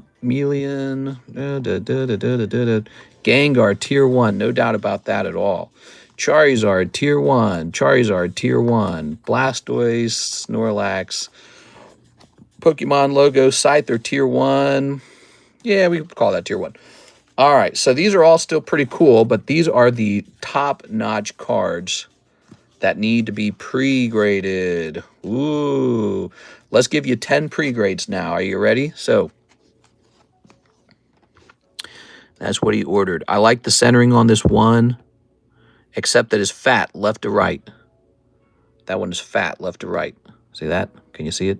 I don't know how well you can see it on your screen. Let's see. Top to bottom is also off. I'm giving it a 9. Now, it won't get a 9. It could get an 8. Thin on the bottom, very fat on the top, getting an 8. 8. Charizard, or Ash and Pikachu. Okay, you ready? This one's a little trickier. You have to tilt these. Thin on the bottom, just like the other ones. Yep. All right. It's got a dot on the back of the P. That's not good. This one's getting an 8. Can you count on how many left at the end of the 10 so I can do the rest? Here's 8. Here's Snorlax. Oh, yeah. Snorlax looking slightly better. Thin on this left side. Thin on the bottom. He's getting a 9. Ah, yeah. Here's Blasty Boy. Very thin on the right. He's getting an 8. Okay. Here's Puzzle Piece Charizard. Thin on the top. tilt it like that, you can see there's clearly a difference between the top and the bottom. You can see that this corner doesn't make sense. Check the back of the card. Looking okay. Yeah, I'm going to say 9 on this one. Charizard puzzle piece. Charizard plain. Bad corner. We remember this one. This guy's getting a 6. Oh, yeah. Don't even bother. Here's Gengar. This is called a Pregrade, guys. Oh, this one's looking nice. This one's looking nice. You can see on this corner, it's a bit closer. So it's still off center, but it's a bit closer. Bit fatter on the bottom as well. Slight off centering. This one's close. So this one might be worthy of a test grade. Okay. So this is one you might consider grading. Just at a chance that it might grade 10. If it does grade 10, that's a good thing. We're going to call this one 9.5 plus for now. If I look over it again and I have different feelings, we'll see. So here's Charmeleon. Oh, baby. And he is very thin on the left this time. See how it changes? So that's going to be an 8. I sent for pre on my Charizard on the Webby. Sounds good. I'm going to check that website in a second. That's looking real good. I like this one a lot. Corner's looking okay. Let's check the back. All right. I like this one. It's not perfect, though. I mean, you can tell it's thinner on the left than the right, but just slightly. So these are very tricky to grade. I don't want to give you too much confidence on any of them. I'm going to say 10 minus, okay? I believe he's close to a 10, but he has slight off centering. Here's Miss Misty. Thin on the right, it looks like. These are tricky. They get easier to grade if you tilt them. Oh, it's definitely thin on the bottom. Misty, giving it a 9, I guess. Ash and Pikachu. You ready? Here goes. This is curved here.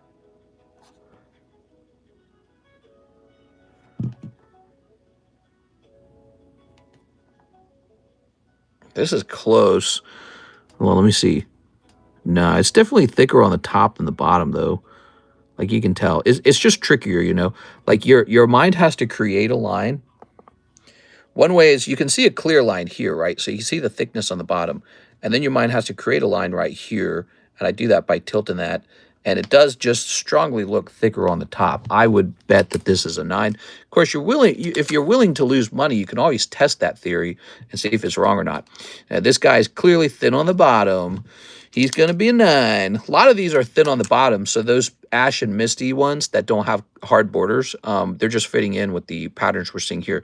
Thin on the right versus the left. Gonna pick up a 9. These Merlin sticker cards are pretty damn hard to grade. So, okay, are you ready? Yeah, thin on the left. Very clearly thin on the left. Okay, you see that? So this is gonna get a 9.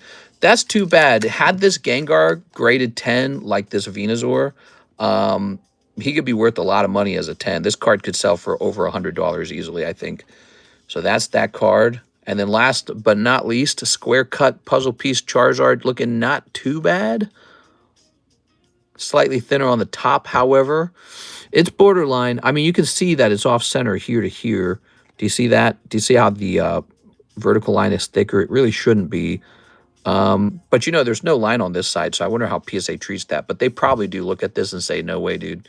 So I'm going to place this one as a 9. All right, so a lot of stickers just got looked at. We ended out a lot of disappointing grades. And guess what? That's kind of how it works with Merlin cards. That's why there's so many of them and why so few of them grade 10. Most of them do not come out clean. This one was curiously nice. I like this one here. Look at that nice centering on it. Okay, slightly thinner on the left, though. And this one's looking pretty close, too, actually. So we got 2 that look pretty close right now, okay? That's how that's turning out. You want to know a little more about these? I'll take the Venusaur. You want to send that out to grade? So we got these guys over here. 1, 2, 3, 4, 5, 6, 7, 8, 9, 10, 11, 12, 13, 14, 15, 16, 17, 18, 19. So since it's about 20 of them, I would grade this round for $1.50 each. That's half off the normal $3 price. And then we got these 10 done here, and you got a nice bag store. We have a much better understanding of what we're looking at now. So if you'd like to send this guy out, I'm going to go ahead and... Can you top load the Vita? Oh, do you want me to top load it, or do you want me to get it prepared in one of these? Hold on. I'll prepare it in a semi-rigid, right? Is that what you want? They get sent out in semi-rigids. Speaking of which, now that it's out, looking for any other problems? I I don't know. Hold on. Let me look at it. Let me show you. So under the light, do you see the impression right there? I hate to tell you this, but I'm pretty sure that impression will block the 10 as well. So that's an impression on the surface of the card. So this card managed to get as far as having good centering and good looking corners, but it does have an impression on top of the card. This card will go down from a 10 minus to a 6, dude. It is 6, it is. I might have just saved you a little money with that double look. It is. All right, I'll send it myself because I really don't want to wait like 4 months. LMAO. Here is the Gengar. That's cool.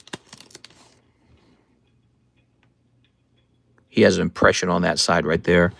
So, there it is, the impression hidden in the surface of the card. It's tough. It's tough. That's why these cards don't grade 10 very often. It's why they sell for hundreds of dollars when they do. I'm going to change that grading point down to a 6. All right, there you have it. A lot of 9s. Oh my gosh, this is so depressing. LMAO. I'm telling you. Well, again, do you want me to show you this one more time? Let me show you this one more time. Give me a second here. All right. There's a successful 10, and I bet you he had no impressions on the surface. And if we zoom into him, look how the corner right here is a nice 90 degree, not 90 degree, but a nice square width. Right here looking good. Right here looking good. Right here looking good. Slightly off center, but you know, it doesn't have to be perfect to get the PSA 10. It just has to be almost perfect. And then I'm sure if we studied the surface of the card, it's going to be the same deal. We're not going to find that impression. So the impression is an important part of the grade. And you know what I should have done? When those were getting close to the 10, I should have peeled them out of the sleeve for you. Important lesson for me, too. It's like, don't just check the centering. We were just checking the centering. Even with these little sticker cards, you have to pull them out and check the surface of the card. They're so small, I don't want to touch them. I don't want to touch them. I want to leave them alone. They're small, and they got square cut corners, too. So we're redirecting those down into being 6s. You still got this guy, but look, he's going to fail on the centering. Look at this. All right, see how the left side is thin and the right side is fat, so it's going to fail that way. He's close, though. If he had just been tilted a little bit, then we could have checked the surface. Let's see. Nope, he would have lost this way. Check it out. So he's got a bad edge on the top edge, so he'd have failed that. So he's actually not even a 9. He's probably more like a 6. He's like a 6 or 7 right now. Whew. I just sent for the rest. So we're going to take a look at those two. Let's give the chat a break. Let's go ahead and check all the other orders. I believe we have a Hawk order in the queue. We're going to take care of that as well. Yes, it is possible to get 10s out of here, but they're not super common, right? Call this your hits bag. Did you know Team Rocket was posing for the R? Were they? CS Man. Hits. Those pre-grades are valuable, huh? To help understand the card. All right, there they are. Very good. And we'll toss this up here. All right. Let's refresh these slabs. We've got the dinosaur. Dyna blow your horn. Here's a little tag 9. Here's a little boom install a leg. Damn, she's dummy thick. Only if it were easier to grade. I would have been a little more happy. I know, man. Yeah, those Merlin stickers are very tough. Now, you've learned a little bit about them. You know, I have some of those Merlins in 10s, and nobody ever buys the ones I have because it's like Rhydon or something. It's not Charizard. Where do I put them anyways? I don't even remember where they went. They're in here somewhere. I don't know where they are. But I've offered them for sale, and everyone just snubs their nose at them. And I'm like, are you kidding me? These are like some of the rarest items in the hobby, and you don't want them at all. We are. So I just keep them because I go, I'll keep them. It doesn't hurt me. We are. All right, so let's take a look at all the orders in the queue. We got Zach Stex, ordered about 7 minutes ago. We got Miss Janice, ordered about an hour ago. She's next. Janice, you are next. All right, so she's got, Miss Janice. 5 of the Japanese EB03, 20 Poke Shuffles. You got it. All right. 1, 2, 3, 4, 5. Miss Janice, how are you tonight? I'm sorry for that long wait. You know, I thought it was going to be kind of a slow night, Miss Janice. And so I was doing that big pre-grades thing for Mr. CS Man, and we ended up making you wait all that time. That's terrible. All right, you ready? Miss Janice, she's up. Is she watching? I don't want her to miss it. We got a hollow that says happy on her boobs, and definitely not Harvey. Here's the chocolates. I like how he actually talks to the viewers. I do. We've been streaming, by the way, Mr. All, we've been streaming like this for over 6 years. And then before this, I used to stream on my video gaming channel with 130,000 subscribers. That was the TheCardconomist. It was the same deal. I'm a chatty Cathy over here. All right. So, very nice. Some of the people in our group have been here for years, too. All good. All right. You pick up one SR. Darn. We're going to put this in the Steven Gonzalez's bag, and let's see if you strike gold with your 20 Poke Shuffles now. You ready? Pop that in there. That does say Steven Gonzalez, right? Yes. Remember that earliest order we did together, and it got shipped to like a Steve Gonzalez, and then he didn't even return it because he was a big poopy head? What a jerk, dude. He would have gotten fully paid out, too. If you guys ever receive the wrong bag, I pay out in full. So just take the prize money and help me out. Help me get this to the right person. All right. There we go. 1, 2, 3. 22 with the free ones. That's right. 1, 2, 3, 4, 5, 6, 7, 8, 9, 10, 11, 12, 13, 14, 15, 16, 17, 18, 19, 20, 21, 22. That's the new thing, guys. So with these Poke Shuffles, every 10 cards, you get a free one. And you have to buy them in a row, though, okay? So it can't be like an additive thing. Okay, boom. Let's see. We got 1, 2, 3, 4, 5, 6, 7, 8, 9, 10, 11, 12, 13, 14, 15, 16, 17, 18, 19, 20, 21. Oh, I think that's a tough round, actually. All right, let's go find those slabs. So I ended up pulling 2 slabs, and that might have been a cold round, technically. You might have pulled out less than you put in. Let's see. Pikachu 9 and Hitmonchan. Let's find out what those are, because Hitmonchan's clearly going to be a vintage card. Oh, okay, the Pikachu's not that bad, actually. So that's going to be promo Pikachu, McDonald's promo. He's kind of cool. And then Hitmonchan. This could be closer than you think. Depends on the Hitmon. Oh, he's not bad. Yeah. All right, so technically it is a little bit of a cold run, but the 2 cards do have some good value. That's going to be base set Hitmon. Is it base set Hitmonchan? 107? Yep, 107. So you got a vintage Hitmonchan, and you got McDonald's Pikachu. These have been selling like hotcakes. These have been selling super fast, so you'll have no trouble selling that guy if you want to sell him. You are. The conversations of the viewers are amazing on this channel. I do love a good conversation. I don't like talking about the boring stuff. I like to talk about anything that you're not supposed to talk about. That's where all the fun is, right? You know, that's where you actually get to know each other. You don't get to know each other by agreeing on everything. It's the stuff you disagree on, and it's the controversial stuff where you get to really talk about the world or something. We are Steven Gonzalez. Order on Webby. Sell them when the price is high. I'm happy with that. All right. I've been thinking about implementing an instant buyback program on the Poke Shuffles where they just go straight back in. I was thinking maybe like an instant buyback at 73% or something. I don't know. I don't know. Maybe it would depend on, like, for example, I think it would be cool if it was a 90% buyback, but the rules they work differently. So the rules would work like this.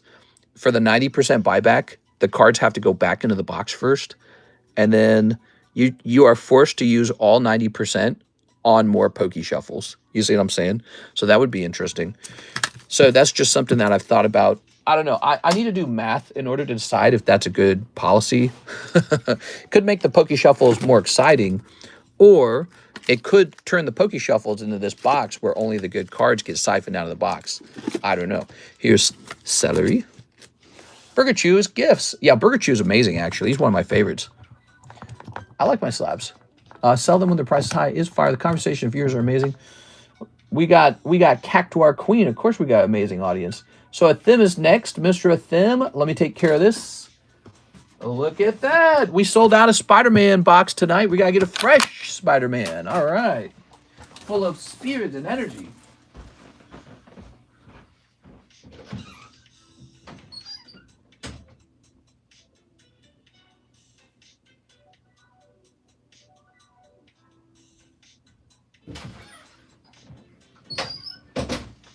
Oh, yeah. Spooderman. Spooderman. Beautiful. Do anyone still remembers Annoying Orange? My wife would watch that. Do you have any WWE, AEW sports cards? No. I could get them though, if everyone wanted them. There we go. Shoot. Very nice. Let's see. Toss that in there.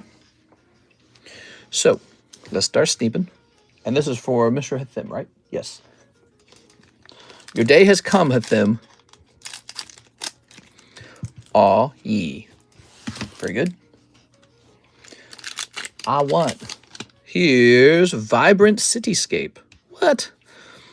Venomized Cat. That's crazy. Here's Starling Aerial Ally. Spider Manifestation. Spider Rex. MJ Rising Star. Chameleon Master of Disguise. Disqueeze. Wisecrack. Spider Slayer Hatred Honed. And Moonton. All right, so let me set this down. We're going to sleeve this up. Can't find her here because Walmart has no limits for how many to purchase. I think there needs to be a separation of church and state. We are. Very nice. Very good. Okay, we got Scarlet Spooter, Ben Riley. We got Arana, Heart of the Spooter.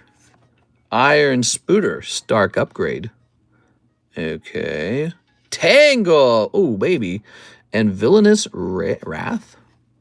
Oh, there's Porky Man. Cool, man. These are some cool cards. I'm liking these a lot. I could see myself selling out of these, to be honest. I might have to restock them, actually. We lowered the price on these for you guys today. I was looking for a lower price for you all. These are now $48 a pack. Spooderman. I'm pretty sure I'm losing money on these right now, but it doesn't matter because we match the internet. We don't try to, we don't try to hold back on these in particular. If I want AEW cards, how much? I don't even know what AEW stands for. What does that stand for? Is it like AEW root beer or something? I don't know why the Americans separated the white and black if we are the same. Why the Americans separated the whites from the blacks? Here we are. Very nice. Okay.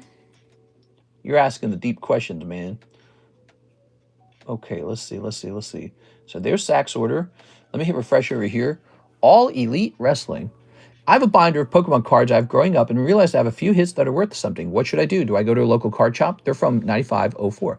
Hey, how's it going, Mr. Molly? Great question. What do you do if you have a folder full of great Pokemon cards from the past? I would not take them to a card shop. By default, the card shop will try to rip you off. So that is the nature of the card shop. So the reason he'll be able to rip you off is because he knows stuff about the cards that you don't. He has a significant advantage in the trade. What I recommend is look up the cards one by one on like eBay and get an idea of what you've got, and then learn to submit them, learn to grade them with a grading company like PSA. After they're done grading, then just list them on eBay, and eBay will give you a fair market price for them. That's my recommendation. Will SpongeBob get a reprice maybe? That's a good one to check too. So SpongeBob, it depends on if it went down. So if SpongeBob did not go down in price, no point in checking it. Spider-Man, we know, was going down. That's why we check Spider-Man. Here's the problem. If I check the top Spongy Babadoo and he went up a little bit, the price could actually go up on that one. So I would be, so if you know one's kind of moving down in price or hasn't moved in a long time, that's a good reason to check. But we can definitely check the SpongeBob. But I would bet the price on that one's about the same, unless it's unpopular.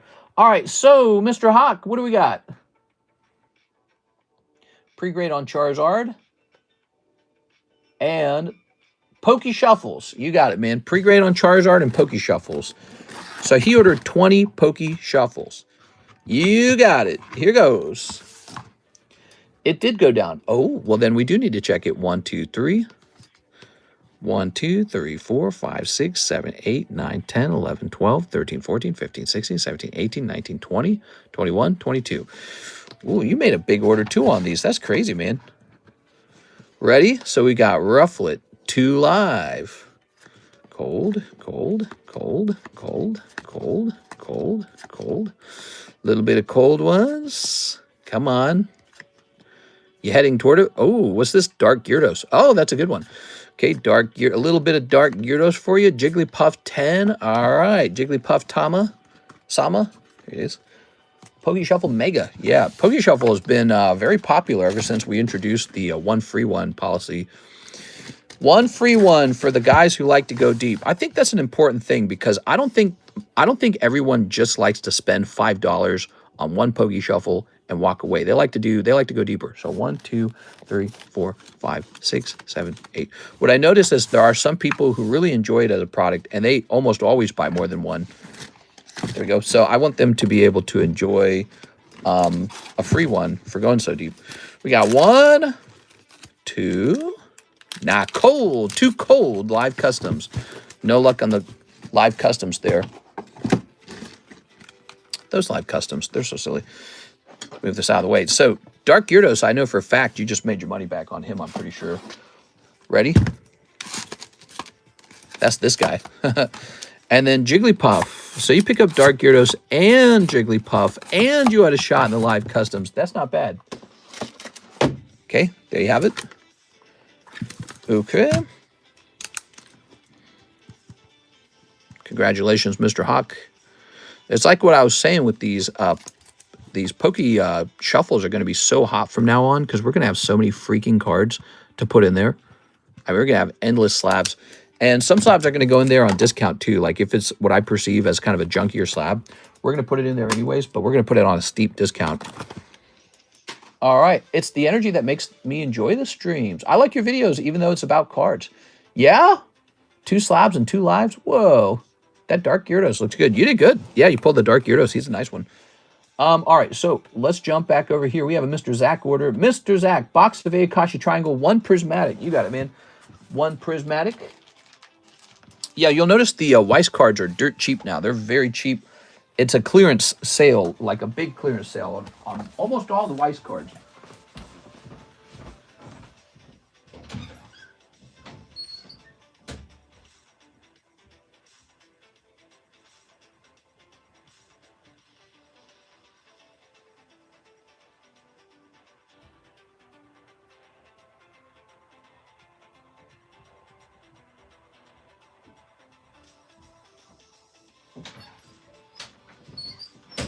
All right, I brought in a spare box.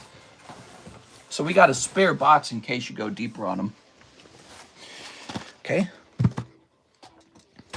No one talks about Lavender City. Ta-da. Beautiful. Okay. Let's get it. Mr. doesn't like bulk. It's true. I really don't like shipping bulk. It takes up a lot of space. It requires kind of like a premium box. Like the bigger the box is, the more it costs. There's a lot of reasons I don't like it. Roaring Moon. Ta-da. Okay. Very nice, very nice, very nice. Tossing that away. Oh, rawr, he's so cool. So we got to give away that, we still got a giveaway for tonight, don't we? We got to give that card away. We got a new break, by the way. The new vintage Blastoise break. Did you guys catch that? See the green tag? Because he's underpriced. He's 1 in 24. There it is. I don't think people will jump into that one too fast. He's a CGC 10. He's Blastoise, rather than Charizard. Also, he's Sealdos, which everyone does not equally appreciate. But we got him up there. Already too deep on that Blastoise. Yeah, you're jumping in there. He's still a beautiful Sealdos card. The thing is, the cards that tend to move the fastest always tend to be like Umbreon, Charizard, Gengar. Blastoise, I don't know how well Blastoise does as a break. Maybe he'll do well, actually. We'll find out. But what I plan on doing, since he's up here now, once like the Tyranitar is done, that Blastoise will kind of replace the Tyranitar, and he'll be eligible to become a star recipient anyways. There we go. There it is. Okay. Yo, where you think best to sell Destin Rivals Team Rocket Mewtwo graded by Ace as pristine 10, says Sean Kelly. Hello, Sean. How are you? We are? Sean, you must be in the UK. Wait, bruv. How are things in the UK? Are things going well? I heard there was a guy got like stabbed to death in the UK like today or something. Dude, look at that womb tattoo. Oh my God, bro. So we brought in a spare box of this just in case anyone wants another box of this. Sexy waifu set, I guess is what you'd call it. I guess it's a waifu set technically. It's a sort of a waifu.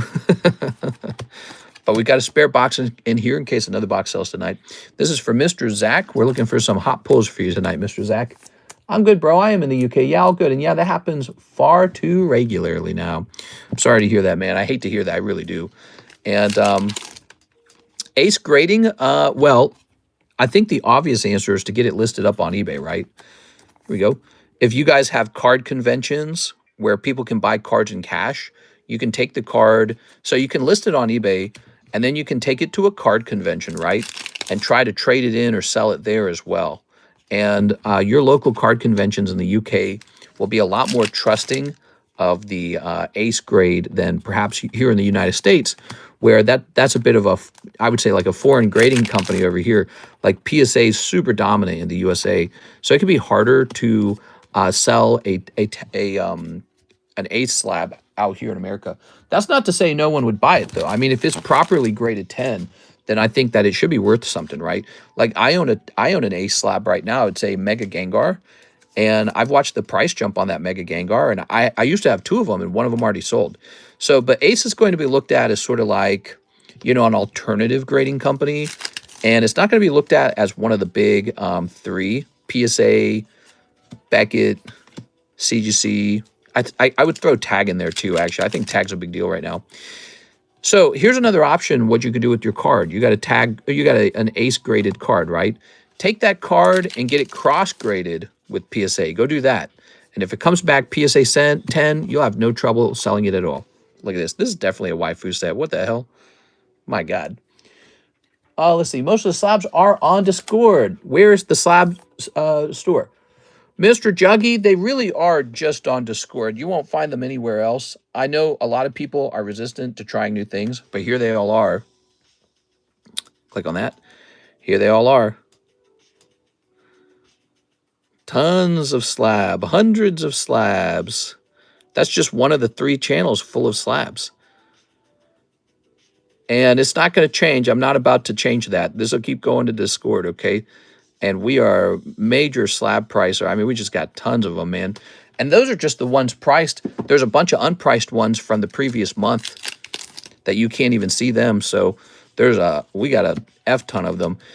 You know, I'm a good person to work a deal out with where maybe you buy a couple slabs at a slightly lower price, or maybe you want to do a trade. Maybe you want to pay them down over time. We do all that. And we get a lot of cool stuff. We get unique stuff that's not on eBay. I've got a lot of slabs over. Oh, wait, what we got here? Ooh, sexy pink-haired girl whose name I don't know. Very nice. All right, so this box will have 2 full arts in it. So I'll get like poker cards and stuff that you can't find anywhere else. It's just exclusively here in this group, and that's because I like to grade unique stuff. We are? All right, cool. What is the chase card in the set you're doing right now? The chase card, probably the signature of the main character, if I had to bet.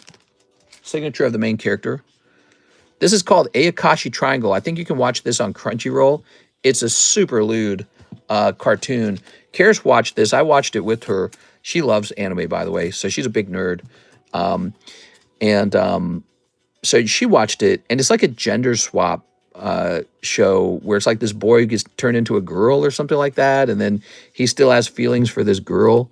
Like right here, see these 2 characters? I think that's it. And so that's what it's all about, and it's just a bit of fun, I guess.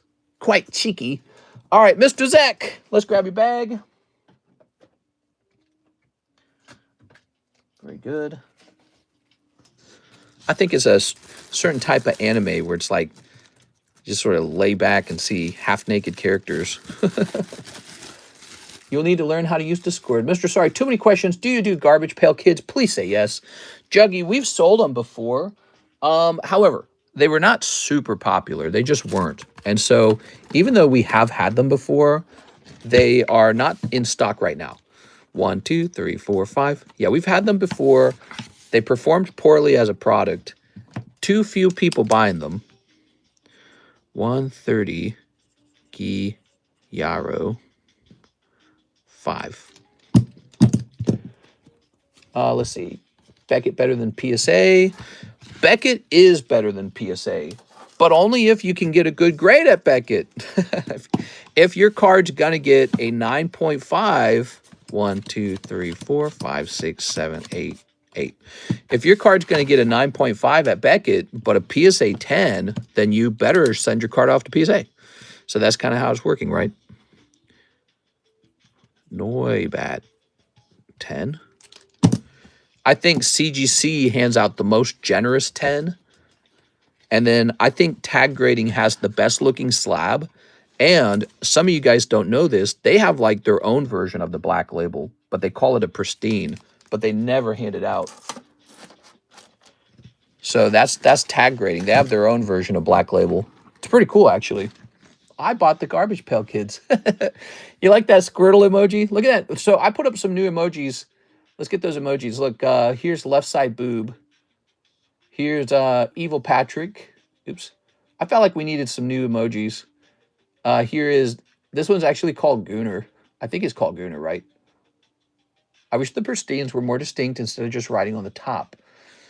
No, I think it fits their style. I think it does because they have a minimalist style. All you need to know is that it's actually pristine. Here's Colt. So we got the new Colt emoji. Here's, this is now called Behold. We already had this one, but I changed the name to Behold. I thought that's funny. This one's called Insane because Pikachu's kind of losing his mind here. And here is Gengar. There we are. Very nice. I don't mind that the pristine's a bit hidden on them. I think that it's very similar to like what PSA does. PSA, when you go from a 9 to a 10, 10's their top grade, right? Their top grade. But it just, the label just stays exactly the same. And actually, one of the problems with like this Gem Mint 10 having like the ugly black and white label and then the pristine 10 going up into this like gold and black label, what makes all the grades beneath that feel kind of valueless. So, and Beckett does that a little bit too. Like how many people aspire to buy pristine 10s? Well, everyone's just aspiring to get the black label. So I think that Tag avoids that sort of psychological problem with their product by almost making the pristine grade hidden. But you know it's pristine. So that's what counts, is you know it's pristine. And so I actually think that they handle that probably in a nice way. I don't think it's a problem at all. Here's an $8 Metazoo Kuromi. Check that out. Beautiful. You could hand this out on Halloween. It's so cute. Okay, pull that away. Okay. We're tempting Mr. Mahasvar there. Here's this Ace of Spades Pikachu. Let's put this away. I agree the pristine does need to stand out. I already read that one. All right. So let's see. Mr. Zach, thank you so much for your order tonight. How you feeling today, Mr. Zach? So we got two more orders over here. We've got a Mr. CS Men. The rest, please. 110, bruh. All right. It's 5:30, actually. We're kind of out of time. And Mr. NHCC, 2 spots. Okay, we can do it. We can do it. Here goes. We can do it. Let's get it. Oh, actually, it's a ton of cards, man. Let's see how fast we can do this then. We'll try to rule these out fast. Are you ready? So...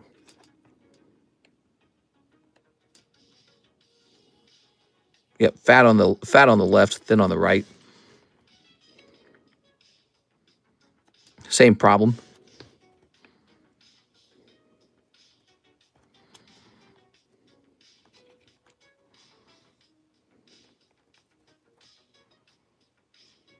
Can I actually see impressions through the card? I wonder, through the sleeve.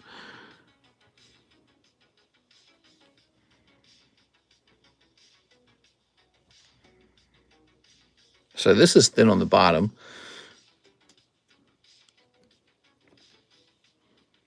This is also thin on the bottom. Thin on the right side too. Okay. Thin on the bottom. Oh, this one's a little bit closer. Take another look at that in a second. Thin on the right. Thin on the upper left.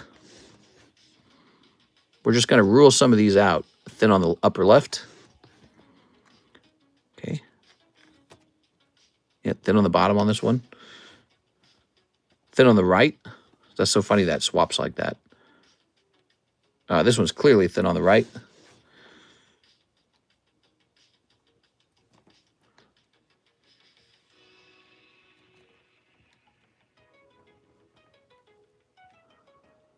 This one's a bit closer. Almost looks closer. Let me see. It takes so much longer with these. It almost feels thin on the left. Yeah, it's thin on the left. It can be a bit trickier with these because you have to tilt them for a while to really see it. Sorry, Pikachu. This one's closer. I'm going to say thin on the left here, though, just like the other one. See that? Okay. Thin on the right. Thin on the bottom. Thin on the bottom. This is funny. The Slowpoke, it's a little bit better on the centering, just like the other Slowpoke. Let me check the bottom. Oh, it's close. Okay, these are both pretty close. I'd call them borderline off center. That's fine. They must be cut from the same sheet in the same way, you know? That makes sense, doesn't it?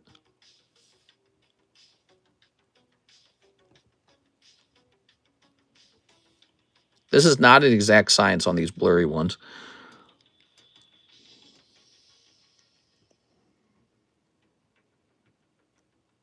It does seem fat on this side. All right. So, wow. The whole thing. Wow, this is brutal. I know it's a Naruto reference. What is it? PSA lost credibility. I got a PSA 9 on a card in 2016. Opened it again last year, resubmitted it, and then they gave me a PSA 10. You know, it happens. Grading itself is not an exact science. You must have had a borderline card. And a lot of PSA 9s are borderline. That's the whole idea. Okay, you ready?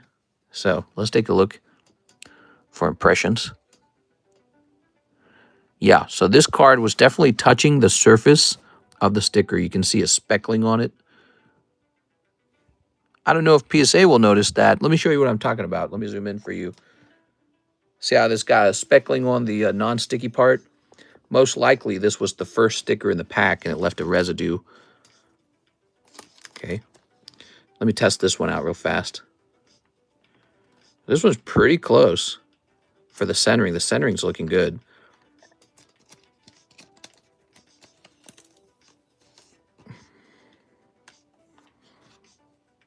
All right, this one's looking cleaner on the surface somewhat.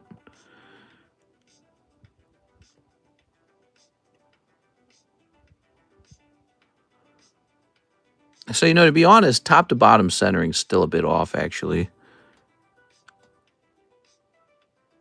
It's pretty close. I would argue this one's probably going to be off center. It is. I can actually bring a tool out and know for sure if it's going to be off center. And then over here, you show us the nicest and most expensive cards in your entire collection right now. I kind of can, actually. I've got them right next to me because that's such a common question.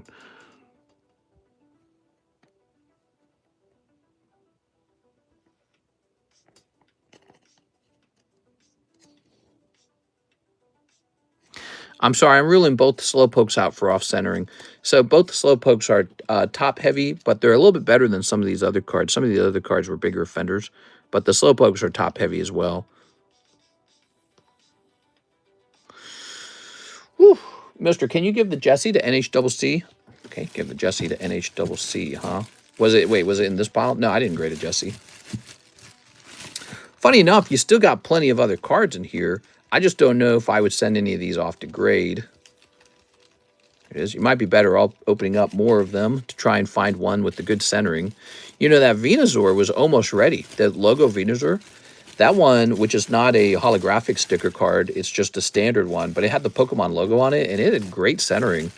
But when you pull it out, you learn there's a little impression on it, unfortunately, and that's going to cock block it. Okay, to NHCC, little Jessie. Ow. Send me Jessie, I'll pay for grading. Here's this. And so I'm going to declare all of these off center, okay, all of them. And it is brutal grading cards. There's no doubt about it. If you doubt any of them, send them out to grade. If you want to test some of the better ones, send them out to grade. I have seen many of these get be graded before, because we've been selling them for like 4 years. I want to say 3 to 4 years. It's brutal. It's brutal. It really is. Trying to get 10s. I try to explain that to people all the time, how tough it truly is to get 10s. I try to teach people that, and that's why the breaks are so cool, right? They are. The breaks we have are so cool because it is hard to get those 10s.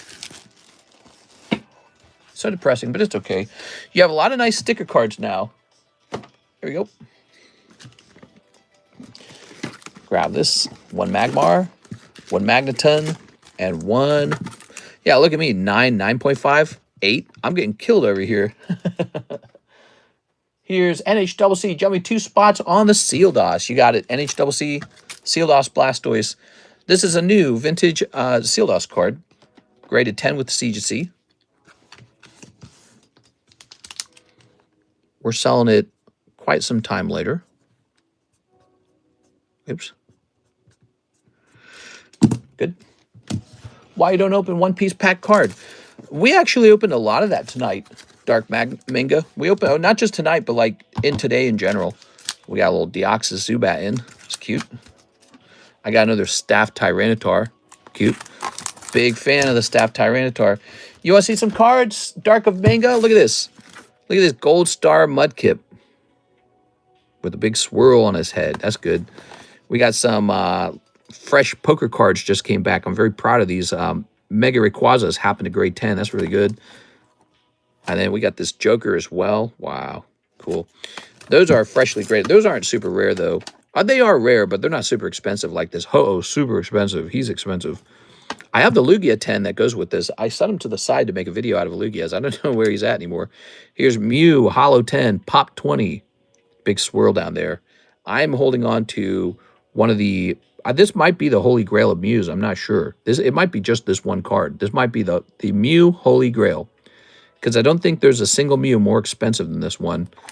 Same here. This Gengar, I think the Holy Grail Gengar is probably Legendary Collection Gengar, which I'm kicking myself in the nuts for not grabbing that. It was, at one point, it was $10,000, and I told myself, what an outrageously expensive price. I thought it was so overpriced at $10,000, because it was truly so much more expensive than any of the card at that time. God, I should have bought that card. I should have bought that card so hard. But I did get Masaki Gengar. He is, I don't know if you could call him the king of Gengars, but he is up there. He's one of the top 5. He's top 5. I think he's a lot more rare anyways. He's got a sort of mysticism to him, you know. He's this really bizarre Japanese rare Gengar. He's got a unique artwork that you don't get on the other cards. Very special. But I think we've seen Legendary Collection Gengar outprice him. And then we got Dark Dragonite, Pop 5. One of the most famous pulls on this channel was the most expensive, or the, what was the name of the title? It was something like the luckiest Team Rocket pack in Pokemon history. And we pulled out this No Holo Dark Dragonite along with the first edition Zard. And this guy actually graded 10 too. So it was a really amazing pack. We got it recorded. That's up on YouTube. You can watch it. A couple more cards over here. This is so beautiful. So we got this night. I just bought this one. So this is my latest acquisition to my prestigious TCC collection. And it's Shining Tyranitar Japanese. I like this card a lot because I've always been a big Tyranitar fan. And I always wanted to pull this as a kid, and I didn't. I was more like a teen by then, you know. I was getting a little older. And so I have 3 of the first edition English 10s. And now I have the Japanese 10, which I think looks so, I don't know, just sexy as hell, dude. Pop 67. He only cost $14,000. He was so cheap. Here's our Gold Star Gyarados. We bought this in January. Bought it live. Everyone here got to watch me buy it. I just whipped out a ton of money, and I said, let's buy this Gyarados already. I had tried to buy him in 2024 multiple times. I was trying to get a price as low as $12,000 on him multiple times. Got turned down a bunch. And then in January, I felt the winds of change. I felt the bull market coming. And so I pulled out my wallet, and I bought him for $19,000, $7,000 more than I had to buy him for. Well, no, not $7,000 more, because I had the option to buy him multiple times at $16,000. So I overpaid by about $3,000. I should have just bought him earlier. But, you know, I was greedy. I was like, oh, no, I should be able to get him cheaper. Nope. Here's our Gold Star Charizard. We bought this guy during Valentine's Day, and it was NFL Super Bowl or something. I bought it that day, got him for $22,000 in auction, and for a long time, this was a bad investment. It didn't perform very well, and then all of a sudden, one year, 2025, he shoots way up in price. So that's kind of how it works, guys. You have to be patient. You have to look at it and say, do something, you know, like go up, but your cards don't go up in price like a stock does or like real estate does. For years, they're worth nothing. And then all of a sudden, they just explode in value. I know that because I've been in the game so long. A lot of newbies don't understand that. Like, so you might buy, let's say I sold you these Rayquazas and you bought them for like, I don't know, some high price, $500 each, $1,000. And they just sort of sit there. And the market, they never really go up. They're always stuck at 500 or less. And you're like, oh, I paid 500, now it's 400. You just sit on it and you sit on, and you have this terrible temptation to just liquidate and give up. Biggest mistake if you do, because one day a heavy Rayquaza collector comes around, buys them up at a ridiculous new price, and a new bull market begins. And all of a sudden, your card's like a $5,000 Rayquaza.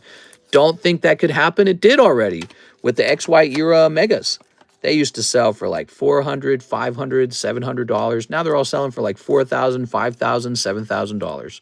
So Pokemon, it works in kind of like these big booms and busts, I guess. It's like a cycle, you know, just like any other market. And the trick is to be patient. Even though it's going sideways, don't get greedy. If you love the card, just hold it. Look at this beautiful Shining Mew. I bought this too because I felt in my gut that it was severely underpriced. We picked ours up for $3,800. I think the last sale on this was about $9,000, right? So from 3.8 to 9,000, beautiful card. I bought this one too. So when I felt that the megas were going to go off, I didn't go out and buy all the megas again. I just told myself I better buy the best Charizard that you can from that time period. So here's the Flash Fire Ultra Rare Mega Charizard, number 108. We picked it up 5.3 thousand. I don't know what it's going for. Let's check it. Probably going to be like, maybe like 50% over that price. Let's find out. They've all gone up, you know. PSA 10, Flash Fire, Charizard, 108. That Gengar is a $25,000 card. I hope so. I bought him a long time ago for, it's like $13,000 or something. So there's only one of those Charizards for sale. It's in auction. It has 3 days left. It's at 6.5 thousand. That's ridiculous. The last sold on that Charizard. You ready? So remember, I felt it in my gut that he was underpriced. I said, uh-oh, better go grab these. Check it out. Last sold October 21st, $15,000. There it is, $15,000. Same Charizard. Certification number 4. So it's not like a super new cert. It's an old cert. 4s are old. And not as old as 2s, but pretty old. 5.3. So this card is tripled. Just this one card is tripled. And that's based off of last sold. It's not even based off of buy it now. So that's a pretty conservative pricing to say that it's tripled. Ooh, a triple, baby. We have a vintage slab. They do, bro. I'm just tired. I went to grade 1 to get a 10. They look so sick. Chin up, CS, it happens. Going to stick to regular Pokemon cards now, LMAO. I want to see a 1996 Japanese card. It says Dark of Manga. 1996. I do have those. Yeah, I do have those. Actually, first of all, the vintage poker cards are from 1996. Wow, look at this. What a lineup right there. God damn, dude. There's like beautiful ornaments or jewels or something. I don't know how to describe the feeling I get when I see those.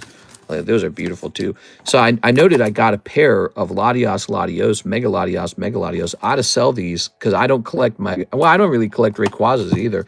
Technically, any of these can sell. But let me show you some 1996, huh? So a lot of people don't know about this 1996 Pokemon card. These are the Poker Charizards.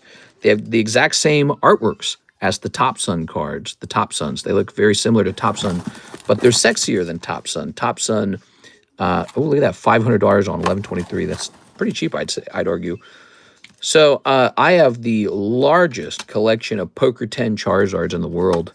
So that might not matter much today, but one day these are going to be $3,000 a card, and it'll be a big deal.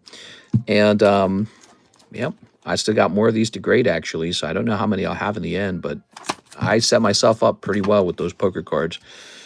Any other 1996 cards? No, not really.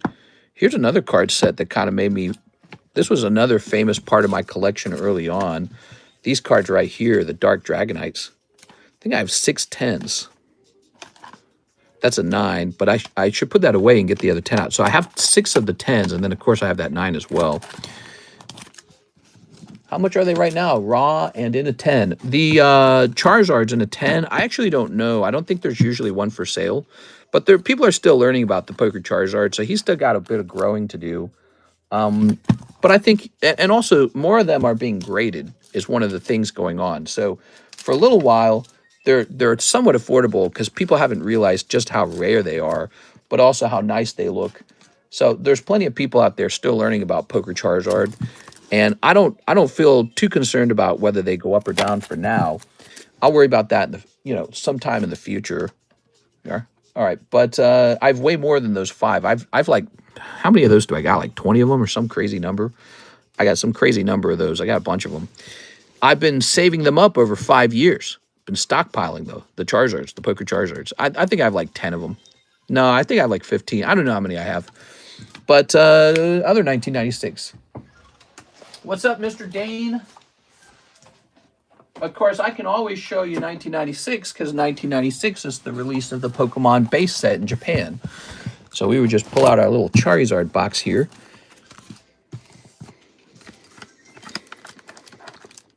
That's 1999. There's 1997. This is also 1997. This card used to be so cheap, and then he got exploded in price. Look at the perfect swirl by his fist. That card got so expensive. There's no rarity symbol, and there's one of the 10s. Here's a no rarity symbol, and there's one of the 10s. Do I have one more of those, in fact? Do I just have 2 of those? Did I sell one? I must have sold one. Look, I bought a PSA 6 of this in the past. I should have never done that. I should have saved up and bought the PSA 9. But actually, I probably never should have done that either. I should have just stayed away from base set Charizard entirely, and one day I'll save up and buy a 10. How does that sound? Yeah, that base set 6, I could pretty much sell him and not worry about it. Beautiful Charizards, huh? All right, so these are actual 10s from 1996. I bought the first one for $1,000, and I thought I had 3 of these, but I must have sold it. I bought this one for $2.4 and this one for $1,000. It was harder for those to go up in price over time because there were so many of them. They're not rare, but they're so loved that they are rare. You know, there's not enough to go around. So, but they're not super rare. Charizard, base, Japanese. Let's check last sold on these now. We're going to sort by ended recently. So one sold last for just shy of $8,000 on October 21st. That's not a bad investment. That was a good hold. From $1,000 to $8,000 times 8. Wow. And I will just continue to hold them. I have no interest in selling any of this. I don't know. I should be open-minded to selling anything any of the time. That is one of the rules I learned is, you know, at some price, you should actually sell. I just don't like to sell. It's a lot of work to go replace cards, you know. Rarity 5, no rarity 5. So cool. I care about the no rarity cards. You guys have noticed I bring those to you all the time, but you guys never seem to care. That's the Gooseneck Charizard. Cool, man. For me, Dark Dragonite is the best looking card out there. You just fall in love with it at first sight. Yes. All right. Very good. Tell me you're a scalper without telling me you're a scalper. Selling empty boxes on eBay. Yeah, we do sell the empty boxes. Absolutely. So let me think. I probably have a couple empty Topps boxes for sale, but I think you're saying that because you're concerned about like, what is it? Like maybe somebody using them to create fakes or something like that. But the problem with that is I don't want to destroy all the vintage boxes because you can display them. So you can take an empty box, put them into a glass holder or one of the plastic display boxes, and then just go display them somewhere. And they look fantastic. I don't know if you've ever seen that before, but they look really good. Let me show you, actually. I might have one nearby. You don't want to just throw this away. What, are you going to throw it away? So check this out. Like this. Okay. So it's not my fault that there's people out there that will do bad things. I don't do bad things. But look at that. So you can put that on your mantle. Super cool, man. You could display this in your card shop. You know, if you had to display the real box would cost like 30, 40,000 now. And that's an actual liability. Somebody could steal the box, the sealed box. So you can't display that in a card shop. But you can display an empty box in a card shop. And then if somebody steals it, you lose a couple hundred. So, you know, it's going to happen. I don't think that makes anyone a scalper. You've probably listened to some YouTuber be very salty about it. It's just how it is, man. It's just how it is. All right, bro. Money waiting in your PayPal. Okay, hold on. Sorry, my bad. Zach is next. One Akashi box. It's that time, guys. It's 6 a.m. I got to wrap up now. Mister should really check for orders before yapping. I know. You got to let me yap sometimes. As you know, I never get a chance to speak. You guys are always quieting me. He goes, all right. Mr. Zach. He did order this second box of Akashi. We have more of this if you want more. However, you'll want to save it for tomorrow because we got to wrap it up. Tomorrow is Thursday. Did you grade mice already? Oh, we never did that part, actually. I forgot about that. Because I noticed you ordered like a whole bunch of the stickers. So we still got to grade yours. Yours is a pre-grade, right? Okay, you ready? Christ, I got like 5 orders. You're doing 5 orders at 5:30 a.m.? You are? Snipping this. Bro. Let us snip this as well. Well, the reason I was yapping, by the way, is because I wasn't going to service any more orders. I was actually just going to hit the off button. Grab this. All right, so we've got, oh, the blonde girl. Okay, there's that. Here's a holo. I didn't explicitly say no more orders, but yeah, we were pretty much done. Here's this girl. I think she was the one who liked to do the smelling, wasn't she? Here's a holo. Second shop of cards says, I just woke up. What? Go back to bed, bro. Okay, the 2 girls. One of them definitely a real girl. The other one also a real girl, if you squint. Here's a holo. Here's this sexy card. Everyone send a 100-item order right now. No, please, I would hate that. Here's a holo. And we had a pretty slow week last week, so I should be very happy that we're a bit busier tonight. Tonight's been more like a normal day, and that's pretty cool. Here's a holo. She's got a belly button. Here's a holo. Very nice, very nice. Konnichiwa. Oh my god, dude. What in the Gooner game? What has she got in her hand? Like panties? There. Okay.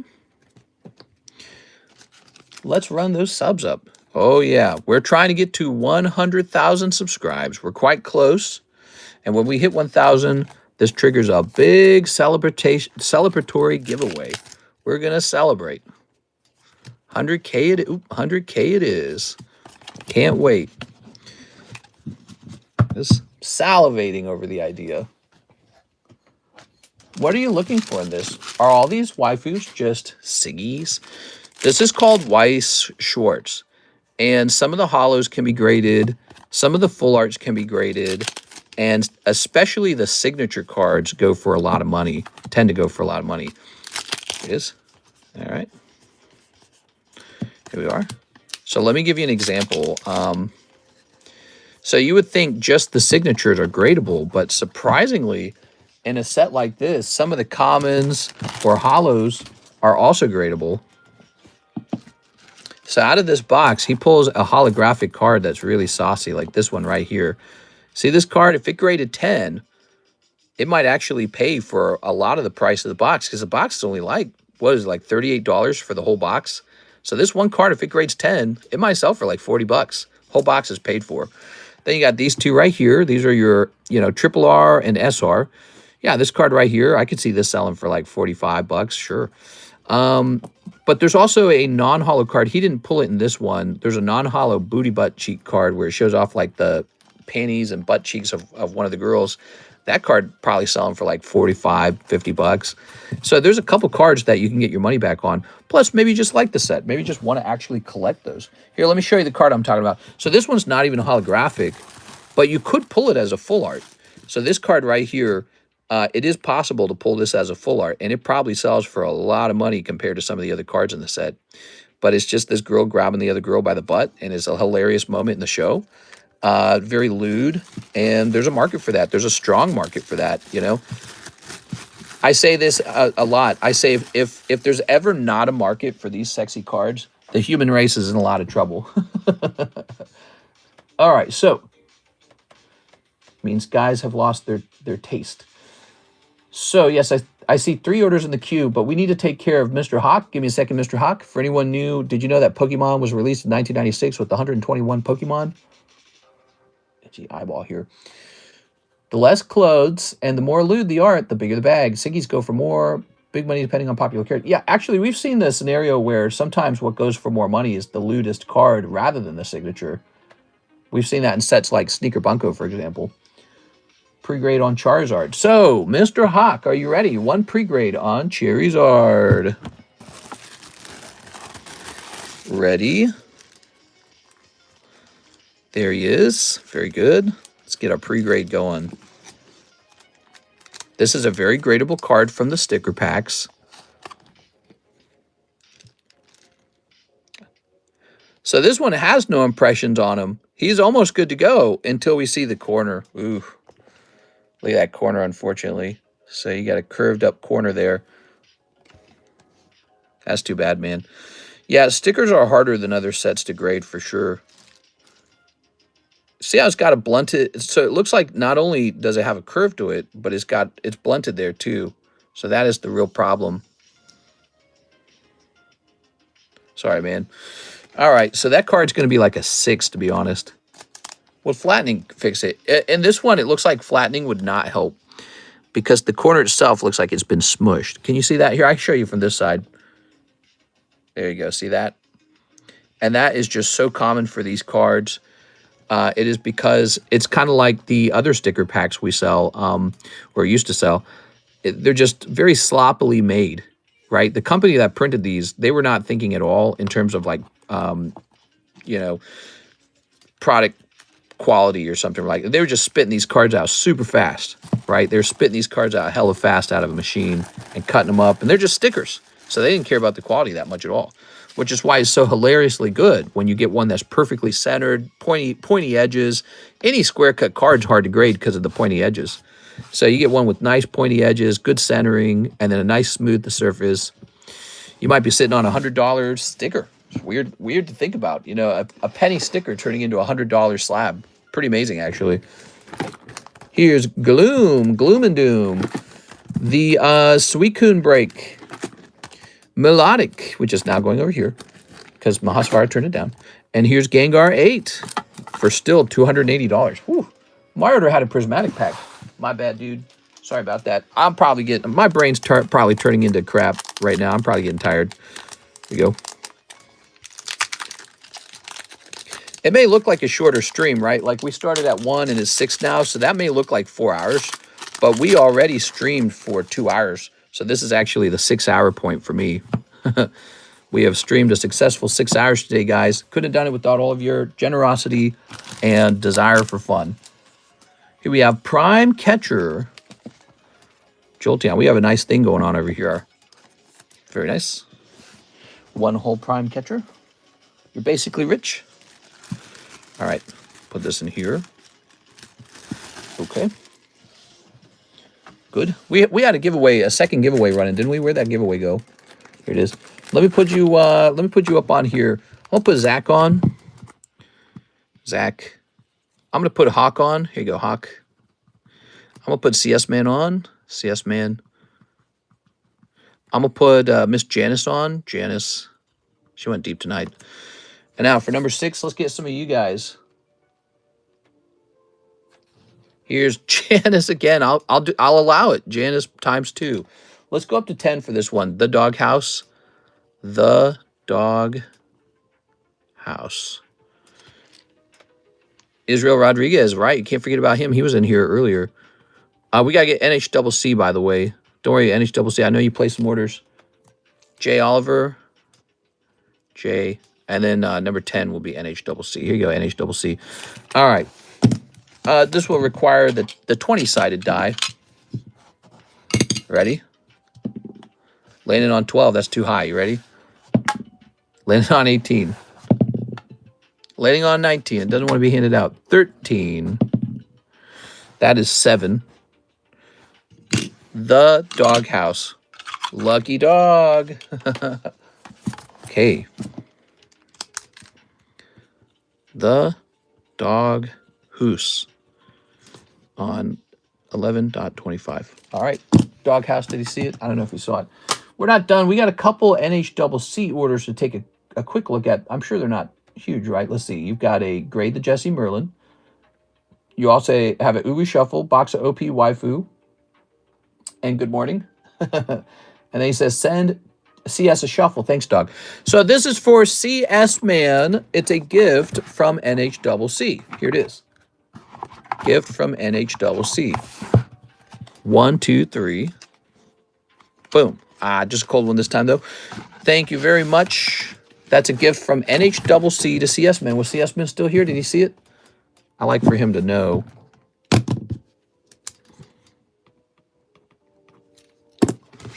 Okay. If PokeRev offered to make a video with you, I think you should. Yeah? That's funny, man. I don't think he's going to make a video with me. I think he's probably tired of shouting my name from the rooftops already. Here's, let's see, NHCC Uwu Shuffle. Let's get that Uwu Shuffle. Okay. Come on, man. There we go.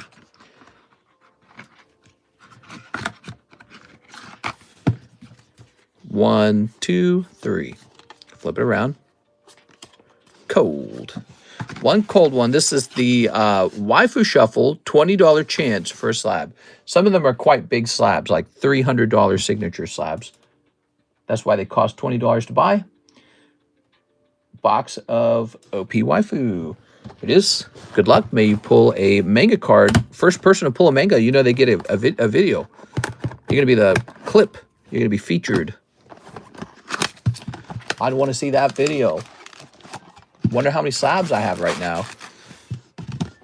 If you're somebody who likes to keep a lot of slabs over here with me, you can actually purchase your own private Discord channel for $20, where I am required to like update your channel with your slabs.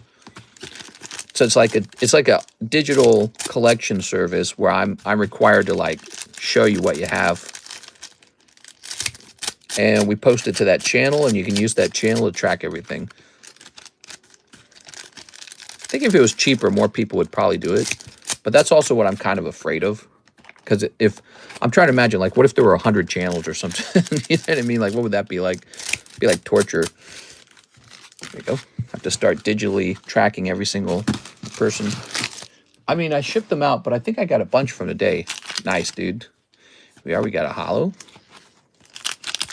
Here's a holo. So this is one whole box of EB03, $90, extremely competitive pricing. We want to make sure we got as good of pricing as we can get. And what we're trying to pull out of here is a mango. If we can't get a mango, we're trying to pull a nice alt-art. That's the next best thing. Also, we like boxes with double hits. Some boxes get more than one hit. So double hits like leader cards, that would be great. That would make this a hot box. Okay, we got Umbrella Girl. Do you think Phantasmal is going to be very popular? The price on it might put a sour taste in a lot of people's mouth, but yes, I think in general that Charizard is one of the better looking Charizard. Oh, you got Bunny Girl. What is this build, man?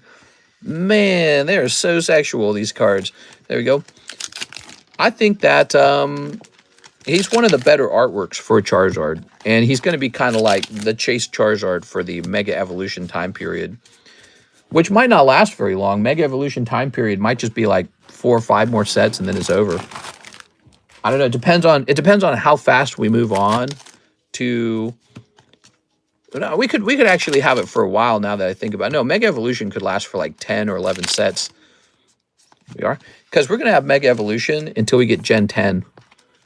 And we're going to have our probably celebration, 30-year celebration the next year in 2026. So that'll be the 30-year celebration for Pokemon. Yeah, it should be a pretty good time, guys. I wouldn't expect Pokemon card prices to be too dull. It's going to be nice and competitive, and a lot of prices are going to be pushed up, though, because of that 30th anniversary excitement and the release of the new era. It's going to be Gen 10, right? Hopefully they do a good job with it, but I'm not crossing my fingers. Well, I'm not keeping my expectations high because Legends CA was so, like, poor quality with the graphics. No voice acting, no graphics. However, that was for Switch 1, wasn't it? It was Switch 1, so they might have just designed it to be handled by Switch 1. Switch 2 is going to be exclusive for the new game, so they're probably going to have better graphics finally. Hopefully something really good comes out. You get the Bunny Girl. She is so cute. We will see promos for new games coming out too. Yeah, I'm excited. I'm excited for what the year 2026 brings us. I'm excited. Okay, nothing but good stuff. Hopefully. Well, you need another bag, NHCC. I think 30-year anniversary will be extremely competitive and expensive for consumers. That's true. Here we are. Very nice. It's all expensive these days. Is Halloween today or tomorrow? I'm 90% sure it's tomorrow. I'm pretty sure it's tomorrow. Boa Hancock? Yeah, Boa Hancock. Here we are. What are you going for Halloween, Miss Cactuar? There you go. I should have hosted a Halloween party and invited you guys. That'd have been cool. Then I would have been a cool guy. People would have been like, whoa, did you go to TCC's cool party? And people would have been like, no. Grade the Jesse Merlin. You got it. Jesse Merlin. Now, I believe I probably put that in your hit bag, right? Is that what I did with it? Look, this is Dress Up Darling, right? We've sold it before. I'll go looking for it. Halloween isn't a thing in here and all. What? No Halloween in Australia? That's one of the best holidays. I didn't know that. They're suffering over there. That's one of the best holidays of the years. Of the year. What? Just dumped candle wax on myself by accident. What are you talking about? Oh no, I accidentally fell on this penis. Here we go. Very nice. Yeah, I was going to say kinky. There we go. Off to PSA goes. Neither is Thanksgiving. I can understand Thanksgiving, Cactuar King. That makes sense. You know why? Because Thanksgiving's more of an American, like, pilgrims getting help from the Native Americans thing, you know? That's Thanksgiving. But Halloween, anyone can celebrate Halloween. That's like an Irish holiday, is it not? Where did Halloween originate? You ready? I'm going to give you a history of Halloween. Where did Halloween originate? Okay. ChatGPT says Halloween originated from ancient Celtic festival pronounced Samhain, which began 2,000 years ago in what is now Ireland, Scotland, UK. There you have it. There you have it. You could definitely celebrate Halloween in Australia. A lot of Irish, British people over there, right? Let's see. It marked the end of the harvest and the start of the winter. Let's see. People believe the boundary between the living and the dead weakened in October. Spirits could return to Earth, so people lit bonfires, wore costumes, and left offerings of food outside to keep the spirits happy. How it became Halloween. Let's see. So the Catholics turned it into Halloween, and it started out with All Saints' Day. Let's see. The day before All Saints' Day was called All Hallows' Eve.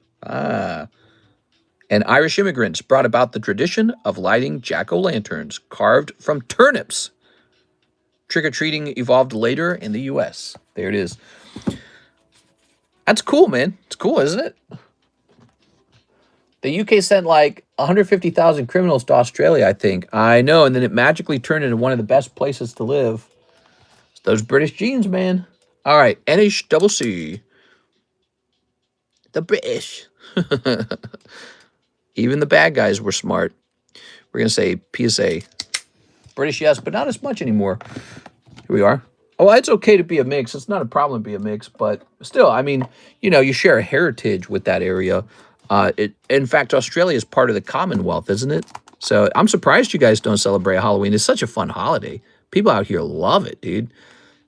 Love it. It's an excuse for all the girls to dress up like slutty witches. I mean, what's better than that? Okay.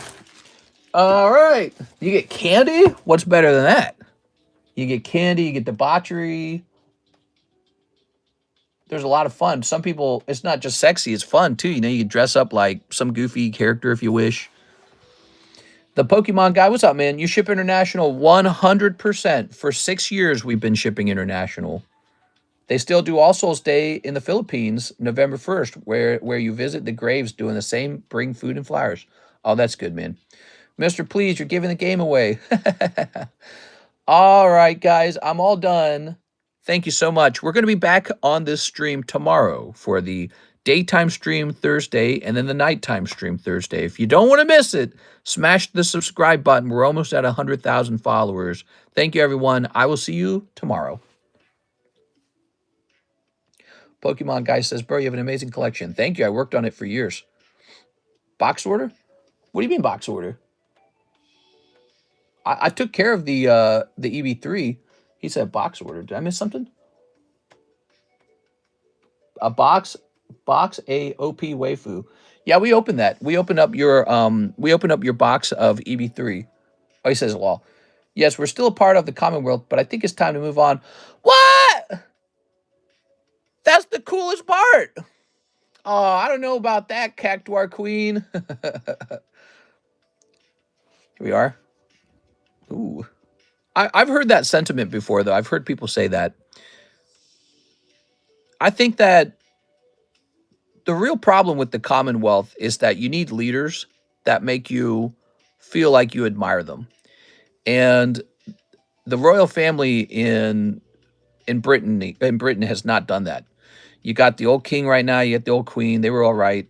But you got like the Prince Andrews was part of the Epstein thing, so that's not cool. The British family just kind of live in opulence and don't really do much. They don't make, you know, being part of the Commonwealth feel like cool. You're like, oh man, we're part of the Commonwealth and it means something. That's up to them to do that. They got to do that. So, I mean, the idea of it to be part of an exclusive club, it's still a good idea. But the people running the club got to do a better job. So I hate to hear you say that, but it's in my opinion, it's still a cool thing. All right, see you later, everybody. Have a nice night. See you later.